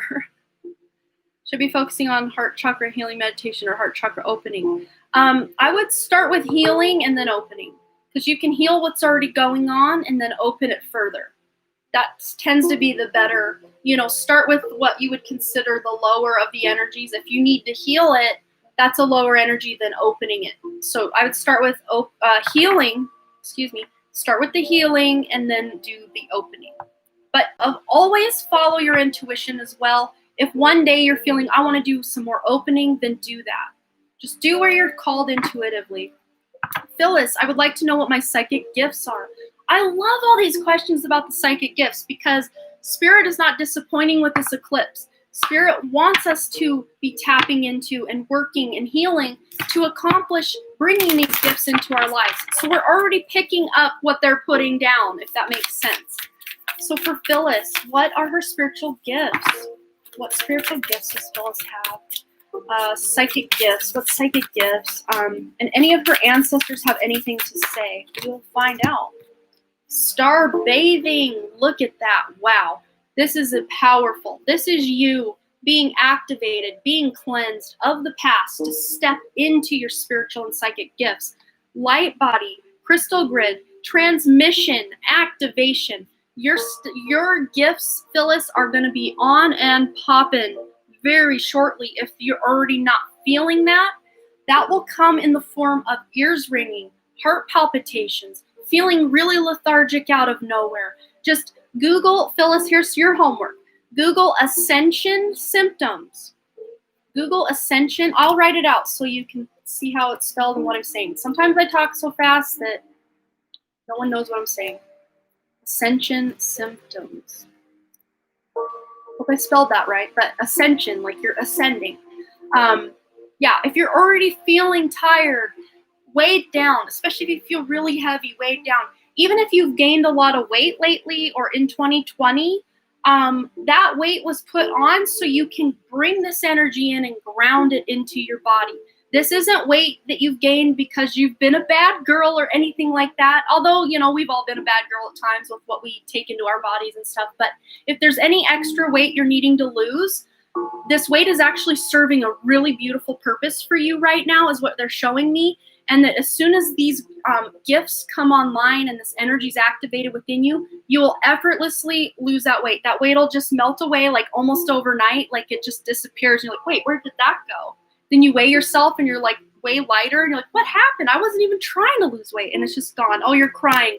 So I think this has to do with very physical. It's very, there. You need to ground a lot. Ground your energy, because when you can be really grounded in your body and in the present moment, I'm getting major chills now. That's when your gifts really can connect to you. If you're ungrounded and flighty and just la-di-da all over the place and really disorganized in your life and in your thoughts, which I feel maybe you have been, really, like your thoughts like cloudy.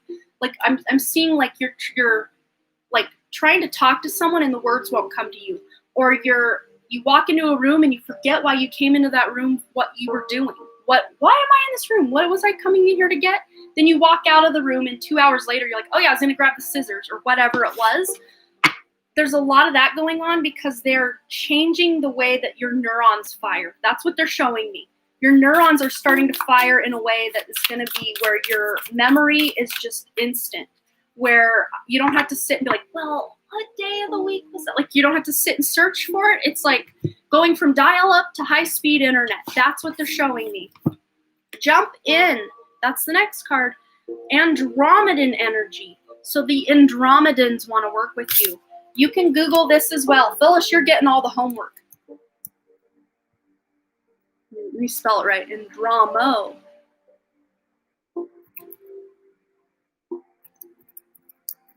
Google that word, Phyllis, Andromedan starseed. You have really big ties to guides that are from the Andromedan galaxy, and you yourself may resonate with being an Andromedan starseed. You are of their soul family. Not to say you haven't if you really resonate with other star seeds and star systems, not to say you haven't lived lives there and you're incorporated with them as well, but Andromedan energy is coming out real strong for you right now. Adventure, say yes to change. This is very full energy. You have a new beginning. After this healing, after these changes you're making in your life, you're stepping into these spiritual gifts so much more. But you need to release the heaviness of all the burdens you're carrying and just integrating this new light and information so that you can say yes and have a positive new beginning with your spiritual gifts. I want to get one from this deck as well. What your gifts are. I want to know about what Phyllis's gifts are. Can we find out what her gifts are? They don't disappoint.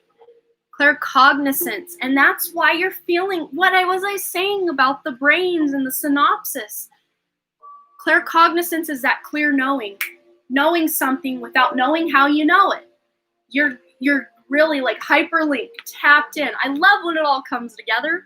Claircognizance. Pay attention to your thoughts and ideas that come to you as they are answered prayers. So Spirit is also connecting to you through your thoughts. They're planting thoughts in your head as far as ways you can improve your life. Any intuitive hits you get, that's your guides talking to you. That's the primary way they talk to you, is through your own thoughts. So being real, connected to what you're thinking is going to help you, especially if the thought is very random and not like in the natural train of thought you were on. If it's like someone jumps onto the train from out of nowhere, or the train of thought, you're like, wow, where'd that come from? That's your guides communicating. And Archangel Uriel is one of your guides. He's really helping you right now. I'm giving you lots of homework. Look up Uriel, Archangel Uriel. You can put the R in there. I can't even see for now. Uriel. Look him up. He's helping you with these gifts. He's bringing these gifts online and bringing these changes into your life so that you can level up, level up, level up, level up. You're leveling up, Phyllis. So just, if you're feeling tired, rest. If you're feeling energized, get some things done. However your body's feeling, follow that direction. And I want to get you a self-care oracle. Lost my words. Maybe they're working on my synopsis right now too. My neurons. What self-care can Phyllis do to help ground this energy and really bring her spiritual gifts online? It's the top one and it won't come out. So I'm going to take them both. Spirit wasn't letting it disconnect from itself.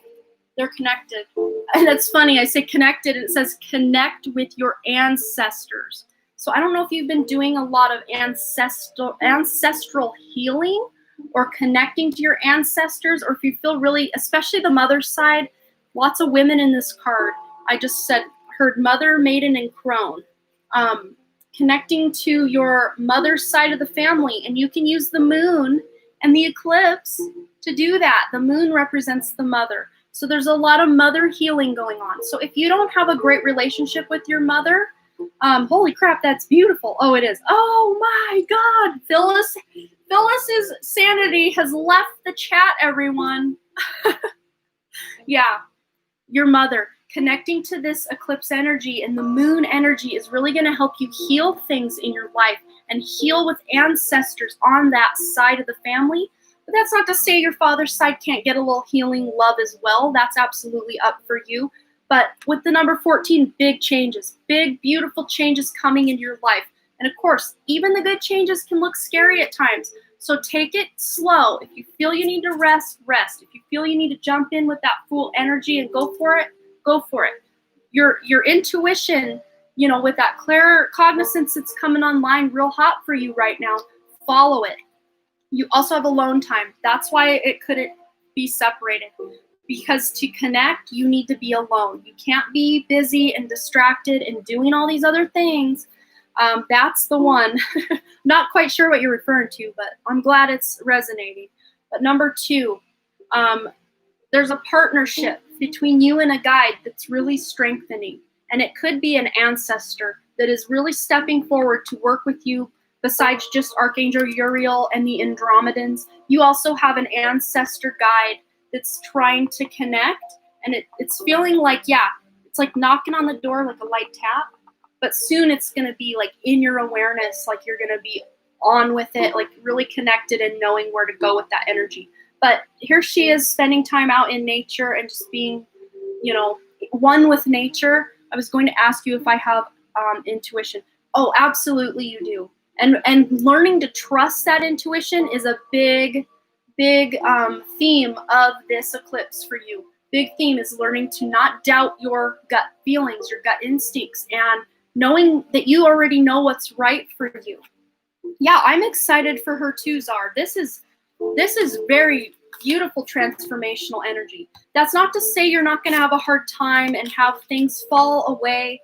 Tower moments are never easy, even when we're ready for them, which you're ready for it because you've tuned into this today. And Phyllis, I don't know if you were here at the top of the 4 hours ago when I started, but I started this with a collective reading that lasted about a half hour about the eclipse energies and how they're going to affect people's lives. So if you missed that, you can scroll all the way back when you're done, or when this goes live, just watch the first 30 minutes.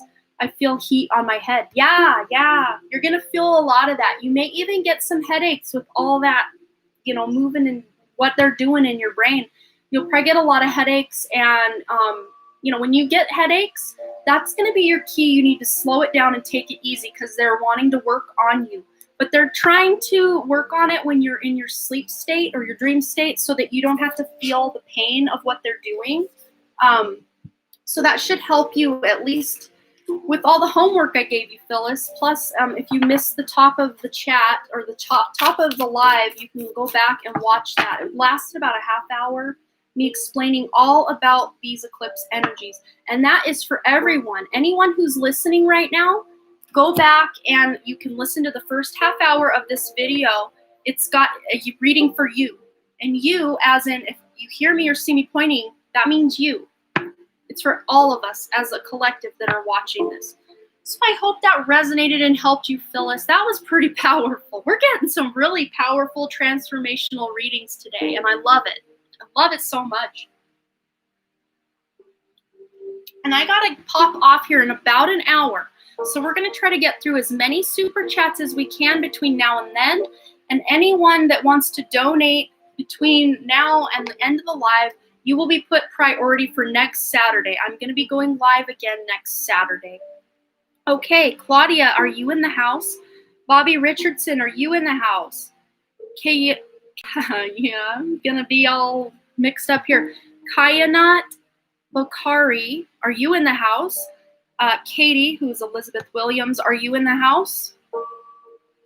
Okay, Claudia, what is coming up for me in love? Okay, let's find out about Claudia's love life. And then Bobby and Elizabeth are here. Thank you so much for this. This was confirmation for me. Oh, you're so welcome, Phyllis. Okay. For love life for Claudia, what's coming up? Yeah, I mean, the first one that popped out was letting go of control issues. Allow the situation to unfold naturally. So there's something about your love life that you're trying to force, but it's not quite time yet for whatever's coming for you to happen. But what this is saying, this is transformational eclipse energy you're working through. You're healing control issues from past relationships where either you felt you didn't have any control, or this felt like a controlling ex, or even maybe a father energy, or some sort of authority figure in your life that you felt like you didn't have control over yourself or your own life. But we also have make the effort. So as you do this healing and make the effort to heal from any past, makes sense? Okay. Any past, and this could even be unrequited love. Crushes that you've had that just didn't return your affection, that can still hurt. We can harbor that well into our 80s for all we know. We're carrying that little bit of heartbreak around because look, they're 2 little kids. This feels like this could even be from your childhood. Just not feeling loved by your parents, by siblings, by just people who should have loved you. They didn't love you as much as you needed in those moments. But this could have been, little crushes and puppy love type of stuff that just never went reciprocated. That maybe you're still wondering, well, is there love for me? Because this person didn't want me, this person didn't want me, this person, however that resonates. But you're absolutely lovable. You deserve love, and there is someone for you. I can feel them because something just went and touched my ear. That was intense. There's someone wanting to come through and connect, though. I'm not sure how long, though. Yeah, playfulness. And that's funny because we've got that childlike wonder. Really getting in touch and doing some inner child healing, Claudia, is going to help you. You can do an inner child. I'm getting major chills on my crown now. Inner child healing meditations here on YouTube. That'll help you heal from anything that's happened in the past with your parents and the dynamic you had with them and controlling you, because it's about control and you not feeling it. Something keeps touching me. Oh my goodness. Something touched my ear, then it touched my head, then I got chills, then it touched me again. Someone's messing with me. But we got playfulness here. Maybe they're showing me, like Spirit's showing me, like you gotta laugh, you gotta have fun. But to recapture romance, allow your inner youthful spirit to shine, of fun to shine, and youthful. Look at that, the children. But there's definitely, I feel like it's a soulmate for sure, wanting to come into your life. Because this soulmate is doing some healing as well and really has been looking for you. And so far, I don't feel like this is someone you know yet. These don't like to shuffle very well, but we're going to make it work. Oh, that's funny. As I say, this is probably someone you don't really know yet. We have the friendship card popping out. So you may not know them yet on like a romantic level, but also this could be a future person coming in that you start out as friends and it evolves into something much, much, much, much more. Nurture the bonds of friendship within your relationship and your love life will dramatically improve. So focusing on becoming a really good friend to this person before you are, intimate or in a major on and poppin' relationship is really going to build a solid foundation for you. Because when the passion kind of starts to fizzle out, as it does, it kind of ebbs and flows in relationships. Not that it's gone forever, but that honeymoon phase that everyone talks about. When that kind of fizzles away and you're just kind of living the thing and doing the thing, you'll have that beautiful friendship that's going to carry that spark of passion and that playfulness, always being playful together. And this person does feel, I want to get some information about this. And it's a guy, right? You're wanting a guy because it feels very masculine who you're asking about. But I just want to make sure you're not asking about a female. Whoa. Yeah, it definitely is a guy, that King of Pentacles popping right out of there. He's like, I'm a guy. Like, I'm a man. King of Pentacles.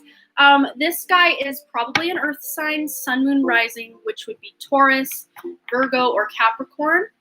But they have placements that are really in line and on par with your chart. I just saw the South Node or K2 of your chart, Earth sign, I hope. Yeah, major Earth sign vibes. But this person's got really a prominent placement of theirs is connected to your South Node or your K2, which to me indicates a past life relationship. This is a past life soulmate coming back to your life so you guys can have fun again. Yeah. But this is interesting because this came out earlier, left out in the cold. So this person may be someone who helps you feel emotionally fulfilled. That fulfillment, that emotional desolation that we were feeling in that other reading, this person's going to take that away and make you feel like a king or queen yourself. This person is going to come in and help you feel really good because this person grew up with a really rough childhood. This person had, there were days he didn't get dinner, like that type of desolate type of childhood. But it's not, he could have gone so far the other way where he just continued that cycle. But oh no, this guy took that really feeble beginning and lack of emotional love that he needed.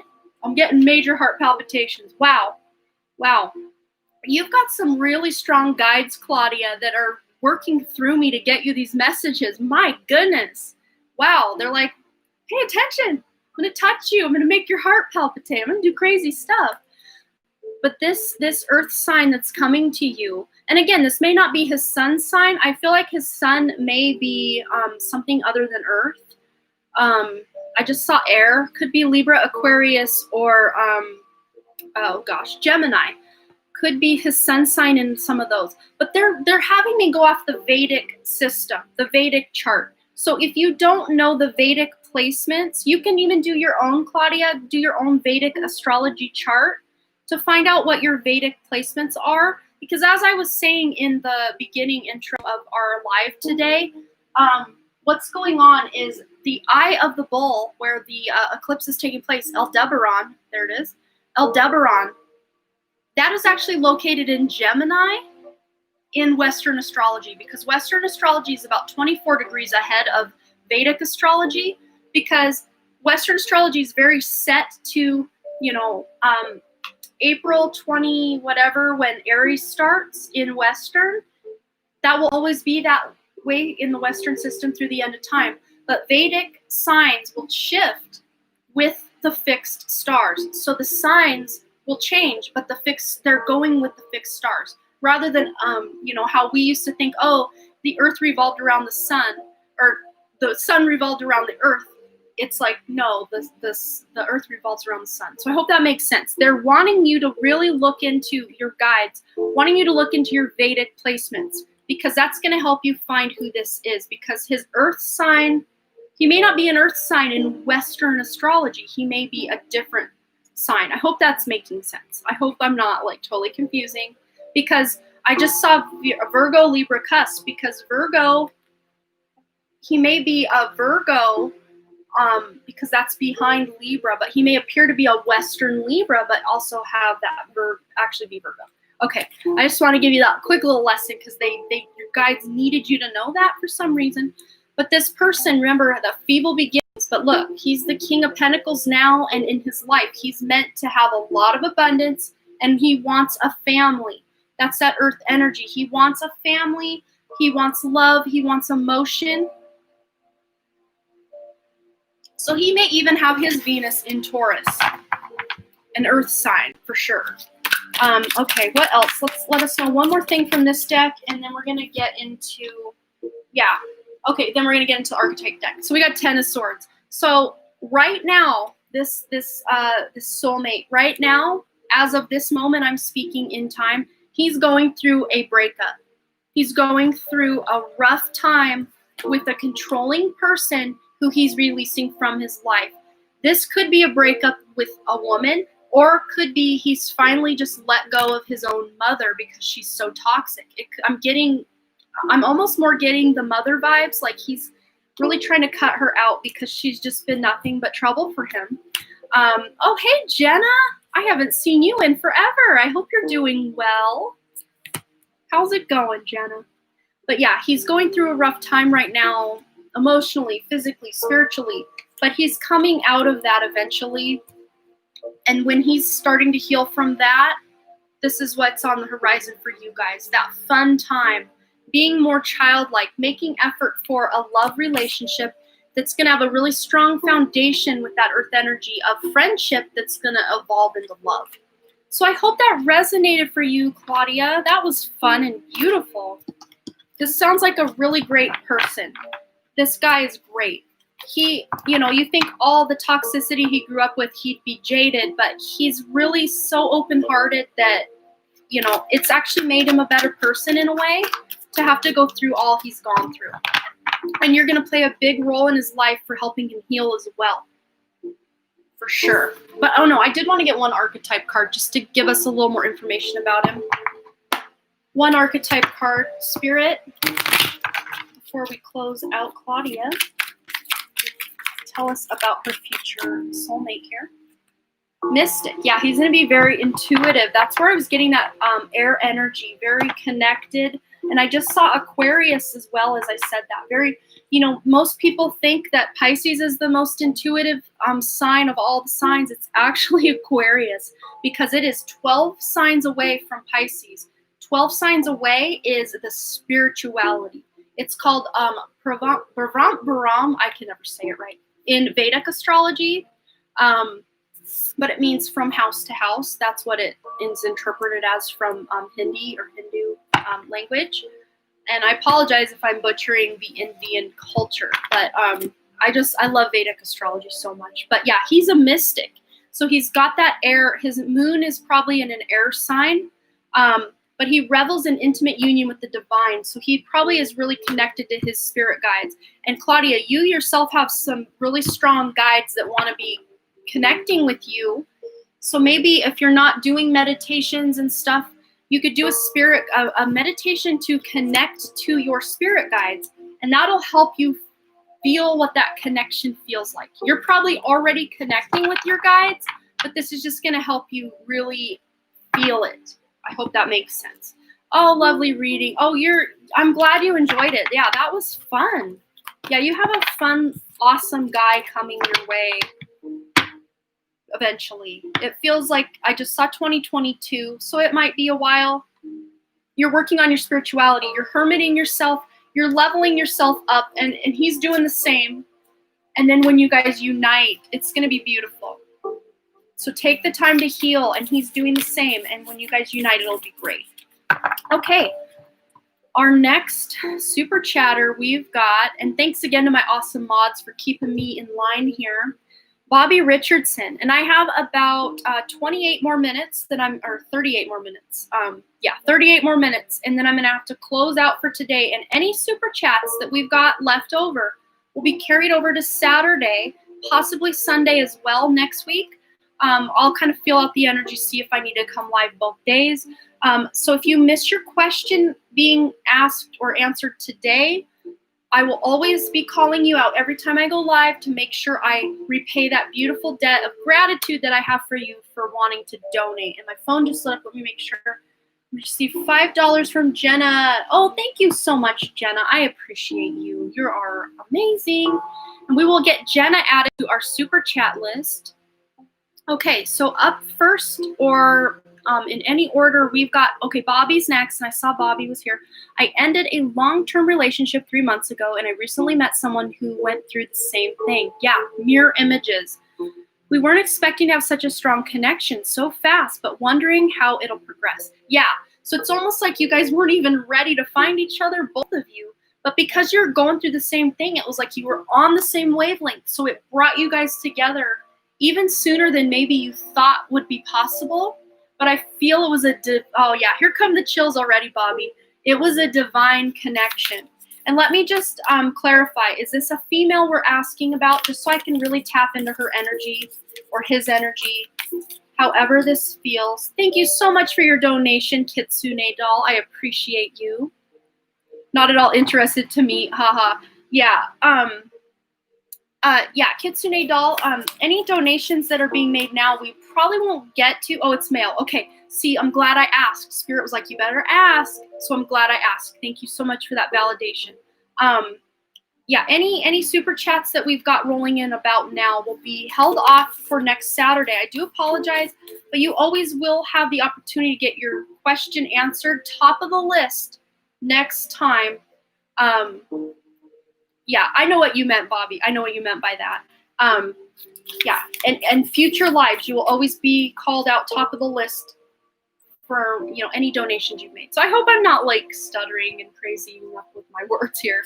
Okay, so for Bobby, this male that he's connected with, that they were each not expecting to meet each other, but the universe had other ideas. So you met, and it was divinely brought together. That's what I'm hearing already for Bobby. Okay, we got two that wanted to come out. Let's see what we got. We've got reflection. This person, and it's funny because it was like that mirror image, like you guys are going through the exact same thing. Reflection. Give each other some space at the moment. Trust and have faith that all will work out for the best. And this is, because you're both still healing. It's all still raw. That doesn't mean you guys can't talk and, connect. That doesn't mean that. But as far as making this thing a relationship that's front and center, there's still healing that needs to be done. But oh my God. But look what you have waiting for you.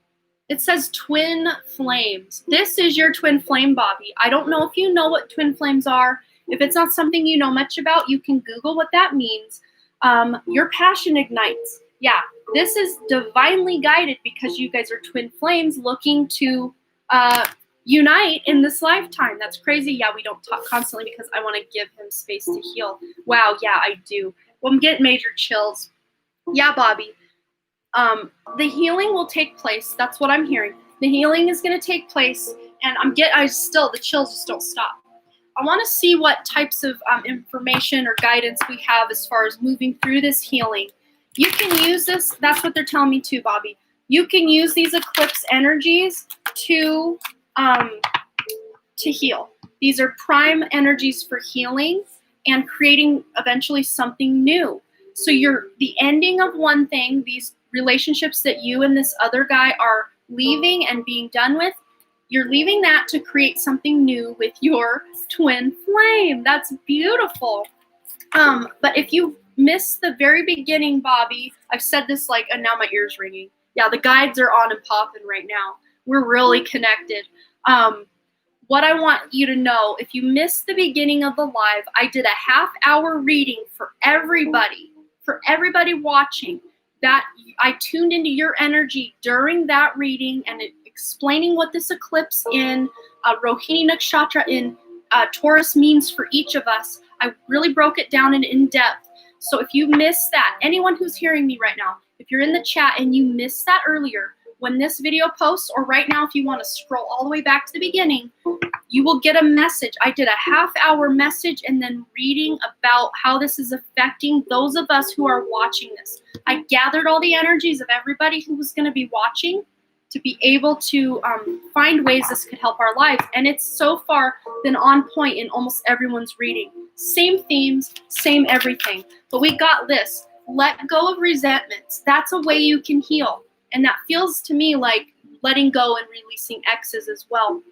It says, today's lesson, acknowledge one resentful feeling you need to release, and keep in mind that all types of resentment are poison and harm the healing process. Your goal, to become mindful of your reasons for staying angry and to begin letting go of negative feelings by the end of the day. So yeah, you're releasing toxicity. You're releasing your ex. You're releasing what's not serving you because you're stepping into this new twin flame union. But of course, with the reflection card, you're going to have this kind of incubation period where you're allowing each other to heal, but still keeping that connection. Both dealt with unfaithful exes, so we both had to work on, resentment, feeling like, she's like blowing, like these remind me of pieces of a heart, like she's just blowing them away, like her heart was broken. That's really for both of you.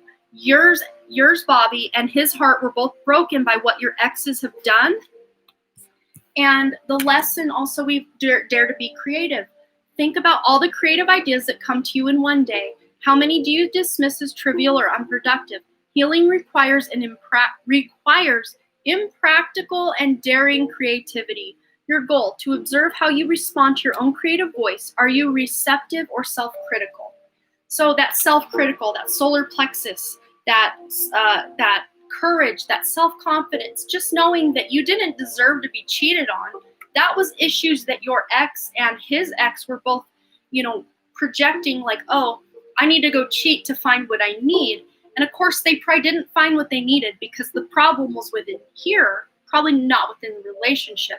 But they have their own ish to work out. Bobby and your new guy, you guys have something much better coming, much better, because you're going to find creative ways to heal.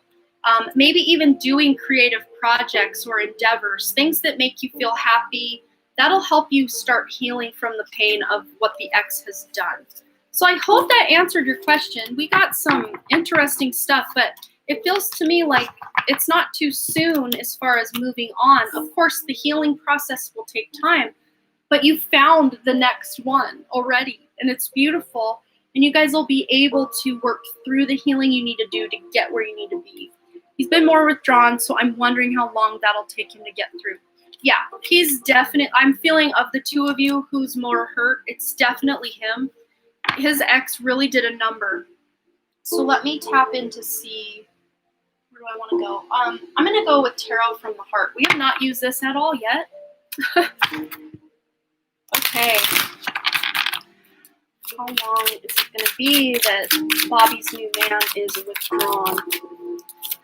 How long are we looking at here? Okay, we have Shine.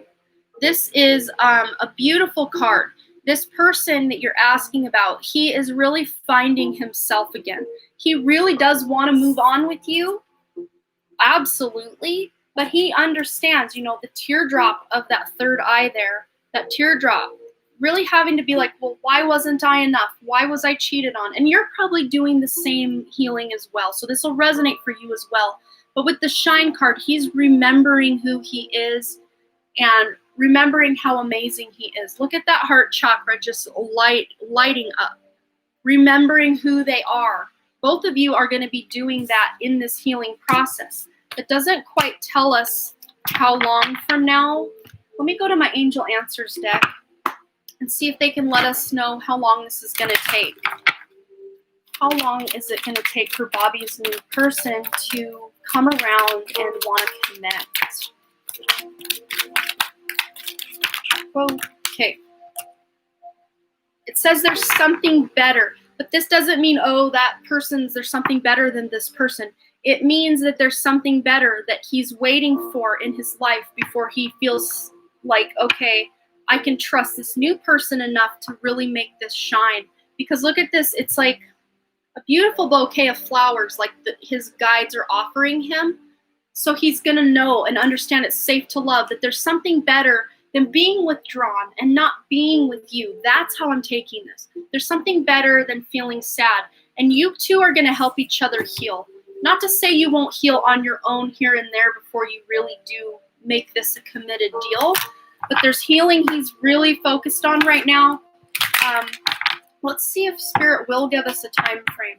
They may not give us a time frame, Bobby, just because there are still decisions that he needs to make that he hasn't made yet that will maybe shift time either forward or back.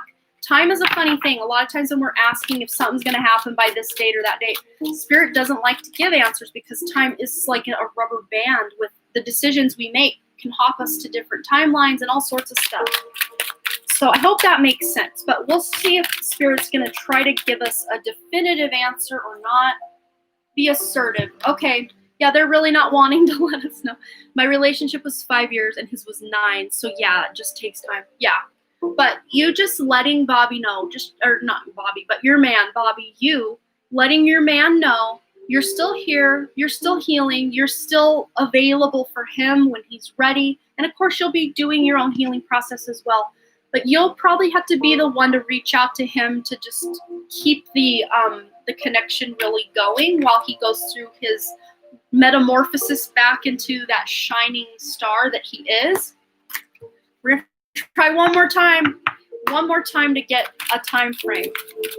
And if we don't get it, because there are time frames within this deck, but if Spirit doesn't want to give us one of them, then we'll just know there are still decisions that he needs to make, Bobby, before we can really know what's going to happen. Yeah, trust. Trust that when it happens, it's going to be divine time. Trust and divine time go hand in hand. So yeah, just have faith that this connection, I mean, this is a twin flame connection. Once he's over this 9-year relationship, and it's going to take time, as you say. Once he's over that, though, trust that you guys are going to build something absolutely amazing together. So I hope that helped you at least kind of figure out and navigate some feelings that you have going on. These are hard times, and my heart does go out to you for having to go through all that. But, you know, Spirit knew you were ready for this twin flame to come in. So that's why divine timing was at work with that. And you had this person come in maybe sooner than either of you was ready. But really, Spirit's time is go time whenever it does happen. Okay. So super chat, we have Kayanat Bakari. If I'm butchering that, I apologize. We have Elizabeth Williams, who is Katie. Martha X, are you here? Jenna Mancuso. Are any of you? May I have insight for my relationship with Chav? Is that Chav? I have romantic feelings. Got her for a while. Know each other for a long time. Both female. Okay, gotcha. Yeah, thanks for clarifying, because I don't want to misgender anyone or make anyone feel like I'm not actually tapping into your energies. Letting me know what you got going on really helps. Helps me fine-tune and weed through trying to, unpack what Spirit's showing me to get me the information. Okay, so I'm glad that you told me that. So, insight for a relationship with Chav, or Chav, however you pronounce that. I have a romantic feeling for her for a while, known each other for a long time, both females. Okay, I think I'm tapped in now. Let's get it going. And do you mind if I call you KB? Because I don't want to butcher your name either. KB, Kayanat. Do you mind if I call you KB? Just so I can get you the message without stumbling over your name the whole time. And I do apologize. Okay, yeah. You're calling in your soulmate. Your prayers, affirmations, and visualizations help bring you together. Yes, that's cool. KB. All right, that's awesome. I opened up to her about my feelings before lockdown, so I wasn't able to build up the way I want to. Okay, I totally get what you're saying. I want us to lead to a more emotional and physical connection. Oh, now the chills are coming. Yeah, you put it out there. You're calling in your soulmate, KB. You're calling her in, and I have a feeling she's excited about it. Yeah. New love. New love. This is new love. This is exciting. This is fun. You're calling in that soulmate. This is a definite soulmate connection between the two of you. That's why you were so drawn to her. And now my third eye is buzzing. Wow. Spirit is really giving me all the signs today, all the weird stuff. So what I'm getting from that message is that maybe you working on, of course, this new love, of course, working in that direction, but also working on your spiritual gifts and tapping in and doing meditation. That's really going to help put you in a mindset and a state where you're going to be able to really get on a soul level with her and feel very deeply connected. Not just mind and body, but mind, body, spirit connection with her. Yeah, this is a true love. Definitely. This is the romance of a lifetime. So there's a reason you guys connected. There's a reason. And the effort that you're putting forward toward her, especially, lockdown 2020 kind of threw a wrench in your gears, KB, a little bit. But I'm getting the fact that this was divinely happening. So you can have like a slow burn.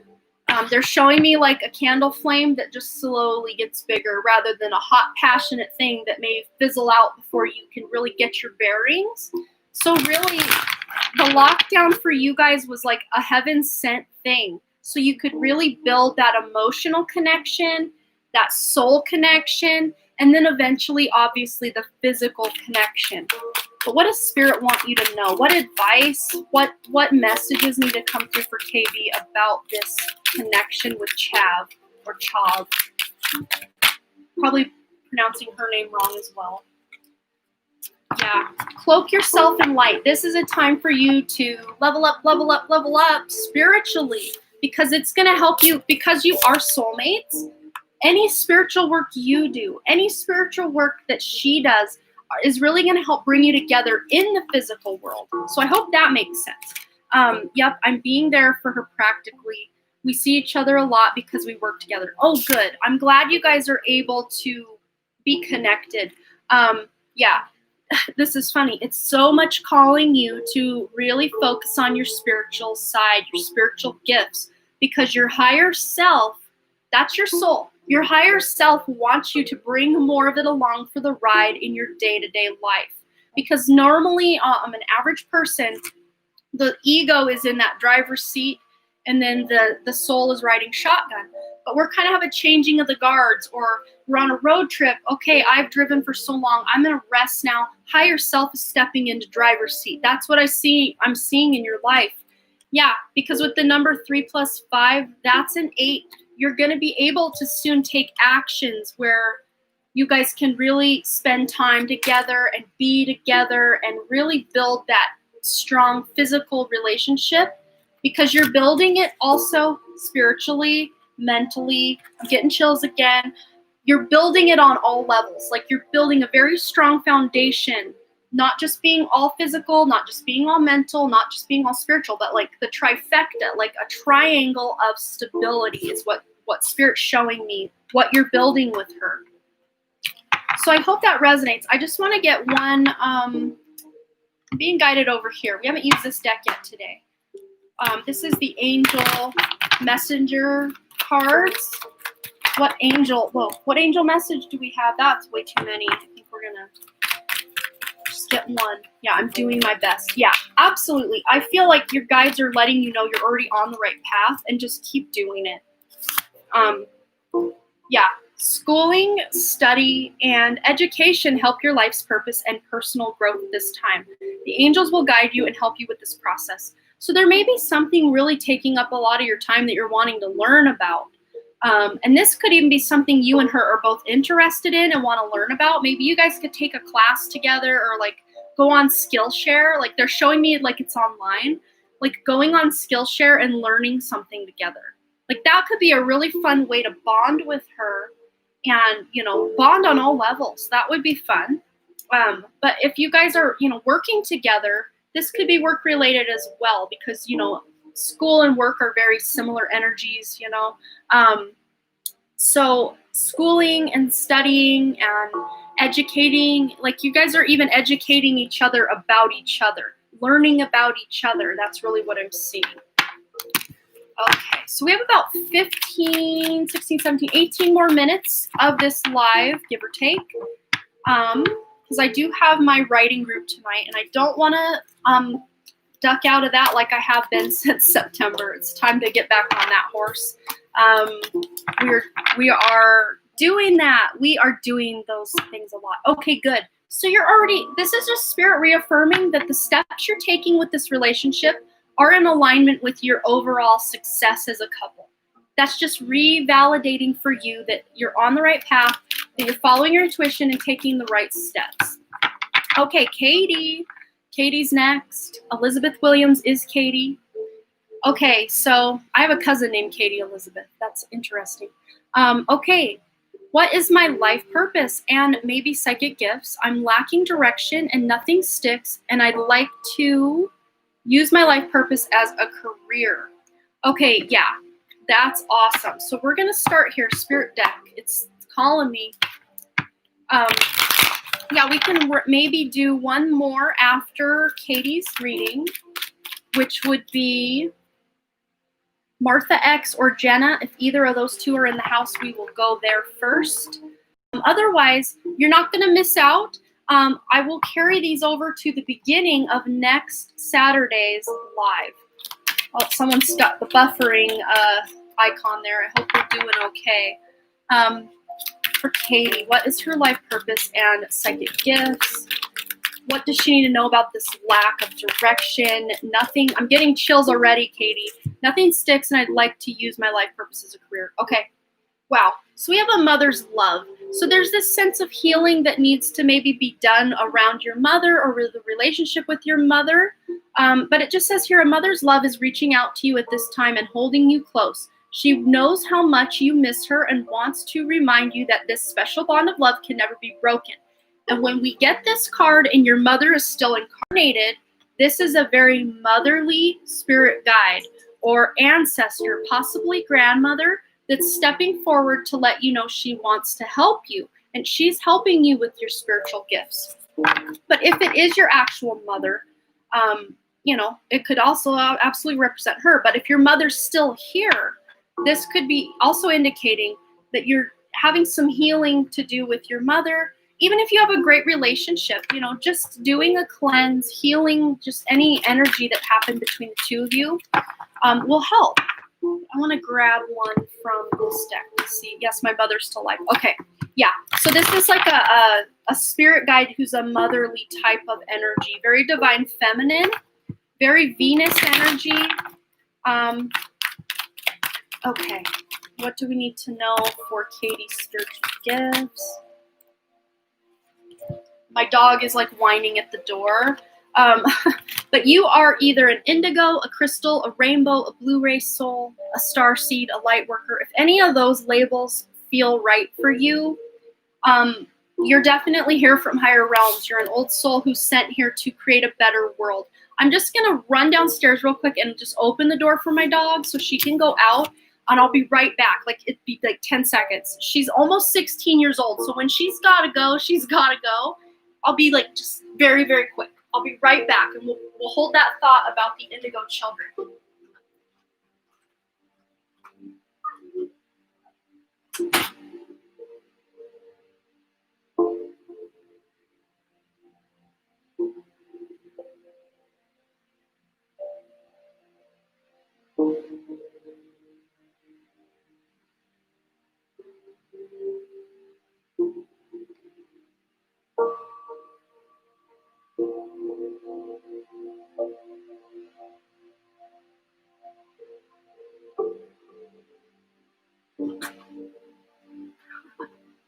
She was moving quick down those stairs. She wiped out at the bottom. She had to go. Okay. So yes, Katie, you are an old soul for sure. A star seed, a light worker. Now I'm out of breath because I ran up and down the stairs twice. But yeah, career transition. You are in the midst of a transition. This eclipse is helping you, sorry, out of breath, with your career. And that's very purpose driven. It's going to be a very purposeful career, a career you're passionate about, something that almost doesn't feel like work. You're like, how do I deserve to make money? Because I love this so much. Wow, that went flying. Yeah, you're spreading your wings. You're trying out new territory. This isn't something you've done before. This is new.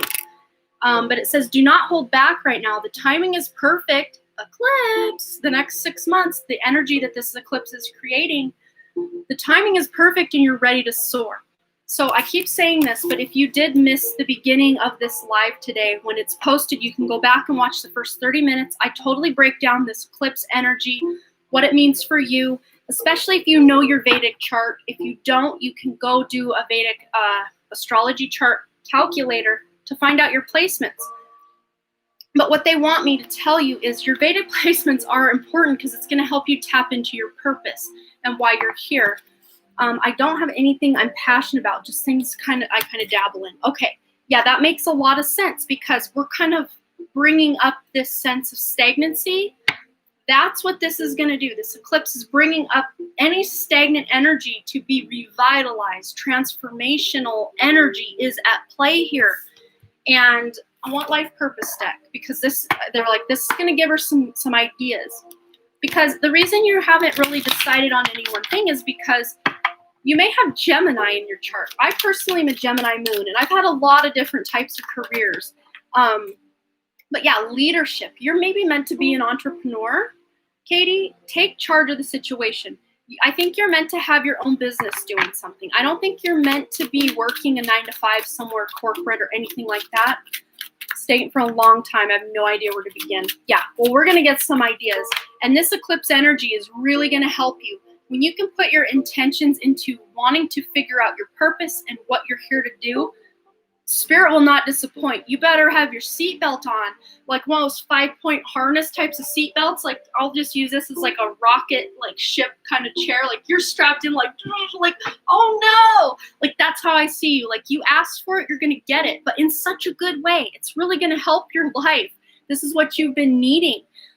You say, I feel that for sure, just not sure what sort of business. Yeah, whatever you decide to do, it's supporting you. It's supporting you like financially, but also your guides and angels are helping you figure out what this is so that they can support you through the transition with this career. I'm getting chills again. That rocket booster, they keep showing me like you in a rocket ship taking off and you're like shaking. Wasn't that with Jodie Foster in Contact or some movie where she's in there and she's just like, and then she like takes the seatbelt and everything off, and because she sees something slowly, just effortlessly floating in the like weird gravity of the air. So she like undoes herself from the rocket, like, and then she's just floating. Like that's what I see. Like you're separating yourself from what's no longer serving you. You love the lights, Martha. Yeah, they're fun. I love them. Fairy lights. Okay, for Katie. Let's see. Okay, so yeah, definitely going to be able to support yourself with this career move. And they're saying trust. They're not being forthcoming, you guys. The last couple things, they weren't very forthcoming with a time frame. They're not very forthcoming with business ideas or ideas for your career, Katie, because you have a wealth that you can tap into to figure this out for yourself. They're like, you don't need to hear it from some girl on the internet. This is something you're going to tap into with your heart chakra and dig it out from the depths of your, soul, basically. But it says, trust your feelings and dreams to guide your career path.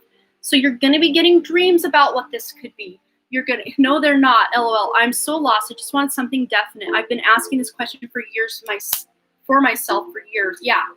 You're going to be successful and infinite abundance. Look at all that abundance coming into your life when you figure this out. I'm going to just try 2 more times. Let's try 2 more times. Just see what they say. Okay, Spirit. Can we give her something to chew on? Just let's give Katie a little something to chew on, a little bit of direction. She just wants a little bit of direction. Okay, so it involves children. So they're giving us some breadcrumbs. And it also involves you practicing skills you already have regarding children. So I don't know if that resonates, but it says your life purpose involves helping, teaching, and healing children. Polish your skills by practicing regularly. So this is a skill you already have. It's just one you can polish to really bring to light. I don't know if this involves you like a daycare or teaching or raising children, or if you're already doing the raising of the children. But there's something about children or creating a business where the products that you offer are going to help children or be for children, like clothing or something like that. Yeah, they're just letting you know you're protected, you're safe, you're guided as you do this. Well, I don't know what skills those would be, and I'm not really a child person. Daycare or teaching would be out. Okay, so this could be a service you offer that people like, something you make or do that you can offer, and it will actually be something children really want to have or do or read or, whatever it is. But you're safe and supported while you change your career. It's funny. They're just really, besides that children, they're really not wanting you to know. This feels like something you're going to get like as a feeling of desperation of just let me know, just let me know. It's going to be an epiphany moment they're giving you. Okay, so do you have any artistic abilities? Because these two came out together. Creative expression and artistic. Engaging in artistic activities is benefiting your career and every other area of life. Your soul longs to express itself creatively. So if you're not a creative person that you just want to make a creative business, just you doing creative things can help you tap into why you're here and your purpose and all of that. That's really, they're saying it's something artistic. It could involve children. So they're saying do maybe a little soul searching, but let's get some advice on maybe what you can do as far as trying to tap into what is this? What is this thing? We're going to go to the Believe in Your Own Magic deck for Katie's question. All right, for Katie, what does she need to know about this life purpose? How can she bring out this career idea or career move in her life? Yes, you have shark. Swim away from this situation. And the number 35 adds up to an 8. You need to take action in a new direction. Maybe the place you're living at has toxic energy. Of course, you can clear the energy and all that, but it says swim away from the situation. There may be relationships in your life that are really hindering your growth, especially your spiritual growth. Yeah, healing childhood wounds. Wow, that's pretty powerful, Czar. Yeah, you could be healing childhood wounds, and that's going to help you tap into what this business idea is. Yeah, I think we all could do some inner child healing. That's for definite. But there are actions you're going to be able to know where to go and what to do and how to take those actions very soon. These eclipse energies are really going to highlight what's not working in your life. It's highlighting all of our BS and all of our skeletons in our closet, because we're moving into calmer waters. We're moving into safer waters. Remember, you had that you're protected, you're supported. So whatever moves you make or decisions you make, you're protected for sure. And yeah, I deal with a lot of karmic relationships. Well, that makes sense. So you may be breaking free of those relationships during the next 6 months over these eclipse energies, because you need to slow down and celebrate yourself. Maybe you're not giving yourself enough self-care or the right type of self-care. Eating right might really help benefit you. Getting some really good nutrition, good movement and exercise in your life might help you tap into.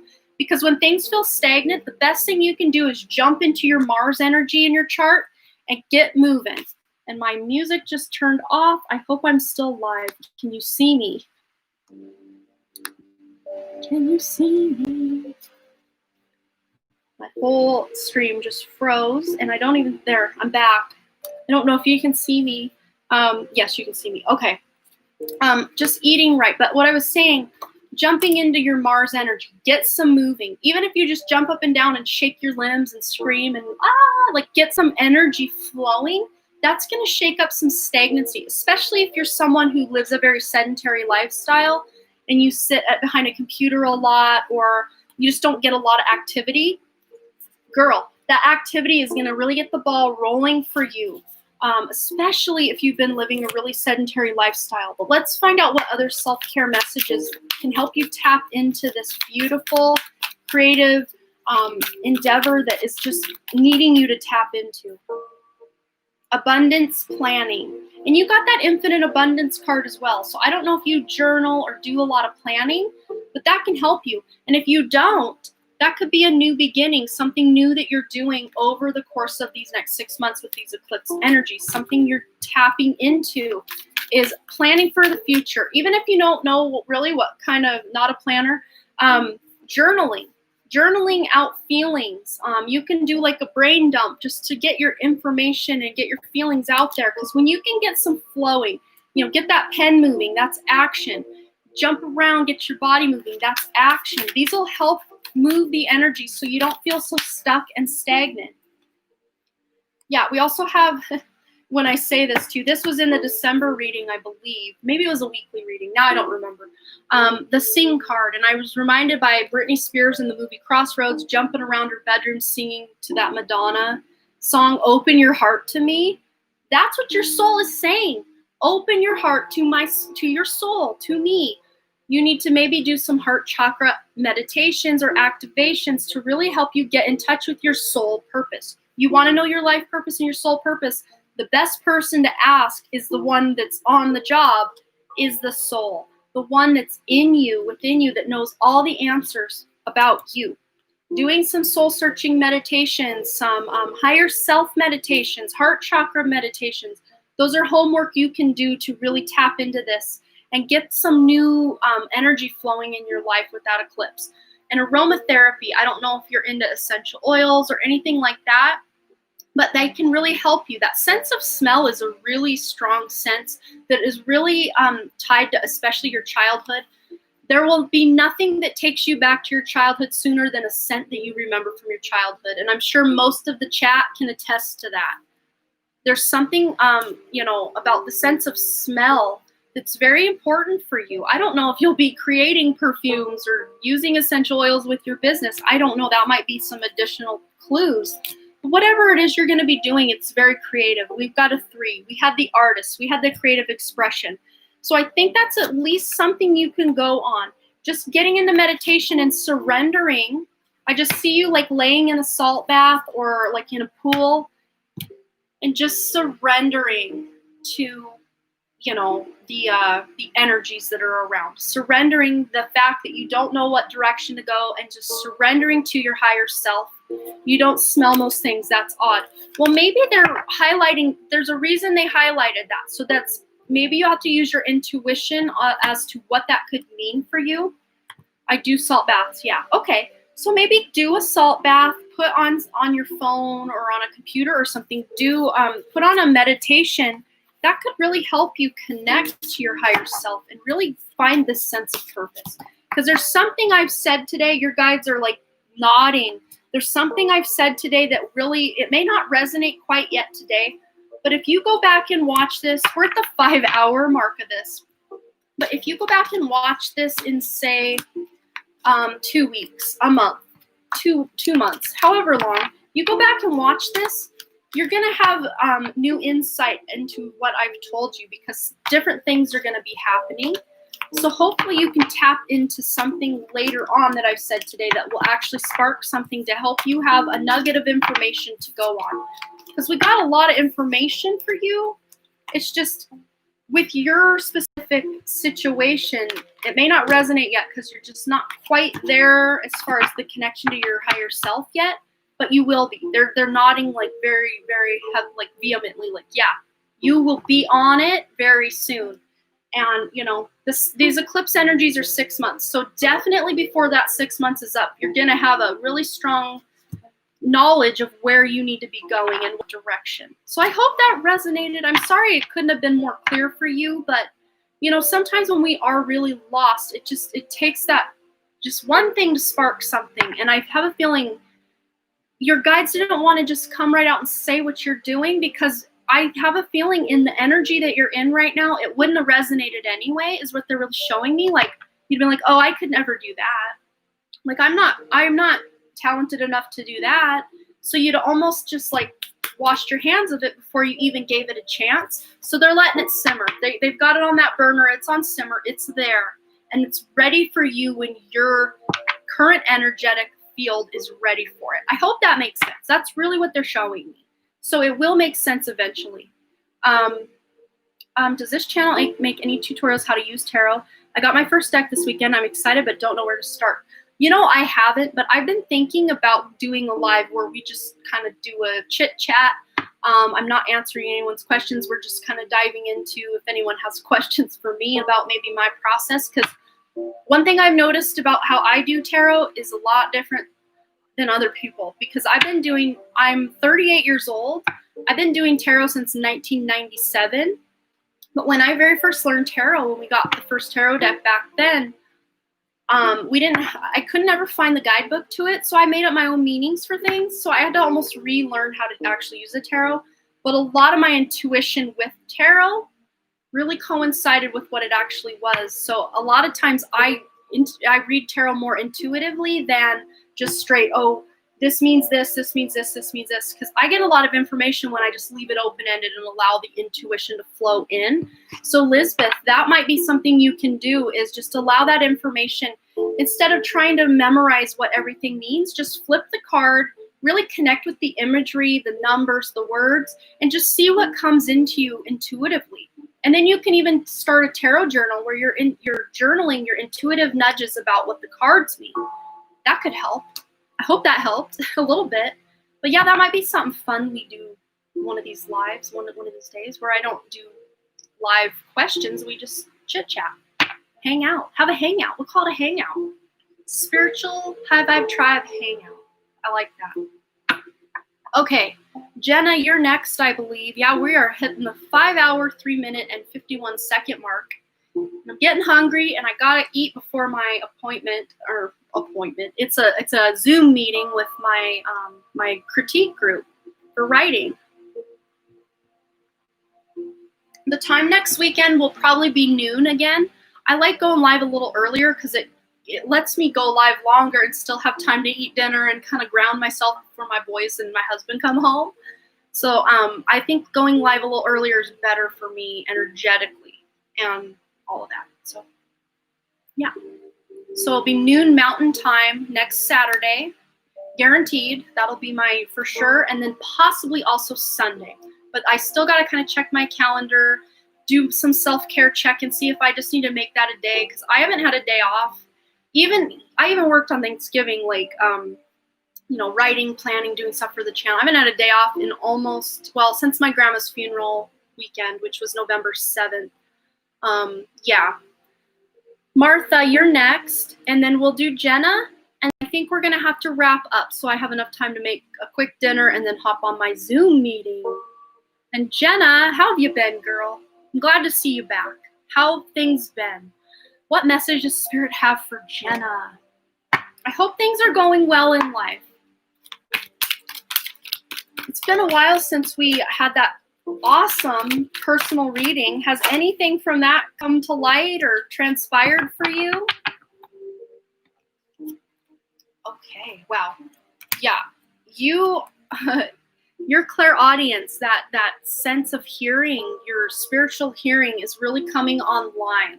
You're really getting in touch with, you probably have a lot of ear ringing, or if you haven't, it's going to happen for you. Don't get alarmed that like fluttery, weird kind of like vibration in your ear or a ringing, high or low pitches. And also listening to music is really going to help you tap into these gifts that are coming online for you, Jenna, because you have the Believe card.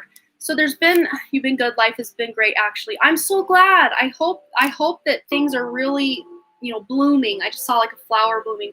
I was just going to ask about the relationship. I'm like, have you found someone? Oh, that's amazing. I'm so glad that you did. Yeah. Your belief that the things we talked about in your reading, because we talked about some really beautiful, exciting things coming into your life, and the fact that you really did believe and you took it to heart and you listened to the guidance that your guides were giving me to you, for you, look where you're at. That's beautiful. So they're wanting to say thank you for listening, but also your clairaudience is coming online. But I'm going to read the Believe card too, because there's a beautiful message here. The force that works through your soul, determining what's possible or impossible, the difference between success over failure, and above all, who you are is the power of your belief. You're literally, Jenna, you don't realize what a manifester you are. You create your reality like it's just the easiest thing. And of course, you may feel like, well, that doesn't feel true because, I could have manifested a beautiful life already, but it's like divine timing. You laid those, it's like you're the bricklayer, just laying the groundwork, brick after brick after brick, and you're just working and you're putting in that effort. And of course, that action will always have an opposite reaction, that whole thing. It's gonna have an impact. So that's very Taurus energy, that's slow and steady, the Taurus eclipse we're going through. And check out the beginning of this live there. I did a half-hour breakdown of this eclipse that's happening tonight, and a collective reading for everyone about what this means for you. So that's for everyone here in the chat listening. If you missed that little announcement, I've said it 20 times, but we've been live 5 hours. There's people coming and going. So if you missed the beginning of this, you can always watch it back. A half hour I spent really breaking it down and then giving us I got our collective energies together to get these messages out. And they've been really on point with everyone's personal readings. So what other messages does Spirit have for Jenna? Yeah, you believing, and just really, it's true. Oh wait, maybe I missed something. I did. I waited. Yes. It's true, though. I've learned to trust the divine more. Yeah, because you are a spark of that divine. Whenever I'm typing that, Amanda, you say that. What did I say? Oh, I see now. Oh, that's hilarious. Yeah, everybody gets to benefit from that. But yeah, you're clearing the past to heal the present. That's what you've been doing and what you're going to continue to do, Jenna. You've got this renewal, this rejuvenating rain coming into your life. And even the parts that have been with you for a really long time that feel really good, they're just getting a level up. That doesn't mean anyone's leaving your life per se. It just feels like the connections and bonds that you have with family, friends, and all of that are just strengthening and deepening and becoming more beautiful and more spiritual. Yeah, we're going to do one more question after you if we can find Martha, Jenna, and then I'm going to wrap this up, but it will go posted to my page, so you can easily find that and go back and watch it. The whole first half hour, I was so excited. I was on fire. I think my hair was on fire, but I was not a liar. Okay, for Jenna, what do her guides want her to know right now? We have Anna, grandmother of Jesus. I'm like Jesus and then seeding. I mixed it up. Grandmother of Jesus. Seeding the light, laying foundations. What was I saying with that bricklayer? Don't you love when it all connects? I sure do. Look at you, you little bricklayer, you. You've laid beautiful foundations and you're following the divine plan. You are on point. You're already doing the do. You're doing the thing. You're getting things on and popping in your life just by the actions you've already taken. Like LOL, you're awesome. Oh, you're awesome, Jenna. You're awesome. Yeah, you're so tuned in, you don't even know it. It's like, what was that? Was that called Swingers? You're so something and you don't even know it. What was that they kept saying? Maybe one of you guys remember. It was Vince Vaughn and Jason Favreau. You're so something and you don't even know it. What was it they said? But Spirit just put that. It's like, I don't know. Someone might know in the chat. If not, who knows? But it says get grounded. So, grounding your energy is really going to help you lay those strong foundations even better. But you're an empath, obviously. I think we've already discussed that. Highly sensitive, highly intuitive. You're on it. You're in tune.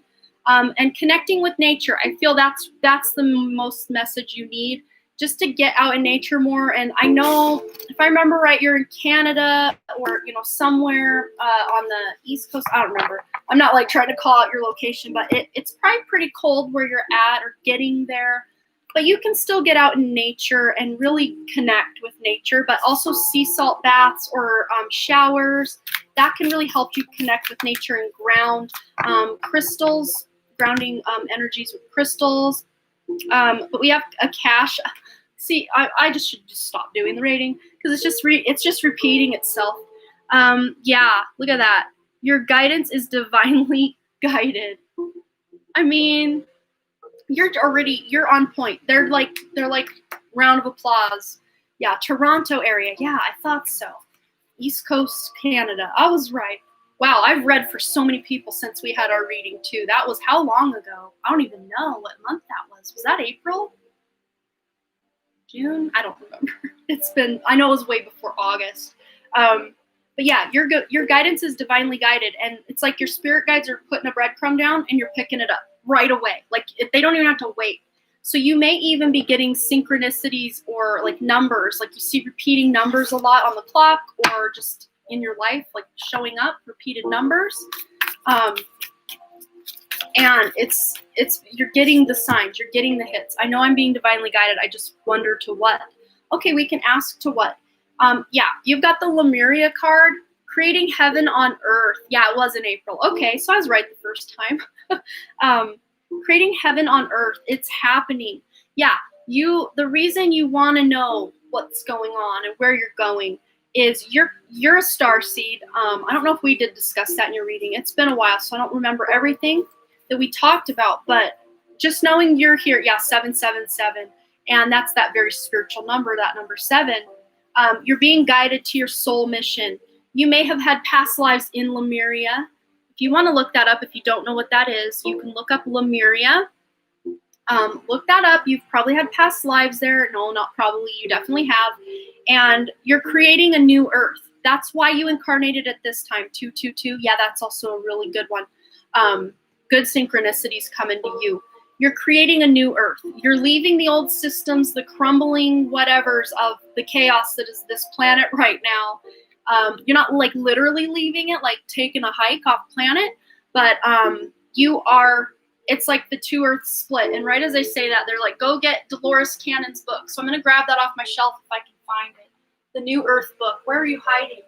You're over here somewhere. Where are you hiding? Maybe they're not showing. Well, this is the book I was thinking, but this is not the image that, yeah, it kind of is in a way. But if you go online and Google Dolores Cannon and the New Earth, that, or even get this book, that'll tell you a lot of information about why you're here, Jenna.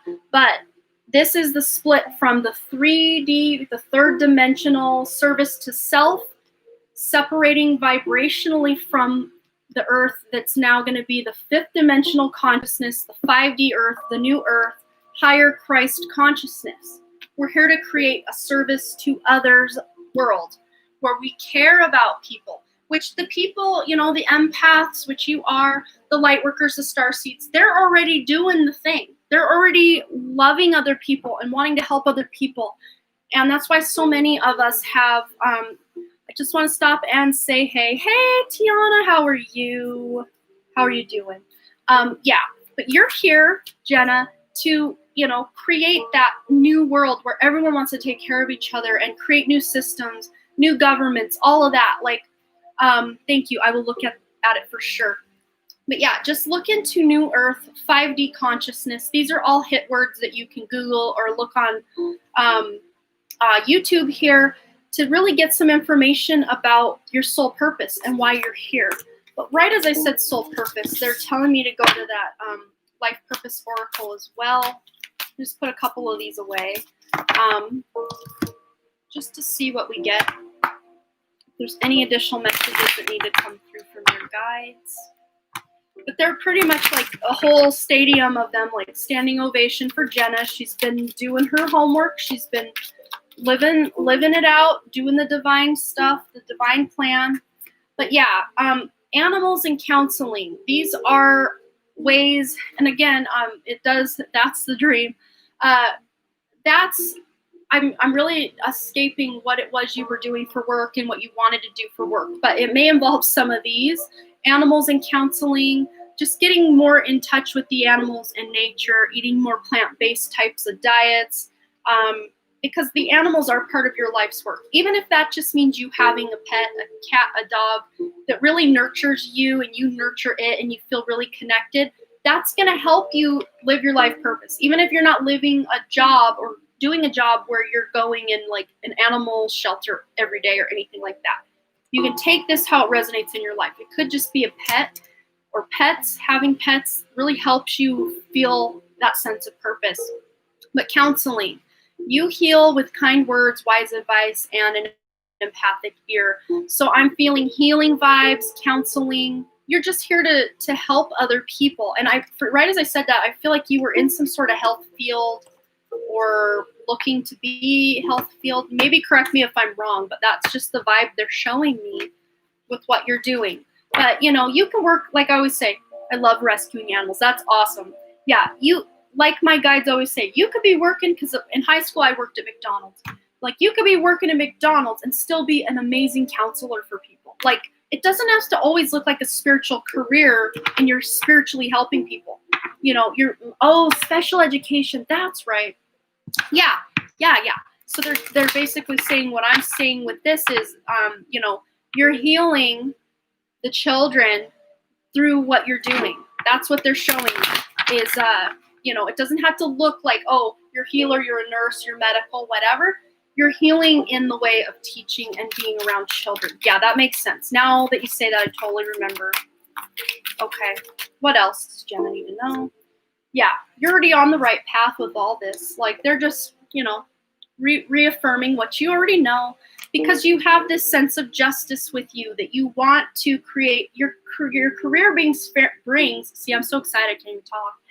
Your career brings fairness and protection to others who need your help. Those children you're helping and working with, and any other, career path that you're hoping to, if you want to leave that area of work and go into something else, whatever you're intuitively and divinely guided to do it, because you're going to be on the right path. Any intuitions you get about something, do it. You're on the right path. But justice, you want a sense of justice in this world. You don't like seeing underdogs and having things be unfair. You want to live in, I just heard Jenna wants to live in a world where there is no such thing as an underdog. And you and me both, girl, that would be nice, wouldn't it? But yeah, that's pretty much all they're really saying. You're like, she's already doing it. She's doing good. So I'm just going to believe them and leave it at that. Yeah, I'm so glad things have really been going well for you. I'm glad that I get to see you again. It's been a while. Since April, over 6 months. So thank you so much for your donation, and I'm so happy to see you again. Okay, Casey. Yeah, good to see you here. We are doing one more reading if Martha is available. If not, I gotta hop off here. I have a critique group with my writing group, a check-in for the last legs of NaNoWriMo, National Novel Writing Month, which I did not participate in, by the way. But they did, and I want to be there to support them. Wow, yes. I'm so glad that resonated for you, Jenna, and that you got a little something out of it. I want to advocate for those who can't. Justice, you're awesome. Thank you so much. Well, then, boom. Mic drop. You got your answer. I will keep in touch more. Oh, I'm so glad. Yeah, I like to do these lives. I started about 3 weeks ago now. It's kind of become a thing now. I was very scared to do it, and I just swallowed my pride and stepped on here and did it. Okay, hey, Treasure Hustlers. I think you always pop in right as I'm about to say goodbye. I do apologize for that, but thank you so much for your donation, and I will be live again next Saturday at noon Mountain Time, Treasure Hustlers, and all of those of you in the chat that want to come back for a free reading eventually. I will be available at least once a week, maybe even twice a week at times to do that for you. Martha X, are you in the chat?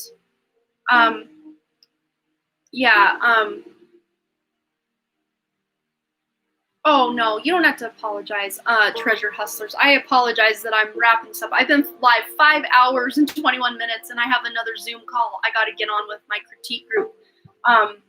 But I really do appreciate you and your effort and your energy and your donation, and we will get to you top of the list. I got a couple super chats that are going to hold over. Kitsune Doll and Martha X. If either of you are in the house, otherwise I gotta go. I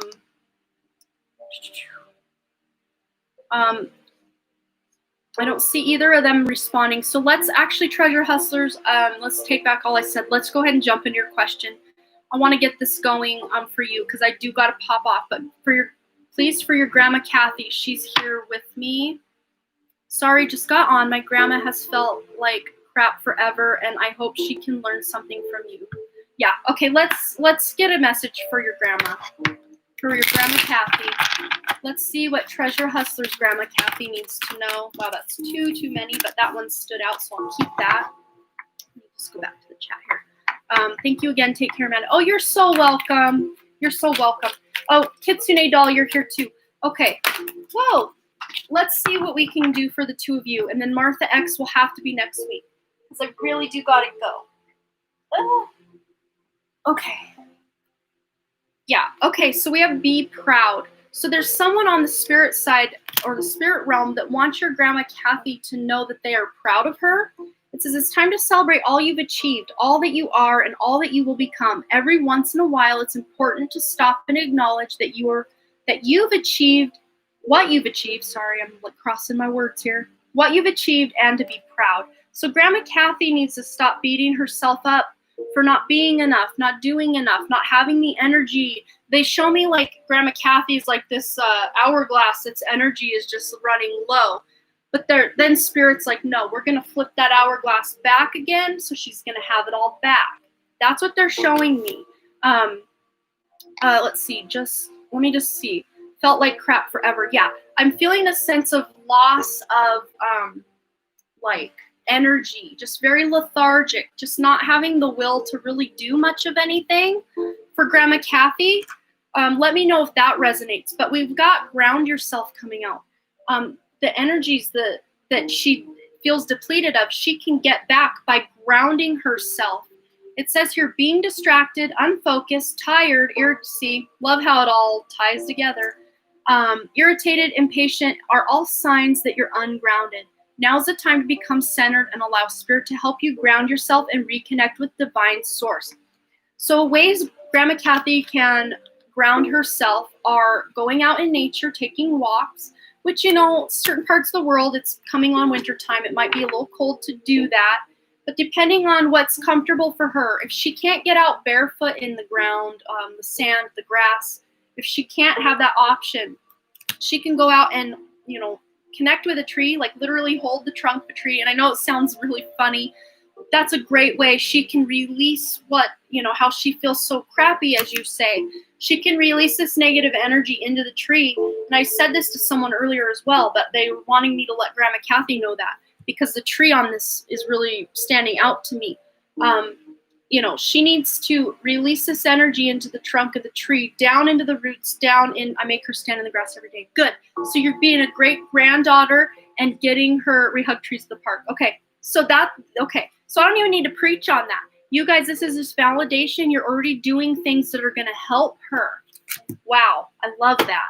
Okay. So I don't have to keep beating that horse. I hate that expression. I don't know why I just said it, but I'm going to move on to the healing decks. I got a couple healing decks we're going to tap into just to see how we can help her feel better.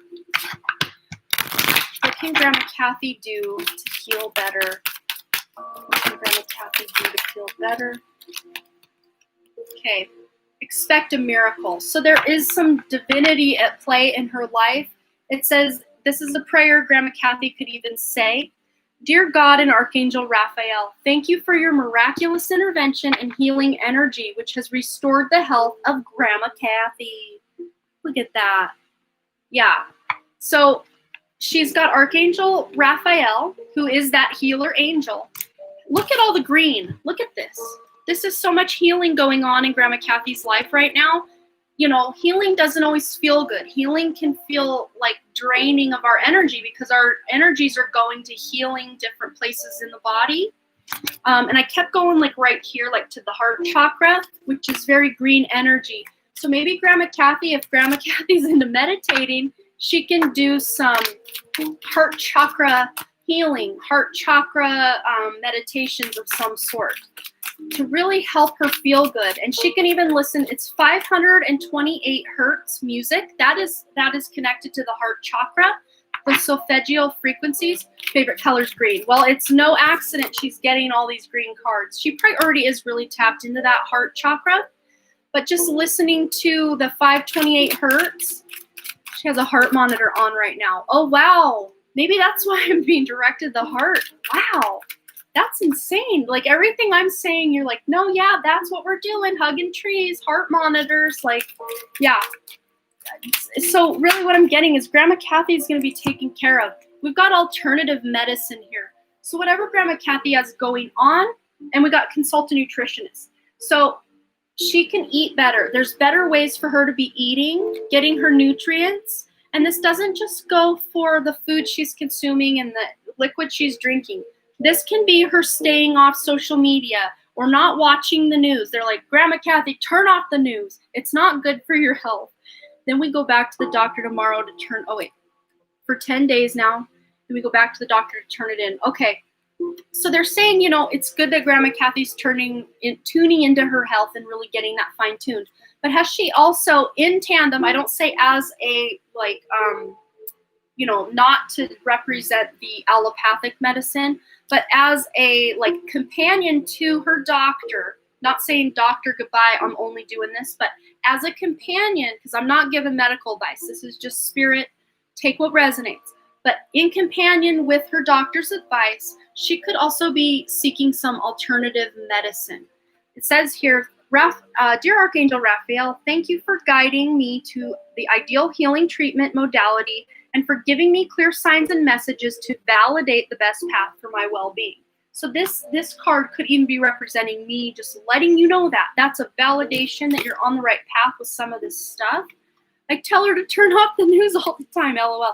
Well, Spirit's now like, Grandma Kathy, turn off that news. Like they're slapping her hand, like get that remote control out of your hand. Stop watching the news. It's toxic for your health. If there's anything big going on, Grandma Kathy, you'll be the first to know. You don't need to get your information from that source. But her eating better is going to help as well. But let's get one of the, I have a Healing Fairies deck. This will be fun, especially if she loves green. Fairies are very connected to the earth. And I just see Grandma Kathy, if at all possible, her gardening, getting her hands in soil. It may not be the right time of year, but when it's next available to her, get her hands in soil to start gardening. Flowers, veggies, whatever it is, herbs, whatever she wants to grow. That could be a fun project for her. Laughter, and laughter is the best medicine. Absolutely. So you being this loving granddaughter that it sounds like you spend a lot of time with her, that's perfect. Laugh. Remind each other of funny memories. Just do anything you guys can to laugh, because that's really going to help her feel better. Because laughter really raises someone's vibration. Yes, she loves gardening, but hasn't. Yeah. And there may be, just her feeling low energy that's kind of prevented her from doing that. But even if you got her like a little indoor herb garden of some sort, you can get some pots. I'm sure there are places that still sell it, even if gardening isn't quite in season. But buy fresh herbs that, still have the roots that she can plant and, putter around with in the house. That might help her with the green, help her connect back to nature a little bit. You live with her and Grandpa. That's beautiful. Yeah, that's healing in and of itself. Having your youthful energy with the Grandma and Grandpa, having that youthful energy near, and of course going on walks, spending time together. You're very involved in her life. That's beautiful. That's helping her a lot. The news can be stressful. You're right, Ethan. I haven't watched the news at all since probably 2012. Of course, whatever comes on social media or whatever, I'll see it, but I don't try to attach to it. Yeah, detoxification. And I think that goes good with the nutrition and all that. There may be some detoxing she's doing and all of that. But for me, you guys have already got it covered. You've got a really good start on helping her feel better, just getting her out, laughing, being together. All of that is really going to help her. And she's going to, with these eclipse energies, if you two wanted to go back to the beginning of this video, I have a whole 30-minute section of this video just designated to the collective energies that are watching. So that includes you, that includes everyone in the chat, and everyone who will watch this video later. To get more information about what these eclipse energies are doing. There's much healing coming up for so many of us through that reading. So you might want to go back it's about a half hour, the very first half hour of this video, to figure out how other ways you can heal and help Grandma Kathy. So I hope that resonated. I'm actually I've done 2 more readings than I meant to. I got to pop off here. I got to hit my Zoom meeting. But Lovely Green, or Lovity Green, thank you so much for your donation. We're going to have to hold you over. I will be live again next Saturday, and you will be right after Martha X, front and center, to start that live.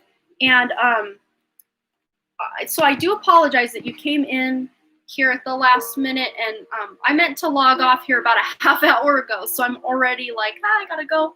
So I do apologize, but I will get your question answered next week if you come to the chat or to the live. Oh, thank you so much, Treasure Hustlers. You're awesome.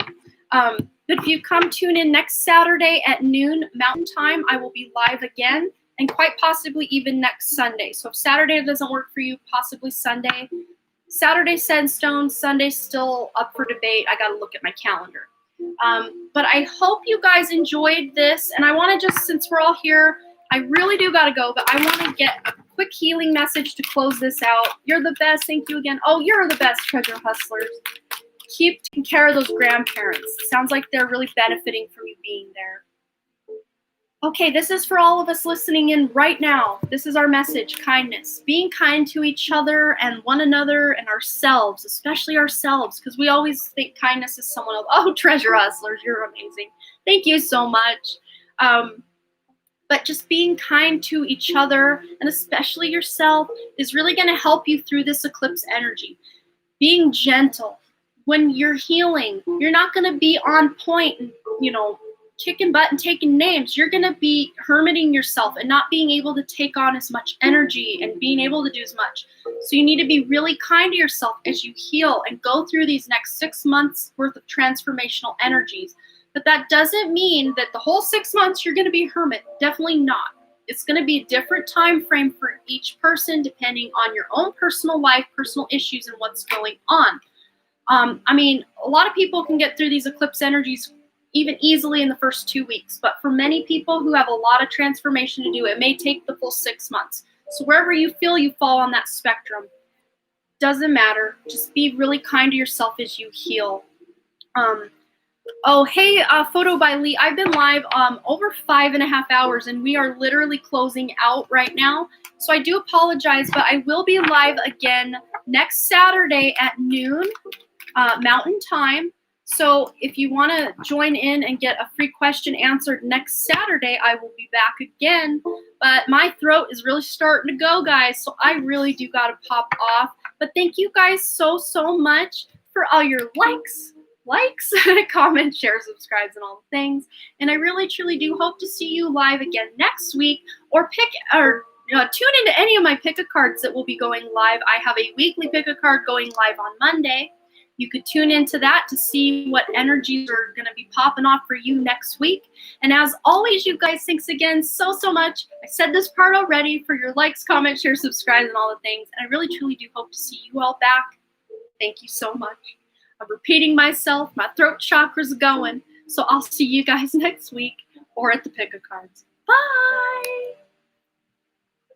Maybe. It doesn't want me to leave. I clicked it, but I'm still here. Okay, bye.